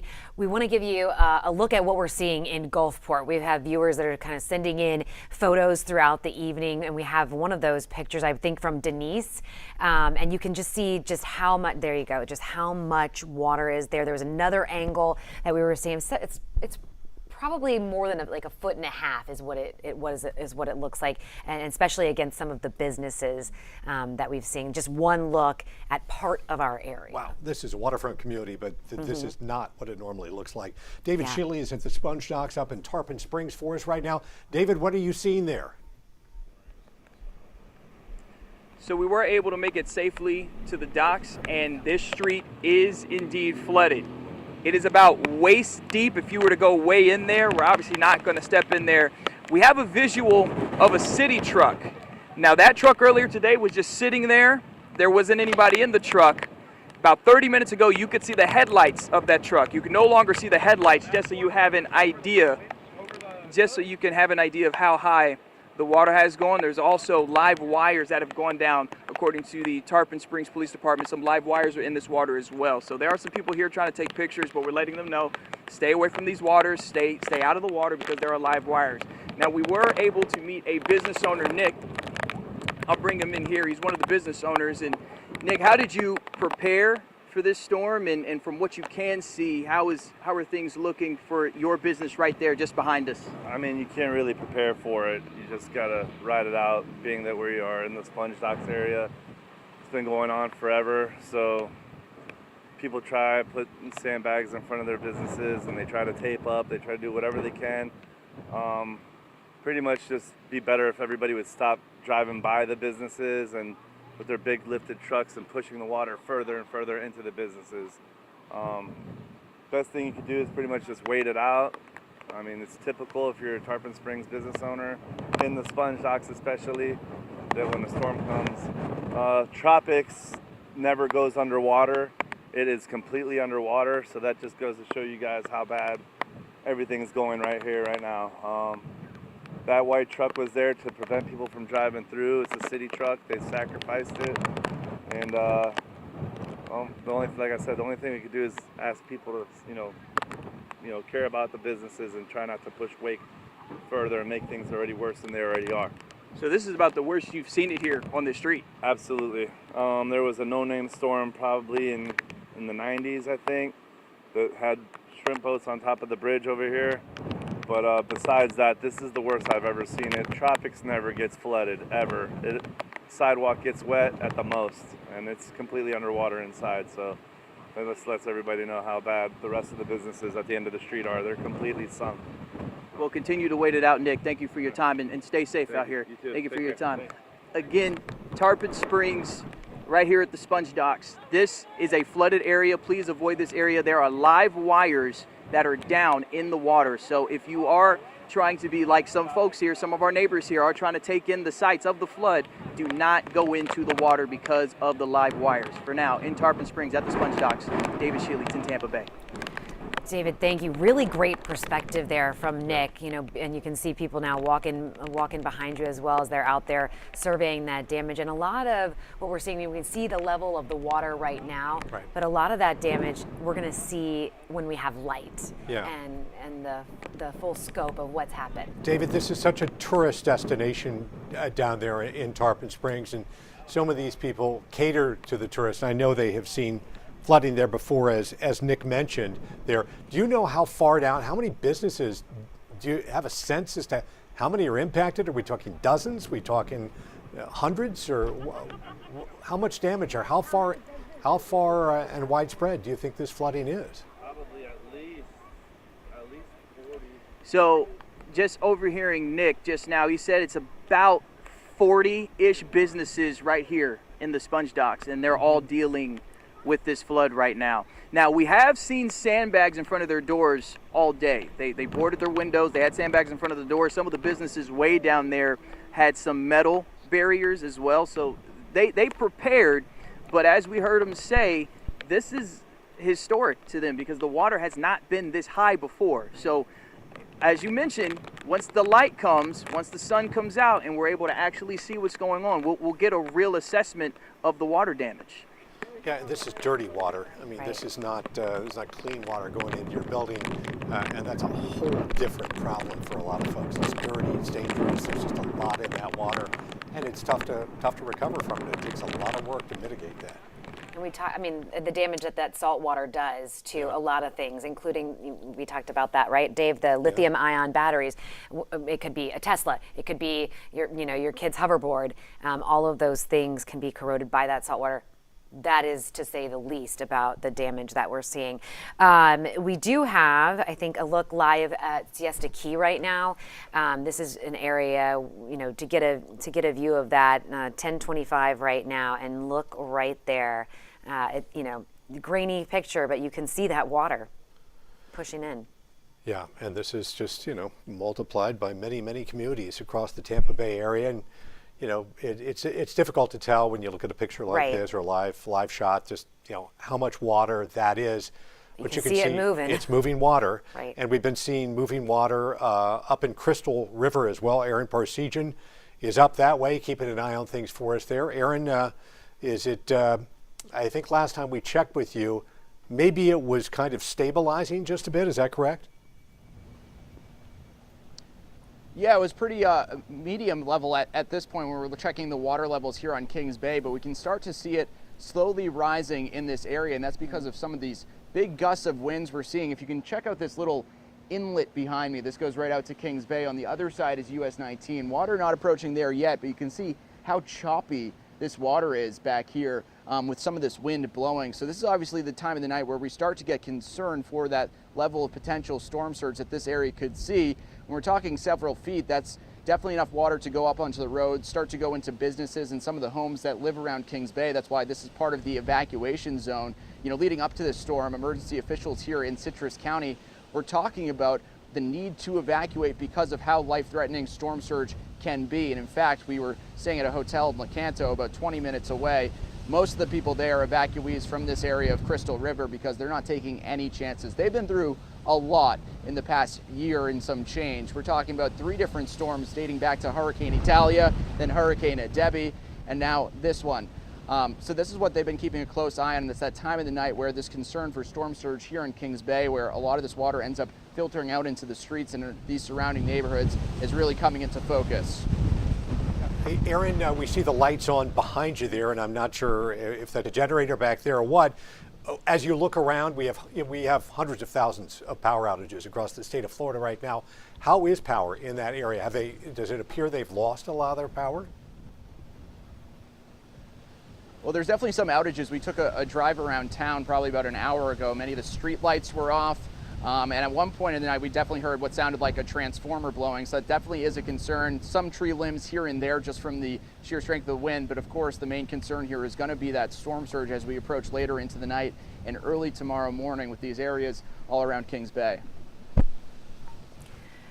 right, Aaron, thank you so much, live in Crystal River. And we've been checking in. It's interesting to see the things that have changed and how quickly they've changed and kind of where we are. It gives a really nice perspective of what we're, kind of that baseline of what we're seeing.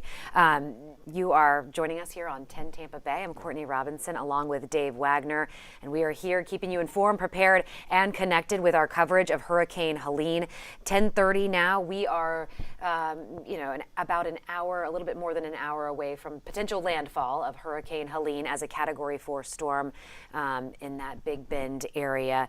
And we have been showing you the surge that we have seen in the Tampa Bay region, all of that water. It's also caused a lot of power outages as well. Yeah, I mean, that storm is well past us at this point, but there's quite a surge of water left behind and a lot of power outages as well. Hundreds of thousands of people in the state of Florida right now are without power, many of those in the Tampa Bay area and north. And as that hurricane makes landfall, there will be an increasing number of people in the state without power. Right. Looking at numbers, and again, those power crews, they're out right now. There's also many on standby in the state, to get to the hardest hit areas where that, there are so many with the wind that they're going to see north of us that will be without power. Duke, 207,000 customers without power. Tico, almost 90,000. And when we look at Florida Power and Light, Sarasota's got 42,000, Manatee 35,000. So quite a bit. Keeping an eye on things. Bobby, you have something for us here. Well, let's just kind of reset where we are here because we're getting close to landfall with the storm here. 140 mile per hour winds as of 10 o'clock. You can see where it is. It's right there. The pressure's down to 939. That's about 65 miles northwest of Cedar Key. So here goes the forecast track, as you can see, and I'll get in here tight in just a minute. But you can see it's going to be producing hurricane force winds all the way up through central Georgia. All right, then it will fall apart. Now, let's talk surge. So these are tide levels. This one is at Cedar Key. And this is amazing. They are going into major flooding right now. The red line that you see here is the actual measured level of the water in Cedar Key. And they're very close to that eye wall. They're actually a little bit to the east of it. Places like Horseshoe Beach, they're going to be actually closer to the eye wall and will have more storm surge. But that's amazing right there, those numbers. Here, obviously, here's where the level should be. It should be down here by about maybe about a foot or so, and it's going to be all the way up there at 6-7 feet. So that was Cedar Key. That's the highest. This one's important too because this is Clearwater Beach, but look what's happened. It started to crest a little bit here and will slowly start to come down. See the tides? The tide's not going to let it come down a whole lot, but the part that's being driven by water, which has gotten it way up here, that part will start to come down. So you actually will see it start to come down just a little bit here over the next couple of hours. All right, so that's actually a little bit of good news. There's the eye wall on the satellite. You can see it's just about there. See all the little wobbles that it does? And you get those really because we're looking at it on radar. It's likely doing that even when we don't have it, when it's down in the Northwest Caribbean, right? Because we just don't have much radar there. Here's the picture of the radar now. You can see very heavy rainfall just west of Crystal River. That northern eye wall is now moving right into the area. This is the radar from up there. And look at the still thunderstorms, still lightning around this on both sides of the eye now. And that's an indication it still probably has about 130 to 140 mile per hour winds. They've got it at 140 right now. But you can see where Tallahassee is. They're going to miss the heaviest wind, which is right in here. But they're going to get a lot of wind. And unfortunately, it looks like Perry is going to be very close to the center of this. And they are just now getting that very, very heavy wind. Of course, the rainfall that's coming through. But they're basically getting in that northern eye wall. This is Horseshoe Beach. That's what I was saying. They have more surge, I think, than even Cedar Key. And that is, even though you don't see rain right here, there's a ton of wind blowing right straight onto the coast in Horseshoe Beach. They are just outside that southeast eye wall. Cedar Key, that's where we had that very high major flooding category surge just now. And Yankeetown, a little bit inland, but not by much. Nothing's really too far inland up there. The center now from Clearwater Beach is about 128 miles north-northwest. So moving at 24 miles per hour, that's definitely going to pull it away from here pretty quickly. Look at all the rain, though. I mean, we still got these heavier bands that are offshore. You can see the center from the hurricane center. It's going to probably end up just a little bit right about there. For us, we still have thunderstorms developing. Crystal River, Aaron's going to start hearing. He's probably already hearing it. You're seeing some light flashing out there. Some of that's thunderstorms. And some of these cells here are heavy. Look how they're kind of merging together a little bit right there. That helps to squeeze out some moisture. And so we've had a little bit of a break on this US 19 corridor for Pasco, Hernando, and Citrus. But that's about to change. We've got some heavier rain coming through. Fortunately, there's not a lot of people out, but this is the type of rain that will cause some minor flooding on the roads and that type of thing. Again, if you live in one of these areas where you get 2 inches or so of rain in a short amount of time and it floods, probably going to have that happen this evening. Well, literally 3 to 6 inches of rain, and I think 6 is on the high side. These areas probably going to end up all in all about 2 to 3 inches right along the immediate coast.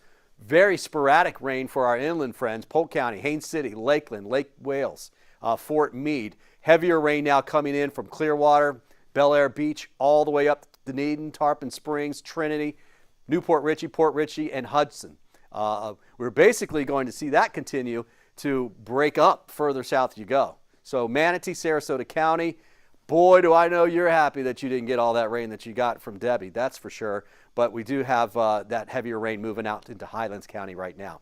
So the number of, well, let's look at the precip totals here, right? This is estimated by the Doppler, but you can see 1 to 2 inches. Some spots, there's obviously local spots I've seen more than that, but half an inch for inland counties, and some areas didn't even see that.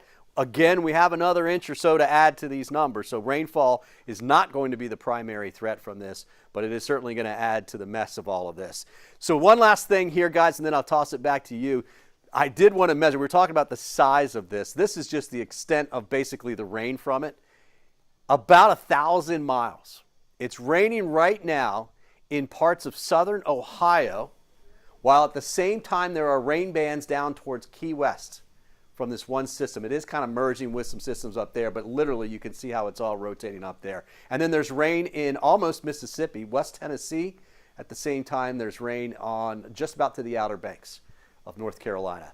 That's a big reach. The core of the winds right in here, that's about 450 miles. That's one of the main reasons why we saw so much surge here in the Tampa Bay area. Wow, that is one massive storm system there, and it just affecting so much of the country and will continue for days to come here.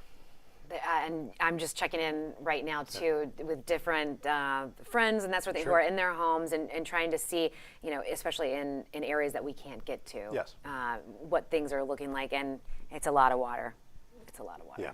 Hannah Deneen is in a place where there is a lot of water as well, Hernando County. She joins us live right now. Hannah, how have things changed for you? Well, Dave, the last time you checked in with me, I was out in Hernando Beach, and I saw about a foot of water rush in just 30 minutes. That water was rising incredibly quickly, and for those who are familiar with the area, you know that there are very few roads that go in and out of the Hernando Beach area, of all the coastal parts of Hernando County, and all of those roads are prone to flooding. So we knew that we're at risk of getting stuck out there if we stayed much longer. So we decided to drive inland closer to Brooksville, and as we were driving, we came to this intersection here. It's Cortez Boulevard and Commercial, and you can see just ahead, blocking Cortez going toward the beach, there is a roadblock. There is no one getting by that officer there. They tell me that because of the storm surge, because of debris in the roadway now, and also because of some down power lines in the road,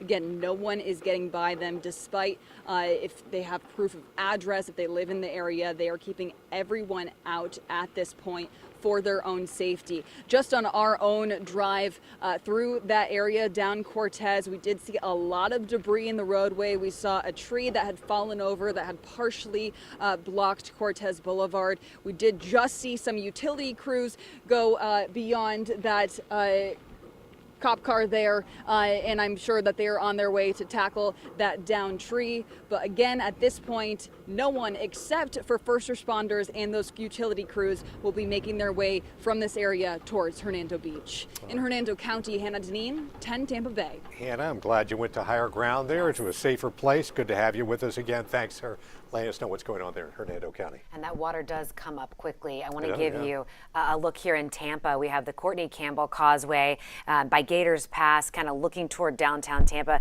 I mean, okay, so here you can see, you know, law enforcement really having to block the road off because there is water, you know, on the roadway. The Courtney Campbell closed this evening. I'm trying to remember exactly when. It was probably around 5 o'clock at this point. It's been closed for some time as Florida Highway Patrol and the counties really started to make sure that people were, you know, sheltering in place at that point, you know, and staying out of, you know, areas where so much water just coming over, crashing over from those rocks. Right.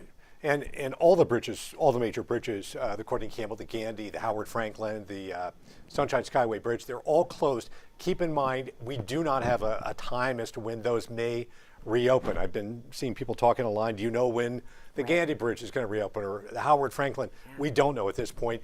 They won't be reopened until they're deemed to be safe, and hopefully that'll be sooner than later. We also don't know. We saw all those heavy waves rocking the Howard Franklin. Right. We don't know if there's any damage this time around because it has been damaged in the past. So that'll have to be dealt with if indeed there are problems there. And also, priorities. Yes, it does cripple the area in terms of being able to get from Pinellas, get from Tampa. Yeah. But there are also people who are going to need to be rescued. We've heard from each of our reporters saying that they have been in touch with law enforcement or officials in their communities, and that there were rescues that were happening, be it fires, be it high water, car crashes, that sort of thing. Yeah, Aduria Chumba is in downtown St. Pete. And you look like you maybe are in a different location or a different position there. Aduria, what are you seeing there? What are the winds like? What is the water like there? Right now, the winds are intensifying. We're hearing the howling blowing in downtown St. Petersburg right now. And we're getting reports already of power outages and light poles and transformers on fire. Right now, nearly 300,000 people have lost power. We're also getting reports of water rescues, and some of the law enforcement also not conducting any more rescues because it's putting their personnel in harm's way because of how intense this is becoming. As you can see, you can hear it. The wind is really picking up on this side, and you can see the trees being swept around because of just how intense those winds are. Now, earlier in the day, when it was still daylight, we were over by the St. Pete Pier, and we watched as the storm surge was slowly building up and throughout the day, and we saw that the water start spilling over and breaching the seawall there. And at that point, people started clearing out of that area. Again, the prediction of upwards of 8 feet of storm surge. We know that some places like Clearwater have already seen 6 feet of storm surge as well. Again, we are still not at the height of the storm and what it's supposed to bring, what it's predicted to bring. So law enforcement, they're reminding folks, shelter in place. Do not try to get out on the roads, and if you're taking in water, get to higher ground, because at this time it's not safe to get people out there. So get to higher ground. Live in St. Petersburg, Aduria Chumba, 10 Tampa Bay. All right, Aduria, thank you so much. Let's touch base on the other side of the bay. I mentioned earlier trying to check in on people, see what we were seeing. When we talk about Bayshore Boulevard, we often think of that beautiful stretch with the balustrade, but it extends so much farther south of Gandy, and that is an area where we are seeing it. This is a home that's kind of near MacDill Air Force Base, closer to MacDill, along Bayshore. So that is the bay in the backyard. Is on stilts there? No, it is not on stilts. That is just, there's actually a dock that you might be able to see kind of it off in the distance where that blue light is. That right there is kind of that boat. Dock. And anyway, so it's coming in, and you can see the planter right there, going up over several steps. There's also right there with the fire pit that you can see. So I would say standing there, probably up to my kneecaps, oh my goodness. which would be maybe 1.5 feet right now. Oh, I'm so sorry for your friend and her family. I know that's really just an awful, awful thing to deal with. It's sort of the beauty and the curse of living in a place like this, and we certainly have seen changes in these storms over the past few years. So it's been a challenge for anybody who is even remotely close to water, and a lot of folks who aren't close to the water as well. Yeah, and in this situation, heating that evacuation, so they're safe, they're kind of nearby. But then checking in just a little bit farther inland with the Inner Bay area. No water right there. Yeah, kind of hit and miss. Hit and miss, but no power. Tropicana Field also hit by this storm. Take a look right here if you can. This right here, this is one of the signs outside here, a home of the Rays. It is a number of these around, but it has been kind of pushed over Don't know whether or not, I'm assuming that is wind, and hopefully that's something that can be righted there. But, you know, this is just an example. It is, you know, sometimes it's the most kind of bizarre and random thing that gets damaged in these storms. And that's one of them right there at Tropicana Field in downtown St. Pete. Gusts in the upper 70s to near 80 in St. Pete. Makes sense. So, I mean, you would think some of these things would be able to withstand winds, but they haven't really been tested sometimes, some of these things. So hopefully they can fix that down there. Let's take a look at TGH. Eric Glasser, when he was live just a bit ago, sharing that there's a lot of activity happening at Tampa General Hospital, and you can see right there, that's that ramp. You know, as you're coming on to Davis Islands and you look over toward TGH, there's that the ramp, the parking garage. Just it's inundated, and you know, I'm trying to get another perspective here. Just a lot of water just rushing through, but they are. Look at the cars in there, vehicles in there. Yeah, and this building is surrounded by kind of this water barrier, this new thing they spent a lot of money on to try to contain it and keep the floodwaters out. Obviously, there are generators for the folks there, but this rushing water is just so devastating. You just wonder how many cars are in there. Hopefully not that many on the first floor. Right. But it says visitor parking, and we just, you know, people are going through enough when they're in the hospital. They don't need this. Right. And Mayor Castor, I can't remember if it was earlier today or yesterday, at this point, they opened up the parking garages for the city for people who needed to move there, people who lived on Davis Islands or, you know, lived in some of these low-lying areas in the city of Tampa to, you know, put their cars in that. There you go. Look at this. This is US 19 at Curlew Road. This is in Dunedin.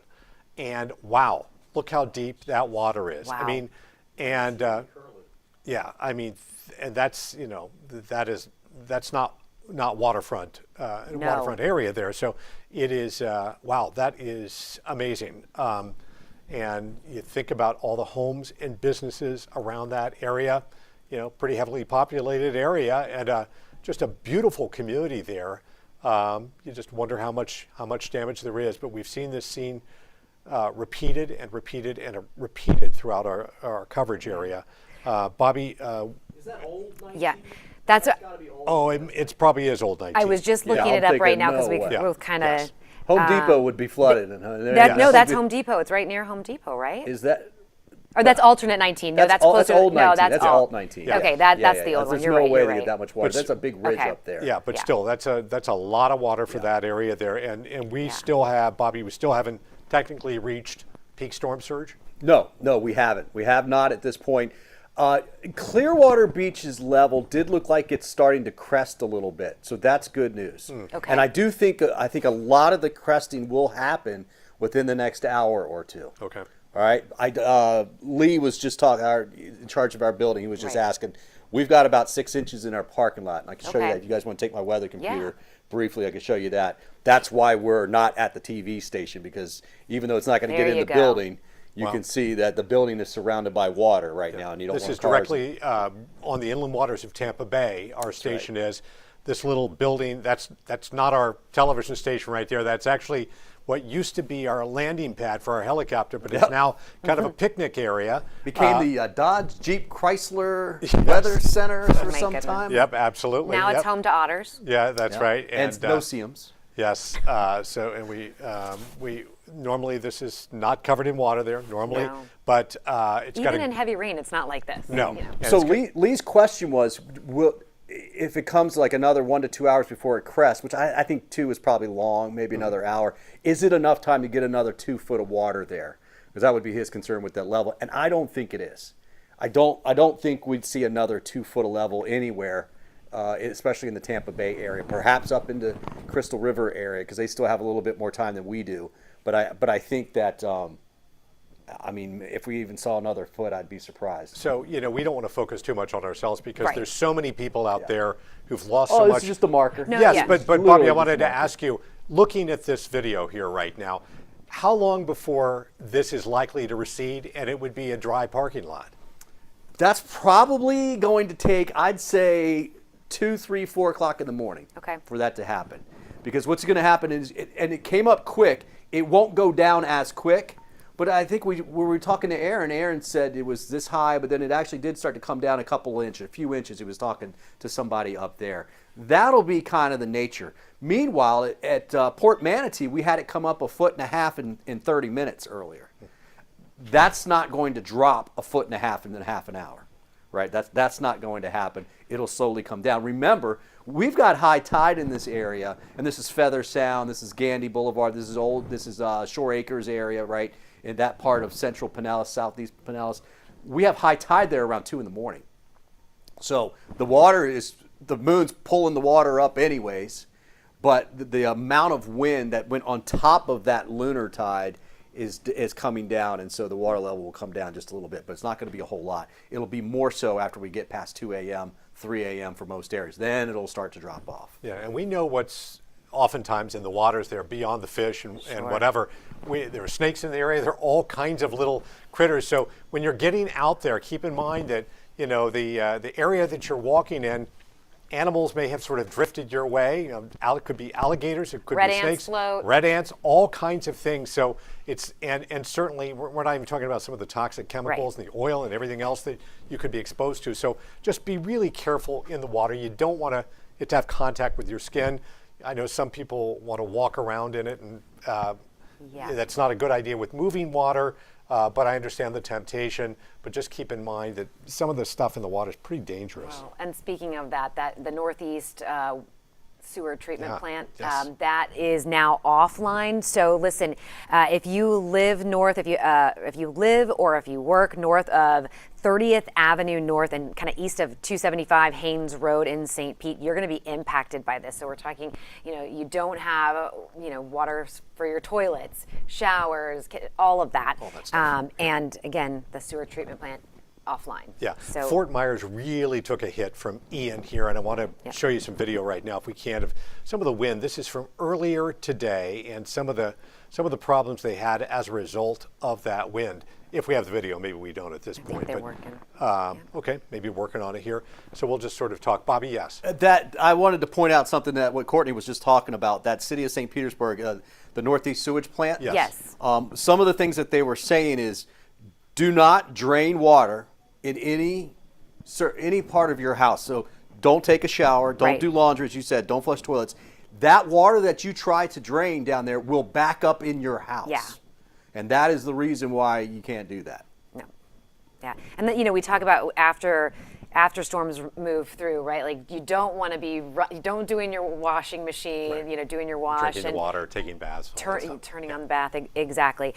We do have a live picture. I don't think we have Fort Myers right now, but we do have a live picture of the downtown Tampa camera that we have, and it is looking right now at Tampa General Hospital. So this is a live look for you there, and you can see the camera's still shaking, and look at the water right there kind of going up. That's that flood wall. Is that flood wall? I believe. Yeah, and what are the wind speeds, Bobby, right now down like around Tampa General, downtown Tampa? Do you have a sense? Yeah. Let me he's going to check on that for us. But that so flood wall is getting a workout. Yeah, they put sort of this vapor barrier, water barrier there, and newfangled kind of thing that seems to have worked well in the past. But this is an unusual storm. Obviously, we saw water getting into at least the first floor of the parking garage there. Right. So we know we saw garage. At least one vehicle's damaged, and we assume there probably are more as well, but hopefully some of those have been parked a little higher. Bobby is checking on wind speeds down there. It's just, the camera's shaking, so you kind of question what we're talking. They're blowing 37 miles per hour, gusting in the mid to upper 50s right now. Oh, wow. Okay. 37 to upper 50s. What we can't often see, right? When we look, we can see the water and you can see it moving, but to get those speeds, it's not calm out there. Yeah. Chris Hurst is joining us live right now from Venice. He's been keeping tabs on people down there and the floodwaters down there. And Chris, boy, what a different scene behind you than we saw maybe a half hour ago or so. I'm assuming you're in the same area. Is this the same area? You haven't moved? Where that got towed, the car? Yeah, we haven't moved. We did see another car get towed. It's about 20 yards in front of me, a Chrysler that also got flooded out. So we've seen 2 cars here in along Tamiami Trail, US 41, downtown Venice, a couple of miles south of here. We are just outside of Nokomis, where you can still see that we have the Tamiami Trail here covered in both directions. People still are trying to move through this floodwater in their cars, some successful, some not successful. We were talking last time, Dave and Courtney, about the water level here in southern Sarasota County. It still looks pretty consistent. It doesn't seem to be rising up any more at the moment like it has been for the past several hours, but still the water covering roadways. There was a paramedic who was actually here just a little while ago, and then he left, but he was going to check on that car that was flooded out, that second car that I didn't have a chance to get to show you. And I asked him, what is it like? And just from what he said they're backed up right now with 60 calls for service that they're trying to get to. I said, why haven't law enforcement closed down this road? And I just simply don't think that there are enough units to go around right now. They are attempting to do swift water rescues, not only here in southern Sarasota County, but apparently also there are calls for aid in Charlotte County. Some fires that have occurred here as Helene has moved through our area that they still have not been able to put out because of the rising water. And the last time I talked to that EMT, he said they're trying to get a boat out here to maybe be able to go home by home to see if the folks here need to be rescued, if they have an ability, if they didn't evacuate, to maybe ride it out. I can say that at least the wind has definitely died down from the gusts we saw crossing over 80 miles an hour, sustained winds into the 60s we had for much of the afternoon, but the wind has died down, and certainly the rain has not been here in any way that could have contributed seriously to what is already multi-foot storm surge, and a storm surge that is still covering a lot of roadways and going right now, Courtney and Dave, continuing into people's neighborhoods and into people's homes. All right, Chris Hurst live for us in Venice. We're coming up here on 11 o'clock. We do want to, I think, take a look at where things stand with Hurricane Helene at this moment. Yeah, Bobby's keeping an eye on things for us, has been all day, and as we have for several days now, Bobby. Yeah. Cone of overtime, we call that, right? We want to be making sure that we're watching outside for those water levels to start coming down just a little bit. I want everybody that's worried about those water levels to know that they are going to be cresting here shortly in the Tampa Bay area. All right, here's the latest on Helene. 140 mile per hour winds. It's moving to the northeast at 24. 939 is the pressure. That hasn't changed much. What has changed is it's just about ready to make landfall. It's very, very close to that happening right now. It's 65 miles west-northwest of Cedar Key. I'll show you. That's about 90 miles from Crystal River. There it is. Almost official landfall. And actually, Colleen, we should be keeping an eye on that because they're going to issue something right in here. Keaton Beach is the place. There's Perry. Perry, yep, definitely going to be very close to Perry as well. But there's a couple small little places they call beaches down there. That's basically Keaton Beach, Deckel Beach, and over towards Fish Creek. That's going to be pretty much where the center of the eye goes on shore. That's what we figure out is the center, obviously, of the storm. Again, that's about 90 miles or so northwest of Crystal River, just behind the banner there. But you can see, look, it's still thunderstorms on the north and west side of this thing. It's actually a pretty good thunderstorm rolling through the Crystal River area right now. So very heavy rainfall in that area. They'll get more there than what we got, for sure, because they're just closer to the center where the more steady rainfall is. But you can see it's about 128 miles, probably 135 miles now from here in the Tampa area and moving further away. And that will continue. And basically, we're going to be left over with these scattered showers. A little bit heavier now for northern Pinellas, Pasco, Hernando, and Citrus counties. The heavier band that we saw earlier now out in the southeast Polk County and into Highlands County. Luckily, we don't have any spin-ups in there, and that was the one that we're really watching. We will still be watching for it in this area too, and we still have a tornado watch, basically Pinellas, Hillsborough, Polk counties northward for the next several hours. Technically, it goes until 6 a.m., but that's for the northern part of it. Ours will come out sooner than that. We will not have a tornado threat, I don't think, through 6 a.m. The winds right now, let's take a look at those. 38 in St. Pete is a sustained wind, steady wind. 58-mile-per-hour winds. I want to take you down to Sarasota. It's still blowing in the 30s, 49-mile-per-hour wind. Guys, when the sun comes up tomorrow, this water's coming out slowly overnight. There's a lot of stuff tore up on these beaches. I'm seeing pics and video from the north end of Anna Maria Island with about that much water, about 3 to 4 feet of water over parts of the island, and reports that it went from one side of the island to the other, complete washover, right? And I think a lot of people were not expecting this. So there's going to be a lot. That water is going to slowly start coming down. If you can reach somebody, if they've called you, if they're trying to find information, let them know it will start to come down. But these winds are still blowing to the point where it's holding the water, and the tide is still coming up.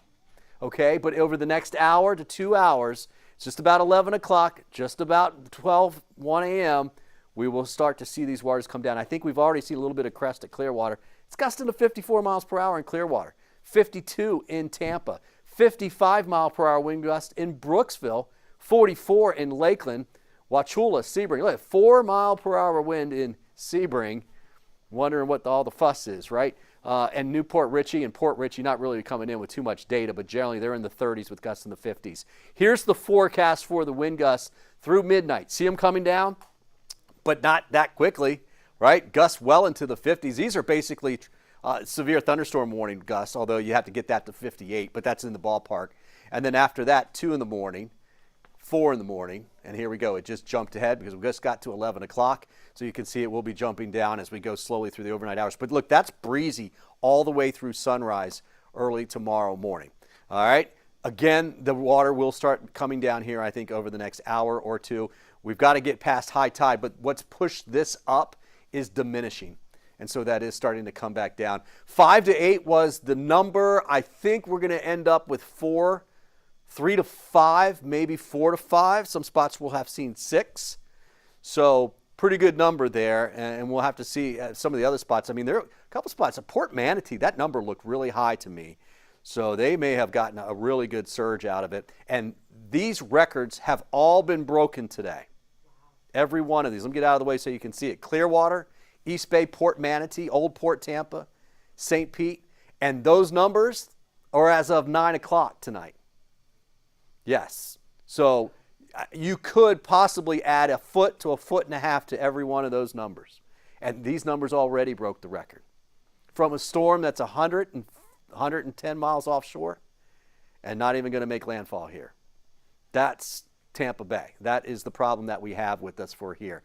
So, yeah, they were rising as of 9 o'clock when we made that graphic. Amazing. There's the bigger picture. There's our tornado watch.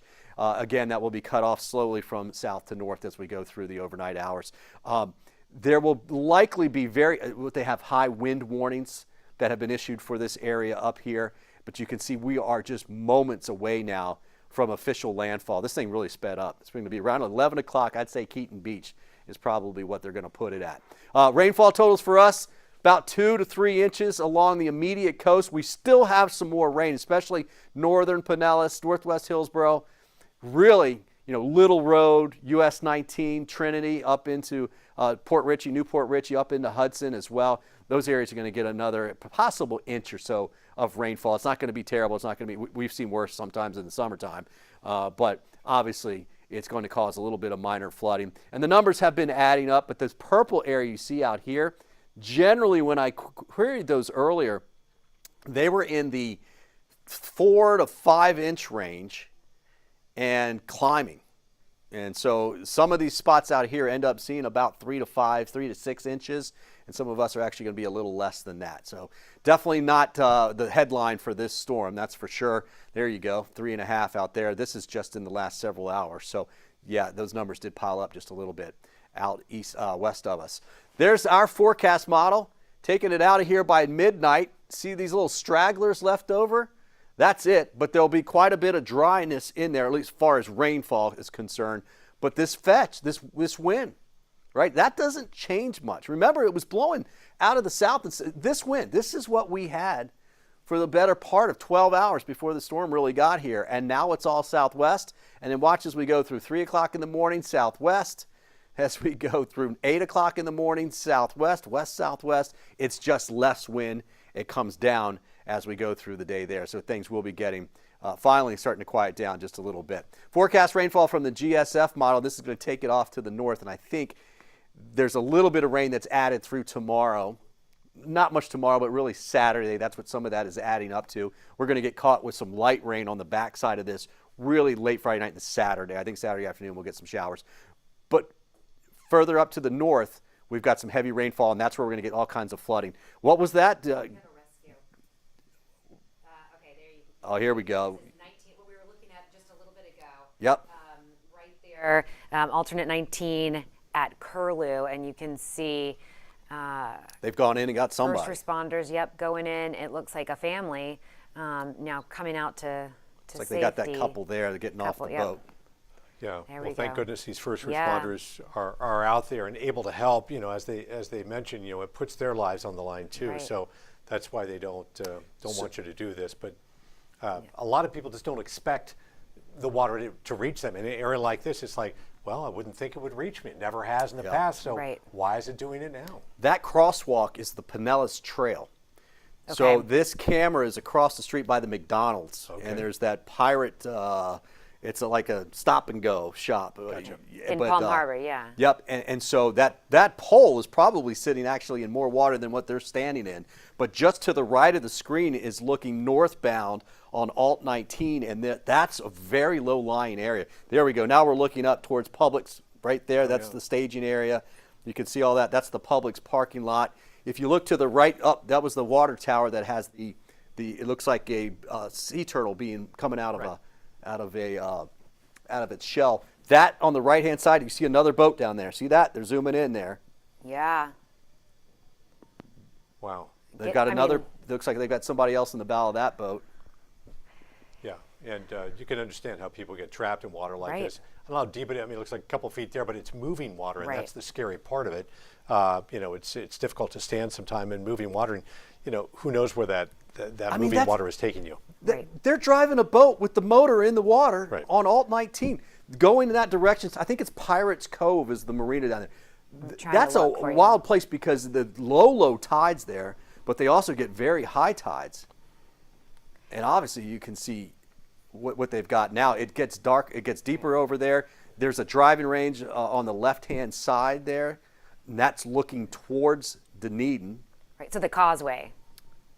No. This is looking. Let me get bearings. That's looking south.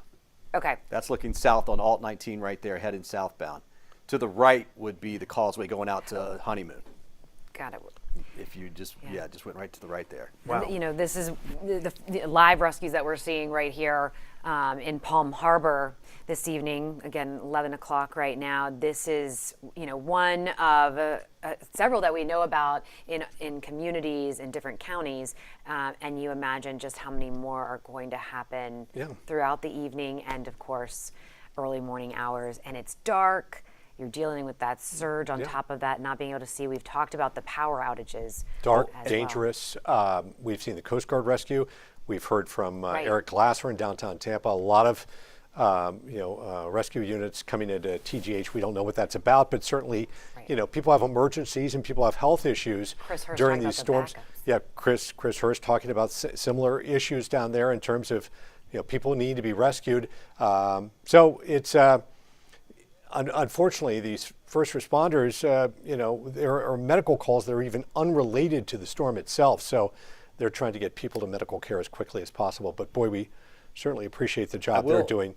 I will point out, Dave, that's an evacuation zone. That's level A. Is a level A. Okay. And that's the reason why they were asked to evacuate. If you stay and you have some kind of medical issue, you've got to call 911. Those guys in those boats have families. And now they got to go get those people because they stayed. Sure.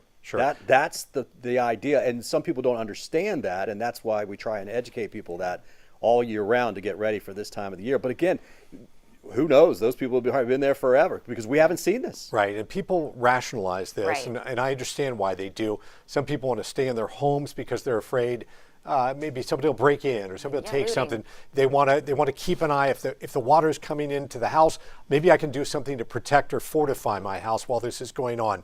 The reality is, when you have this much water, there's virtually nothing you can do. Tampa General Hospital has that barrier there, but you know, the vapor barrier.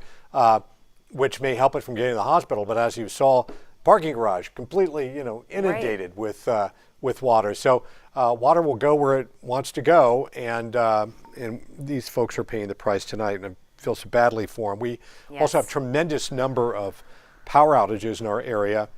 And you can see we've seen power flickering on and off. On and off. Yep. Power's still on. Duke Energy statewide, more than 300,000 at this point. TECO, about 95,000 right now. But those numbers are going to go up as this storm makes landfall to our north.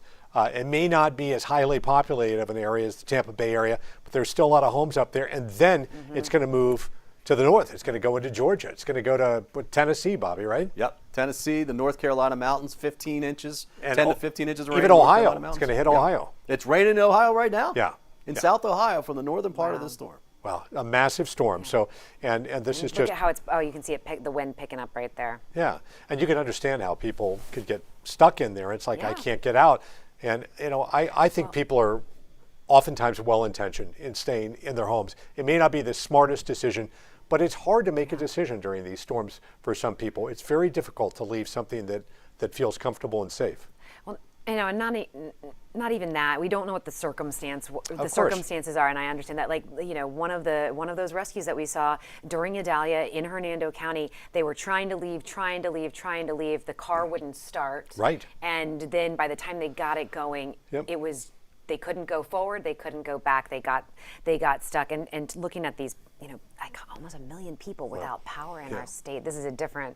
This is US 19 as well, and Dunellen. Okay, and Dunellen. Okay. Still a lot of wind there. Yeah, you can really see the wind kind of whipping up the traffic light there on your right, and it's why people shouldn't be out on the roads tonight. It's just it is just a changing landscape. I mean, earlier this afternoon, when you compare, people were out along Bayshore Boulevard and just taking it all in, out on the beach, and just really kind of enjoying this amazing experience of Mother Nature, and then suddenly it takes this dramatic turn and becomes not just a fun situation, really a dangerous situation. And Aaron Parsegian is up in Citrus County for us. I was messaging with him earlier and kind of said there's not a ton going on right here, but it's a waiting game. That water's going to come up. That water's going to come up quick. We've seen that happen. And here, that water pushed through, and you can see or maybe they're going to a different headed back location. out. Headed back out. I thought, Yeah, you wonder if they're, you just wonder how many people, are around there whose lives are impacted, business people and homeowners and everything else. I mean, really? it's just such heartbreaking. And this water, you think of all the vehicles involved here and all the cars that are going to be totaled and the people who are out that money, businesses that are out that money. It's just a rough time. So one thing that happens on the backside of these storms when you get this kind of inundation is electrocutions. Yeah. Right. And that's after the water has gone down. People trying to do the work in their house, they're trying to clear out that lower part of the drywall. You're just pulling things out, and I've seen almost every single storm when you get this kind of stuff. Somebody gets like that. So we urge everybody, please be careful after the storm. Animals, snakes, all kinds of things come out of the ground when this is going on. They're going to be running around too. It affects them. So it's going to be a big cleanup. And I tell you what, guys, I would bet that I think most people didn't see this coming. Right. No. Well, sure. Didn't expect. It's hard. You can't picture it. Well, since it's never happened, really, Right. like You this. can't picture The other thing I might mention, you talk about the predators that end up in the water. There are predators who will prey upon you to take advantage of you after the storm. It's really important to make sure that you do not sign any contracts. You can vet them through the state of Florida. They will help you. They will help you. If you go online, State of Florida, the Chief Financial Officer's website, go to that, and there will be a way for you to contact them to verify whether or not there's a legitimate contractor. But do not sign anything. Don't agree to any repairs unless you are fully confident of the person you're dealing with. Yeah, and on that note, the Florida legislature has taken action on that and made it that assignment of benefits, which was something that we saw over and over and over happening in all of these storms, so that it prohibits policyholders from assigning those to a third party. So that's illegal now. But you do have to be for that specific thing,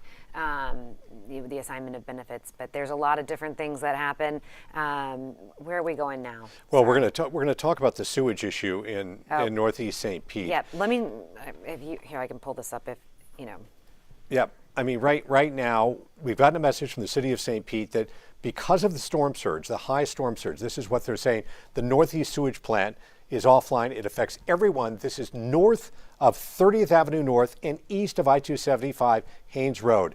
So tell them what you shouldn't be doing. So you can still, drink the water from your faucets, right. But when it comes to flushing your toilets, taking a bath, doing your laundry, all of that, and you can see all of those things, do not do that, because that sewage is just going to come right back up into your house. So again, the drinking water, not shut off, but do not drain water in your home. And this is for individuals and businesses, really, north of 30th Avenue, northeast of 275 Haynes Road. That's a ton of people. I mean, it's such a highly concentrated area, and I mean, it's easier said than done. I mean, for people, that impacts our station, right? Yep. Impacts our station right there. It should. So, you're really unable to do so many of the things that you take for granted. So it's almost going to take, you almost have to kind of seal off the toilet and everything else to make sure that you're not going to cause problems. We heard Mayor Ken Welch talk about that earlier, about the possibility of this happen. Just kidding, we don't have that sound. But again, something that you want to keep in mind, not just if you're in St. Pete, but that's great advice for We want to go to the governor, who is talking right now. Let's take him live. In the Big Bend section of Florida, Deckle Beach, it is a Category 4 storm with maximum sustained winds of 140 miles per hour. It is moving northeast at 24 miles per hour. Hurricane force winds are extending up to 60 miles from the center of the storm, and tropical storm force winds are extending 300 miles from the center of the storm. I'm joined here, of course, by Kevin Guthrie, the Division of Emergency Management Executive Director, as well as Dave Kerner, Executive Director of the Florida Highway Patrol.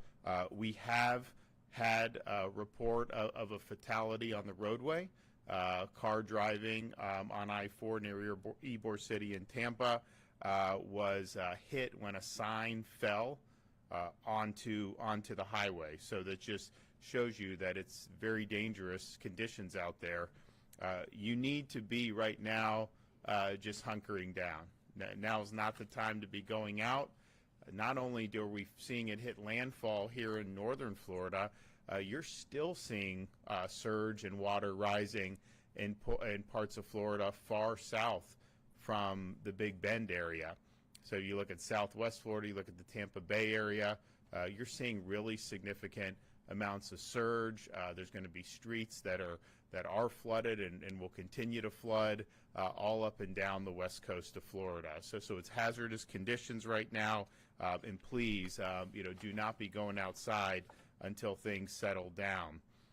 We know that travel on the roads can be hazardous, and we typically, unfortunately, will have fatalities in every storm from that. When you are out on the roads in the middle of one of these storms, that is very, very dangerous. So please do not do that. Stay put. Also, if you're sheltering in place, know your surroundings in terms of trees. You are going to see trees that are going to get knocked down. I'm sure some have already been knocked down. But you have these 140-mile-an-hour winds hitting here in North Florida. This is going to extend. I mean, you're going to have hurricane force winds that are going to extend across a couple counties to the east and west of Taylor County. And that's going to cause trees to fall down. If you are in an area where you have that, please take precautions there. Treat it almost like a tornado as that's going by you for there. We have many major bridges that have been closed throughout today at various points. Most of the major bridges, of course, in places like Tampa Bay have been closed. and they will be open as soon as it's safe to reopen them. We have FDOT, they're standing by. As soon as it's safe, they're going to go in there, do the inspections, and get those bridges open again. You may, if you're here in North Florida, you may have a period of calm when you are in the eye of the storm. Just understand that storm is not done, and it's very, very hazardous to go out for there, especially with how fast this storm is moving. You're going to be putting yourself in jeopardy if you try to go out in the middle of the eye wall of the storm. We are going to see down power lines. Those are very hazardous as well. Please do not mess with any down power lines in and around your home or anywhere you may come in contact with them. Also, be very careful about standing water. People get up in the morning when it's light out. There's going to be standing water in a lot of parts of this state. Don't go trudging through that. There's going to be a lot of hazards that could be in there, and just please be mindful of that. The storm is going to pass, and when it does pass, you're going to have still going to be dark outside. Do not go out in the pitch black trying to navigate any debris or anything. That's just not going to be the safe thing to do. Wait till you get light and you can take stock of what's going on in your property and govern accordingly from there. When you're using ladders, please be safe with that. We do have fatalities involving people climbing on ladders, trying to get to their roofs and falling, and that happens almost every storm. Please just be very careful with that. And also, of course, there's going to be an enormous amount of debris in various places, and you could have down power lines, you could have dangerous objects. Just be very careful when you're around the debris. Also, be careful about using a generator. Do not use a generator inside your house. There have been power outages. There's going to be more power outages. You can use a generator, but make sure you're running it outside your home. Keep it away from windows and keep it away from the doors. We have not had fatalities in the more recent storms with misuse of generators, but that has happened in the past, and this is something that's very much avoidable. So the state is ready as soon as this storm passes and it's safe to do so. To commence search and rescue operations. We have 3,500 National Guardsmen standing by. We have our state guards standing by. We have state troopers standing by, and they will be active if need be. And I know we have a lot of our local first responders are going to be ready to be able to be on scene as well as needed. We're also going to be ready for road clearing. There is going to be debris on the roads. We want to get these roads open. We want to make sure that people can travel safely.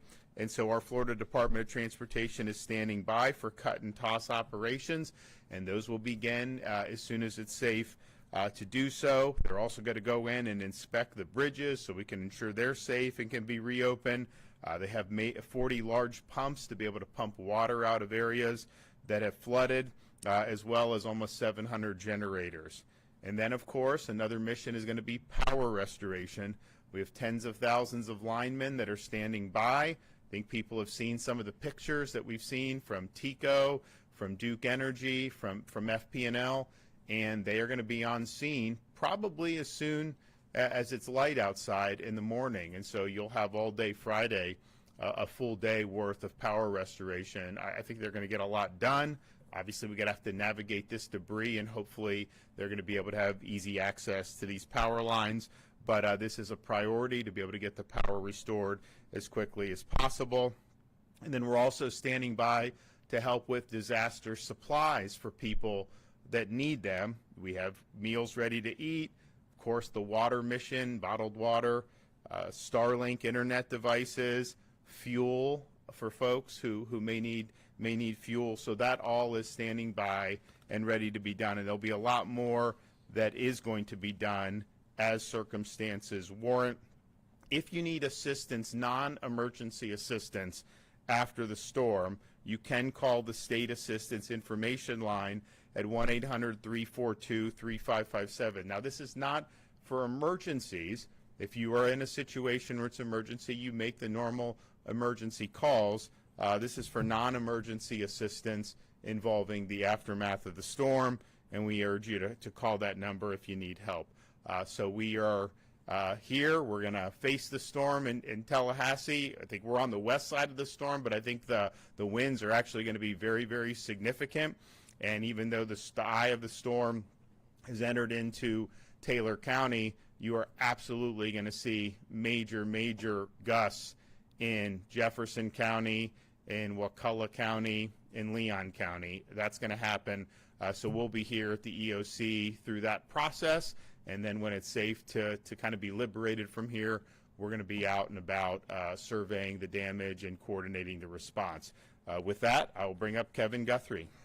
Thank you, Governor.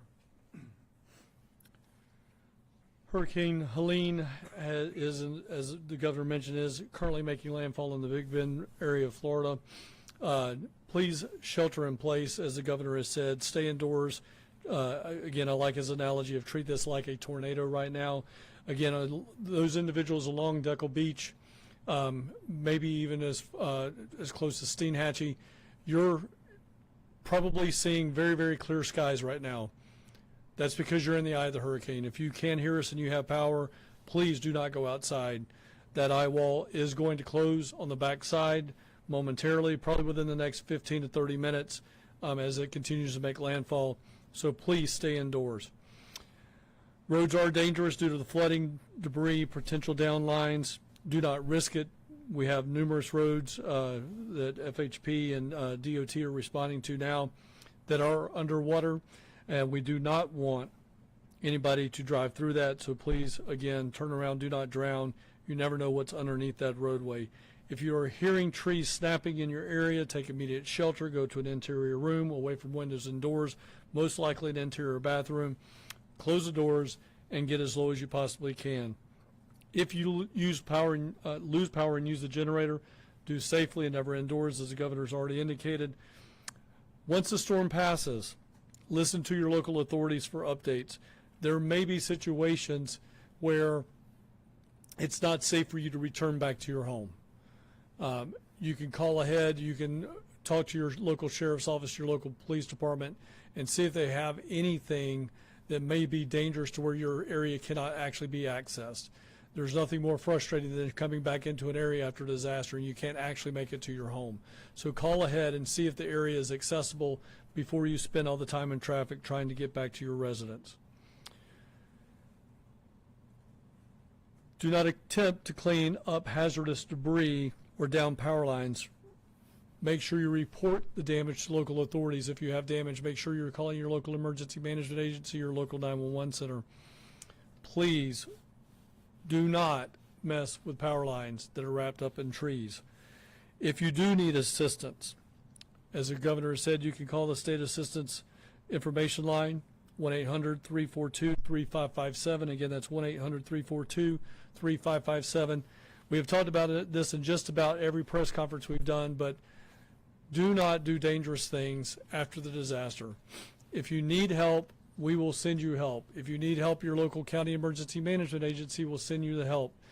We have folks like Team Rubicon, the Southern Baptist Disaster Relief, the Methodist, the Catholic Charities, Salvation Army, United Way. All of these agencies will come and help you take the debris off your house. They will help you take the debris out of your yard. They will get on ladders themselves with people that are trained to do so. And that is free of charge. Don't take the risk. Use the free assistance. You can always follow us at floridadisaster.org/updates for latest information, or you can follow us at FLSERT on X and Instagram, and on Facebook at FDEM and for real-time updates. And again, thank you very much, Governor. So this is a big storm. It's a powerful Category 4 storm, but it's also just very large, and it's going to have impacts are being felt, have been felt, and will continue to be felt far and wide. And so when Floridians wake up tomorrow morning, we're going to be waking up to a state where very likely there's been additional loss of life, and certainly there's going to be loss of property. You're going to have people that are going to lose their homes because of this storm. And so please keep those folks in mind, keep them in your prayers. We've got a lot of folks here that have been lined up, ready, mobilized for days now, ready to go and provide support. Kevin listed some of the nonprofit groups that are going to be here. Of course, the local officials and the local emergency response folks, first responders, they're going to be there. So there's going to be a lot of assistance that's going to be brought to bear. But the reality is, a storm of this magnitude, it leaves a lot of damage in its wake. And so I don't think we're necessarily getting the full pictures of it right now, just because so much of the impact has been in the nighttime and will continue through the wee hours of the morning. But I think when we get the sunlight back up and people are able to go out and take stock, you're going to see some serious damage. So it's not anything that we can't handle as a state. We're very good at being gritting through this stuff, and we know that's just part of life when you live in a tropical climate, but it is going to be difficult for an awful lot of people. So everyone that's been involved, thank you. Everyone out there offering your thoughts and prayers, thank you as well. Okay, any questions? Yes. What's your reaction seeing the storm in Taylor County? All right, you were hearing from Governor Ron DeSantis right there. Hurricane Helene, as a powerful Cat 4, making landfall in the Big Bend area around 11:10, so in the past 20 minutes. Yeah, the governor talked about there being one confirmed fatality. They expect there probably will be more. That was the person who was killed after a sign fell on them on I-4. A motorist fell on them and killed them there. The roads are dangerous, the governor mentioned. There are water problems, there is debris on the roads, and also be aware of down power lines and the danger of electrocution. We talked about that earlier, but the governor certainly underscored that tonight. The storm has moved its way out, into the northern part of Florida, out of our area, but we are still very much feeling the effects right now. Yeah, and you talked about the hurricane force winds extending 60 miles from the center. So many rescues happening in the state, including this one that you are watching live right now. This is alternate 19 Curlew Road in Palm Harbor. You can see law enforcement's lights flashing right there, so it's a little bit difficult to see exactly what's happening, but bringing people off. We've seen now, I think, two or three of these in this specific area, and we know that others are happening. You can see an animal right there, a dog. I don't know if that's a rescue dog or if that's their dog that was rescued as well, probably a family pet. But again, what you're seeing right here, one of just many, and I'm just glad that these people are okay.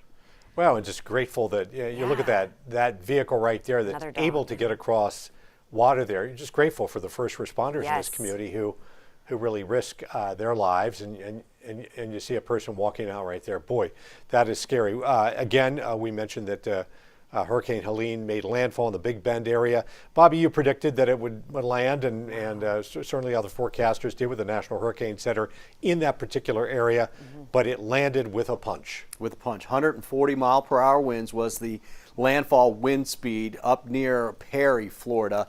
You can see right now it's north-northeast at 24 miles per hour, and the pressure's still 38, and it's over land.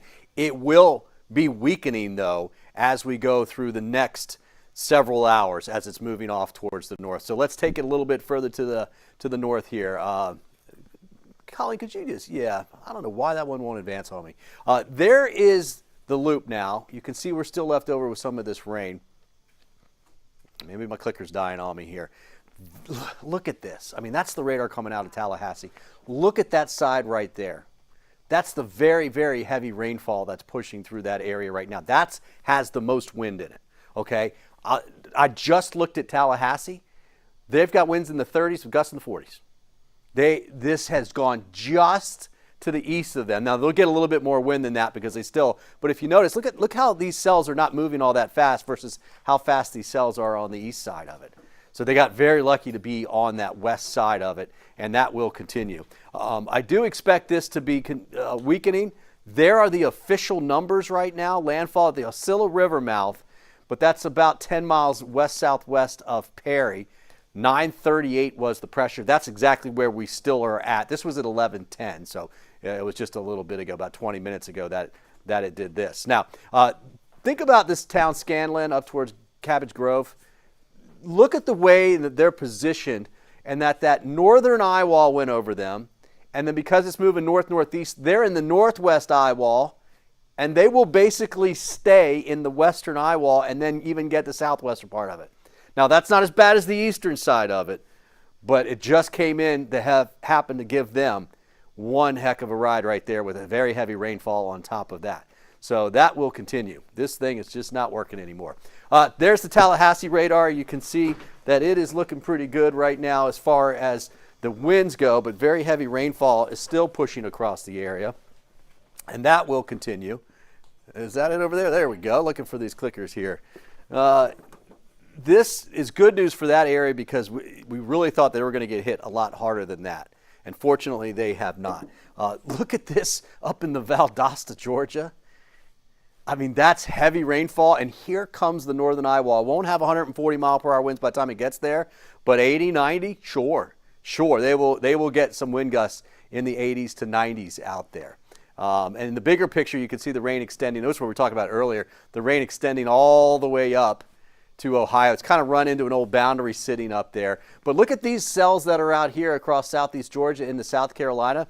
Those could produce tornadoes, and there are tornado watches in that area. For us, we're still keeping an eye on the wind because the wind's still blowing. 52 mile per hour wind gusts in Tampa, 49 in Clearwater. We're getting ready to show you some of the water levels. They are still rising in some areas, but should be cresting here shortly. I'm telling you, there is a lot going on down in Anna Maria Island and Longboat Key. We need to say prayers for those people. I've got reports of people swimming from house to get to two-story houses right now. So it's not good. It's not good at all. 49 mile per hour wind gusts at Clearwater. 46 at, this is working, thank you. 46 up at Brooksville.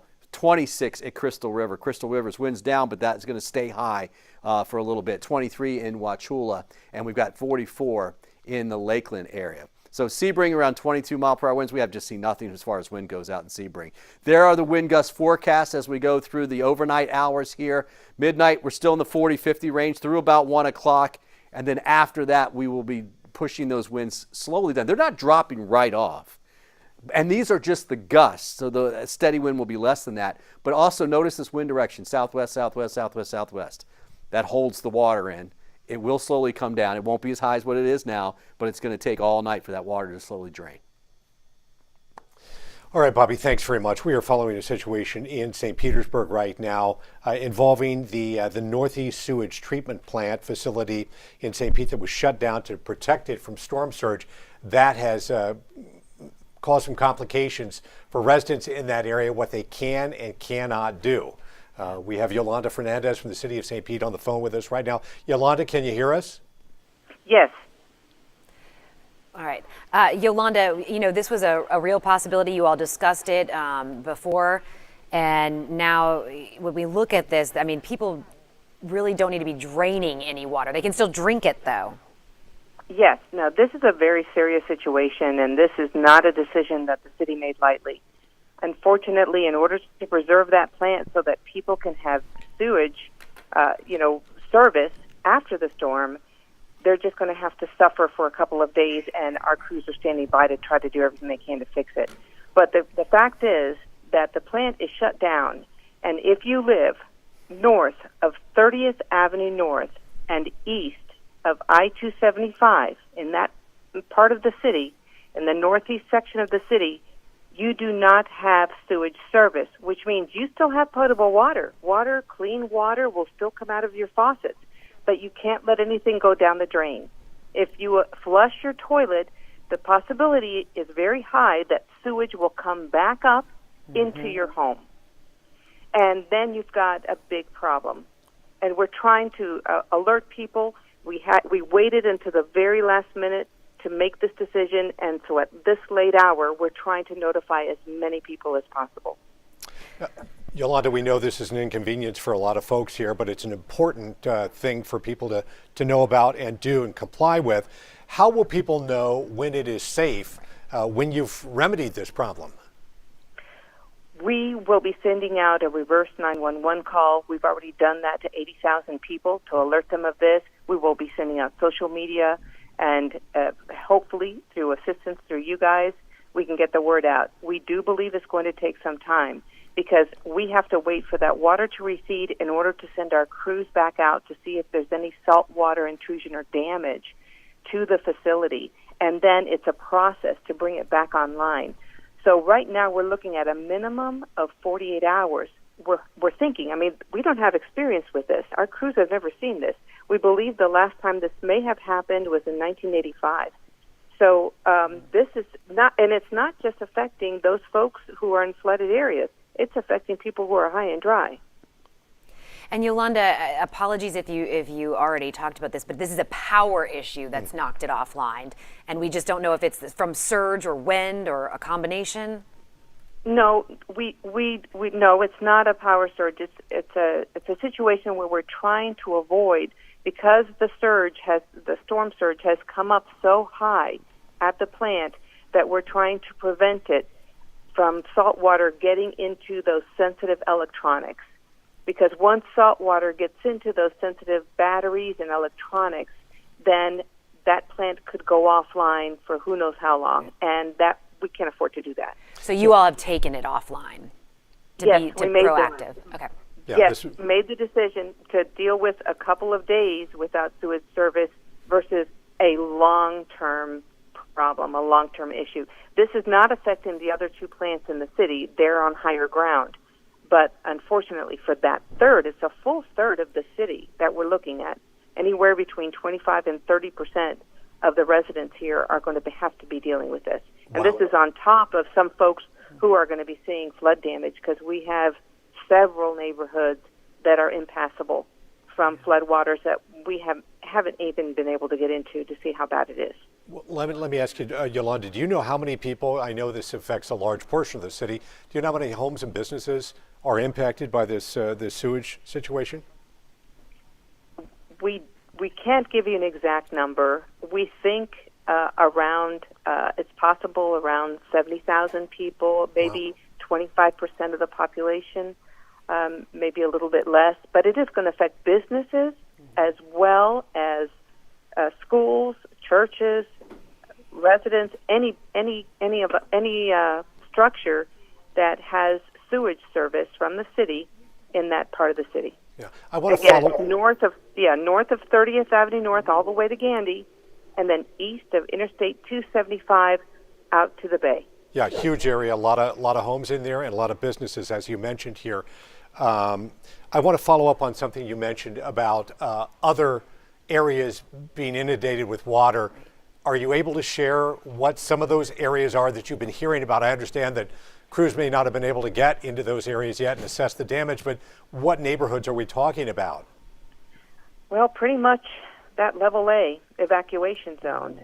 Any of those homes along the bay side is what we're seeing.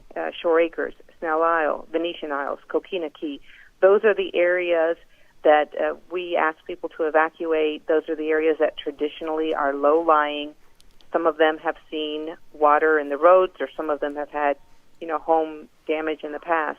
Those are the areas that we're seeing that have been impacted. And so it's going to be a while before that water completely recedes in order for us to be able to get our teams back in there and see what the damage is. It could be late morning. So we're asking people to be patient. We're not going to be able to allow people back into their homes until we know it's safe. Yolanda, the areas that you have been able to get to, what are your crews seeing? What are you seeing with homeowners, roadways? We've seen a lot of flooded roads. We've had to completely and close the bridges off to some neighborhoods like Shore Acres and Snell Isle, allowing people to leave, but not allowing people to go back in.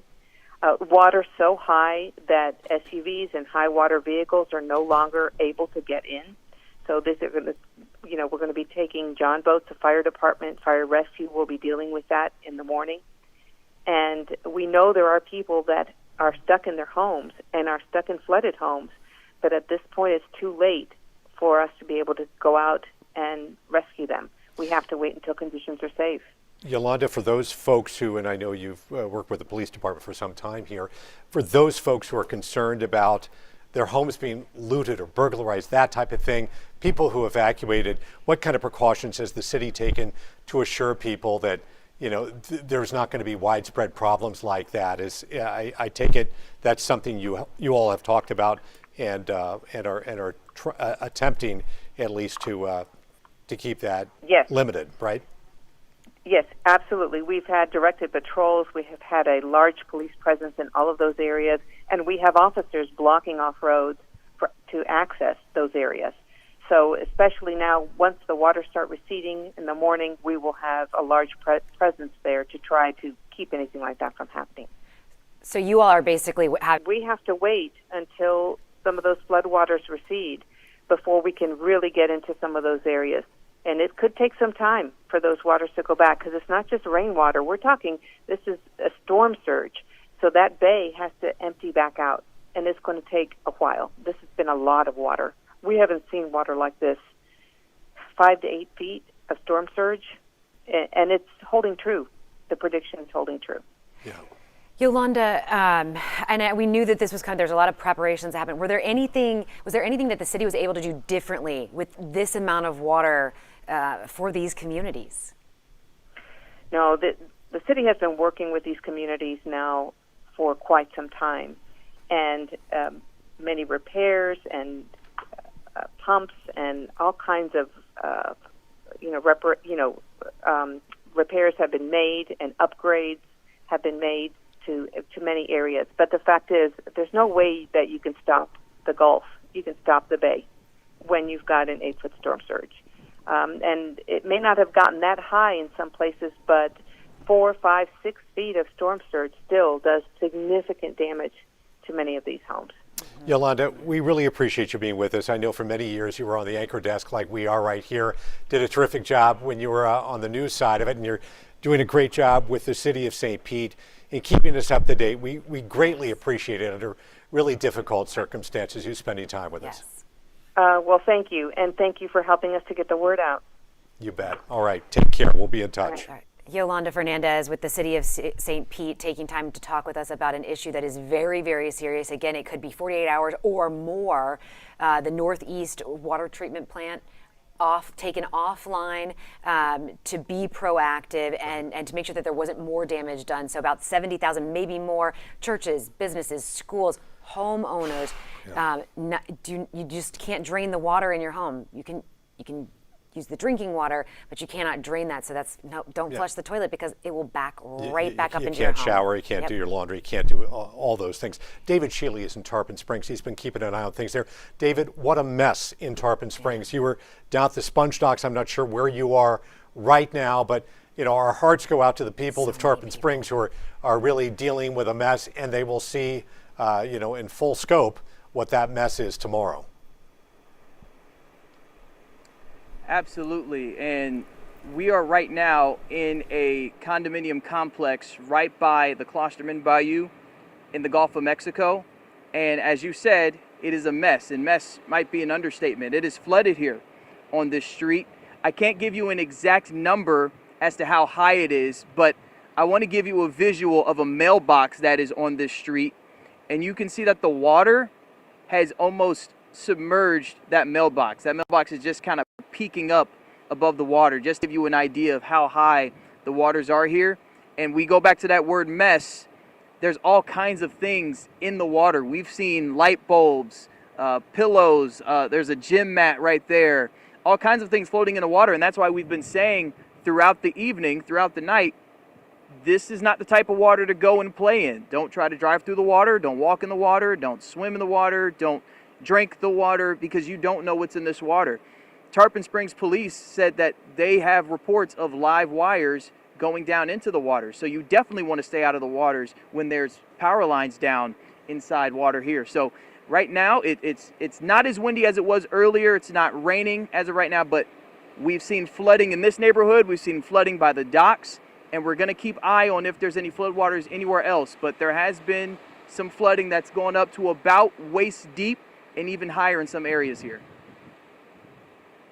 Are in that area there? Are we talking homes in the area, businesses? What does it look like?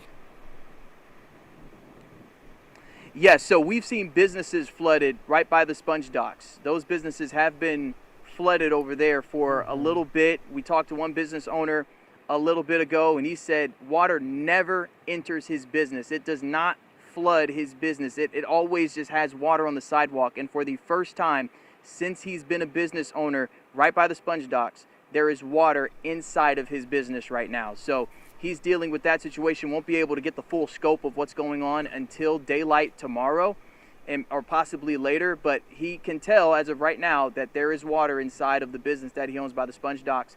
In terms of homes, this is a complex. This is a neighborhood where people live, and if we're seeing water go up to the level of a mailbox, then we would have to conclude that there possibly is water inside of the home. So we hope the people have evacuated. You probably can't hear it through the microphone, but we do hear car alarms going off in the background. So there is a chance that some people have left their cars here or might still be here and may need to get help getting out. But we do hope that the people that are here are safe and they have evacuated, because again, the waters are about waist deep. Wow. Yeah. They're going to be, David, thank you. There's going to be a lot of unfortunate firsts, right? Yeah. First time that a business is flooded, first time that someone has seen this amount of water, first time having to deal with, their homes. And so that, and we're here every step of the way helping you through that. One thing I do want to talk about, he talked about the car alarms, and this is really important. When we talk about, a lot of people have electric vehicles now, and you have those lithium-ion batteries. In this situation, you have that, it can corrode that battery, it can start a fire very quickly, a fire that then is thermal runaway. So it burns very hot, it's very difficult for firefighters to put out, and you want to make sure that that's not happening in your home. If you have an electric vehicle, if it has been damaged by salt water, if there's been saltwater intrusion, do not start that vehicle. You want to make sure that it gets towed and removed. Don't try and start that and move that away. It can happen days after the water Right, intrusion there. right. Also keep in mind that's true with bicycles, anything with a lithium-ion battery. So keep that in mind. That's something to keep in mind. Not everybody has that, but you might have a tool. You might have a hoverboard, a bike, a scooter, whatever it happens to be. Just keep that in mind. If it's had contact with salt water, that's particularly dangerous. We do have a rescue that we want to get to right now. Bradenton. This home was right on the water before the Manatee Avenue Bridge. I think a couple here. This is some video of it. Oh my gosh! Look inside. This is inside of their house. Look at all of that water, that surge coming in. Right around the Manatee Avenue Bridge that goes into Holmes Beach right here, and.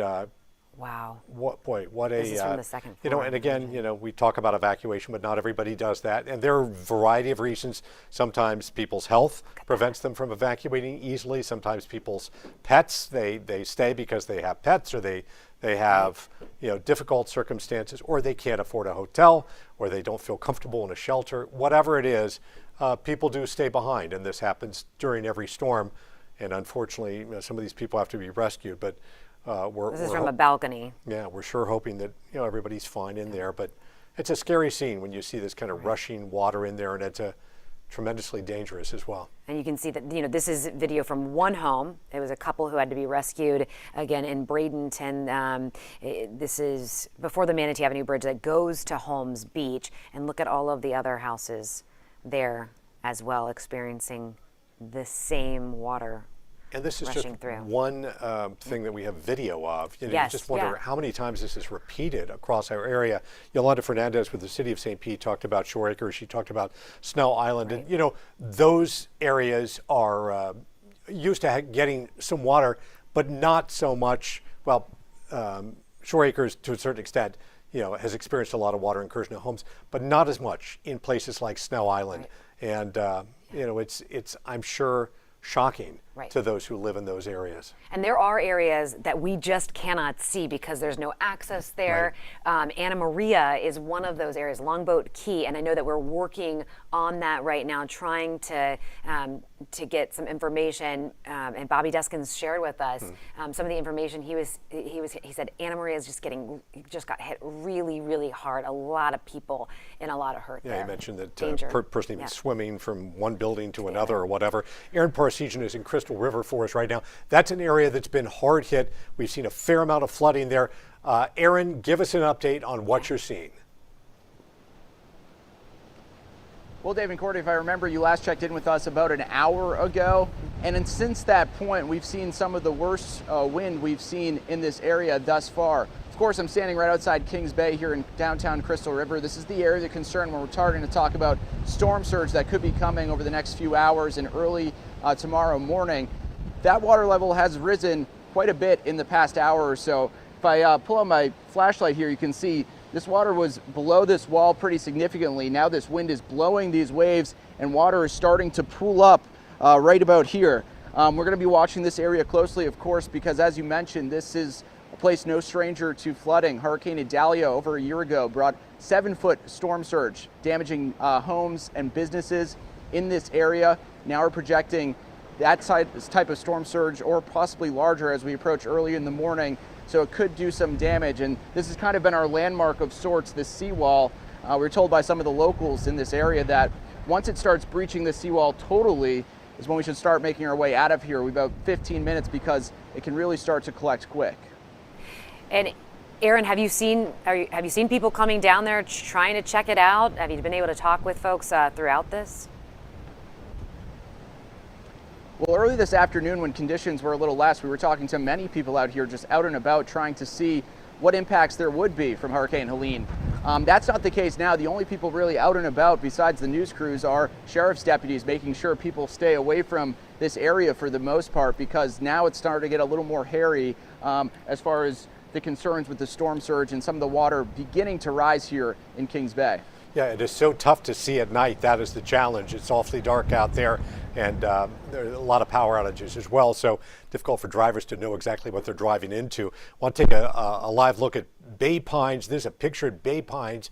This is at 95th Street North in Seminole right here. We have seen flooded roads in this area, and we've also seen several cars pull up to the flooding and turn around. That's obviously what you want to do. That's the right approach to it. Sometimes you don't know until you're actually in those floodwaters sometimes. So take it slow.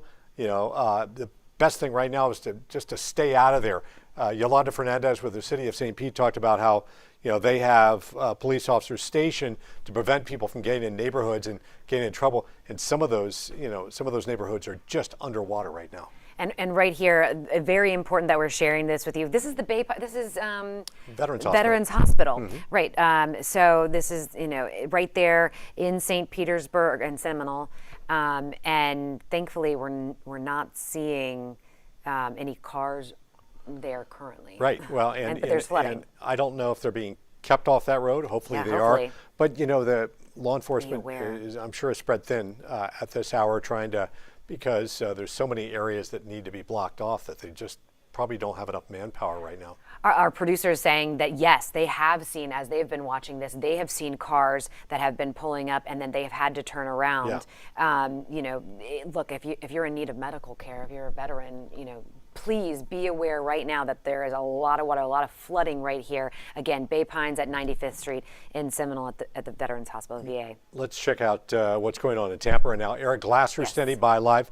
Oh, let's take a live look if we can right now. Just a lot. This is wow. This is Tampa, and where in Tampa Eric? are we? Okay. Yeah, we're just looking at really kind of brutal winds and real downpours. This is what happens in hurricanes, where you've got a lull and then you've got high winds. And that is, I believe, Eric Glasser there, who is keeping an eye on this. Hopefully he can hear us. Can you hear us, Eric? Ish, Not yet. Ish, if you can hear, can you just pan over? Can you hear me okay? We can. We can hear you. Yes, go ahead. Okay. Sorry, we are in the middle, as you can clearly see, of one of the gusts that comes through. A ton of rain falling right now in South Tampa. If you look down the road from where I am, I'm on Manhattan Avenue, and we are just north of Euclid, and you can just see the sheets of rain as they move across the water that is already sitting in this area. I promised you a little bit earlier, since we were downtown for a while, showing you Bayshore and areas around South Tampa, Davis Islands, that we would eventually move our way a little bit west. We have done that. Again, this is Manhattan, so people are very familiar with that. It runs from about the middle part of South Tampa, all the way down to Gandy, and then obviously south of that. This is what we're seeing all over the place when it comes to the amount of rain that's fallen on the west side of Tampa right now. I know that you guys had asked a little bit earlier. Courtney, I know you asked, well, what does it look like over on West? It's a mess. That's what it is. It is a mess everywhere on this side of the bay right now. A lot of it looks like what you are seeing. When we first got here, the light post that you see right there, that was dry. That's where we were standing. And in the short period of time that we've been standing here, we've had to move back because the water has continued to rise. So there continues to be storm surge, but then every once in a while we get one of these squall lines that moves through, and it's adding insult to injury because it's dropping rain in an area that is not draining off right now. So it just keeps building up on it. This area has also become prime real estate for people who are, well, more or less doing what we tell them to do, which is to turn around when there's deep water. But you can see it's kind of dark here. And so what's happening is that people are reaching this part because Manhattan's a busy road, and they're moving along. And then when they get to right about here, they have to hit the brakes because they realize, uh-oh, there's standing water there. It's not particularly well lit. And that's the same for a lot of the side streets. I can tell you in this part of South Tampa, there have been power outages. And so that's a big problem also. Dark streets, power outages, and flooded. So hopefully there's not too many people out and about right now, you know, as it continues to get later. But we have seen plenty of cars that have gotten to this area and done again as we have told them to do, which is when they get to that water to turn around. Some have tried to make their way through. The fire department was here for a little while, keeping an eye on a couple of folks who had kind of had trouble getting through there. They've since moved on.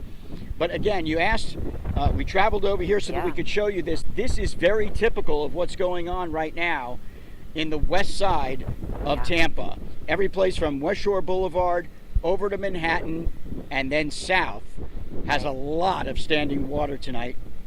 And again, just based upon what we're seeing, before this rain started to fall, this was coming up. This was continuing to rise. So for at least another hour or so, I would guess that you're going to continue to see the tide come up, the surge come up, and then every once in a while when we get one of those squalls that moves through here like that last one did, again, it's going to add a little bit of insult to injury and just a little bit more water on top of it, guys. I don't know if I'm going to be able to hear you, but I'm going to toss it back to you. But it seems like north-south, really, you've got Dale, Mabry, and Himes at this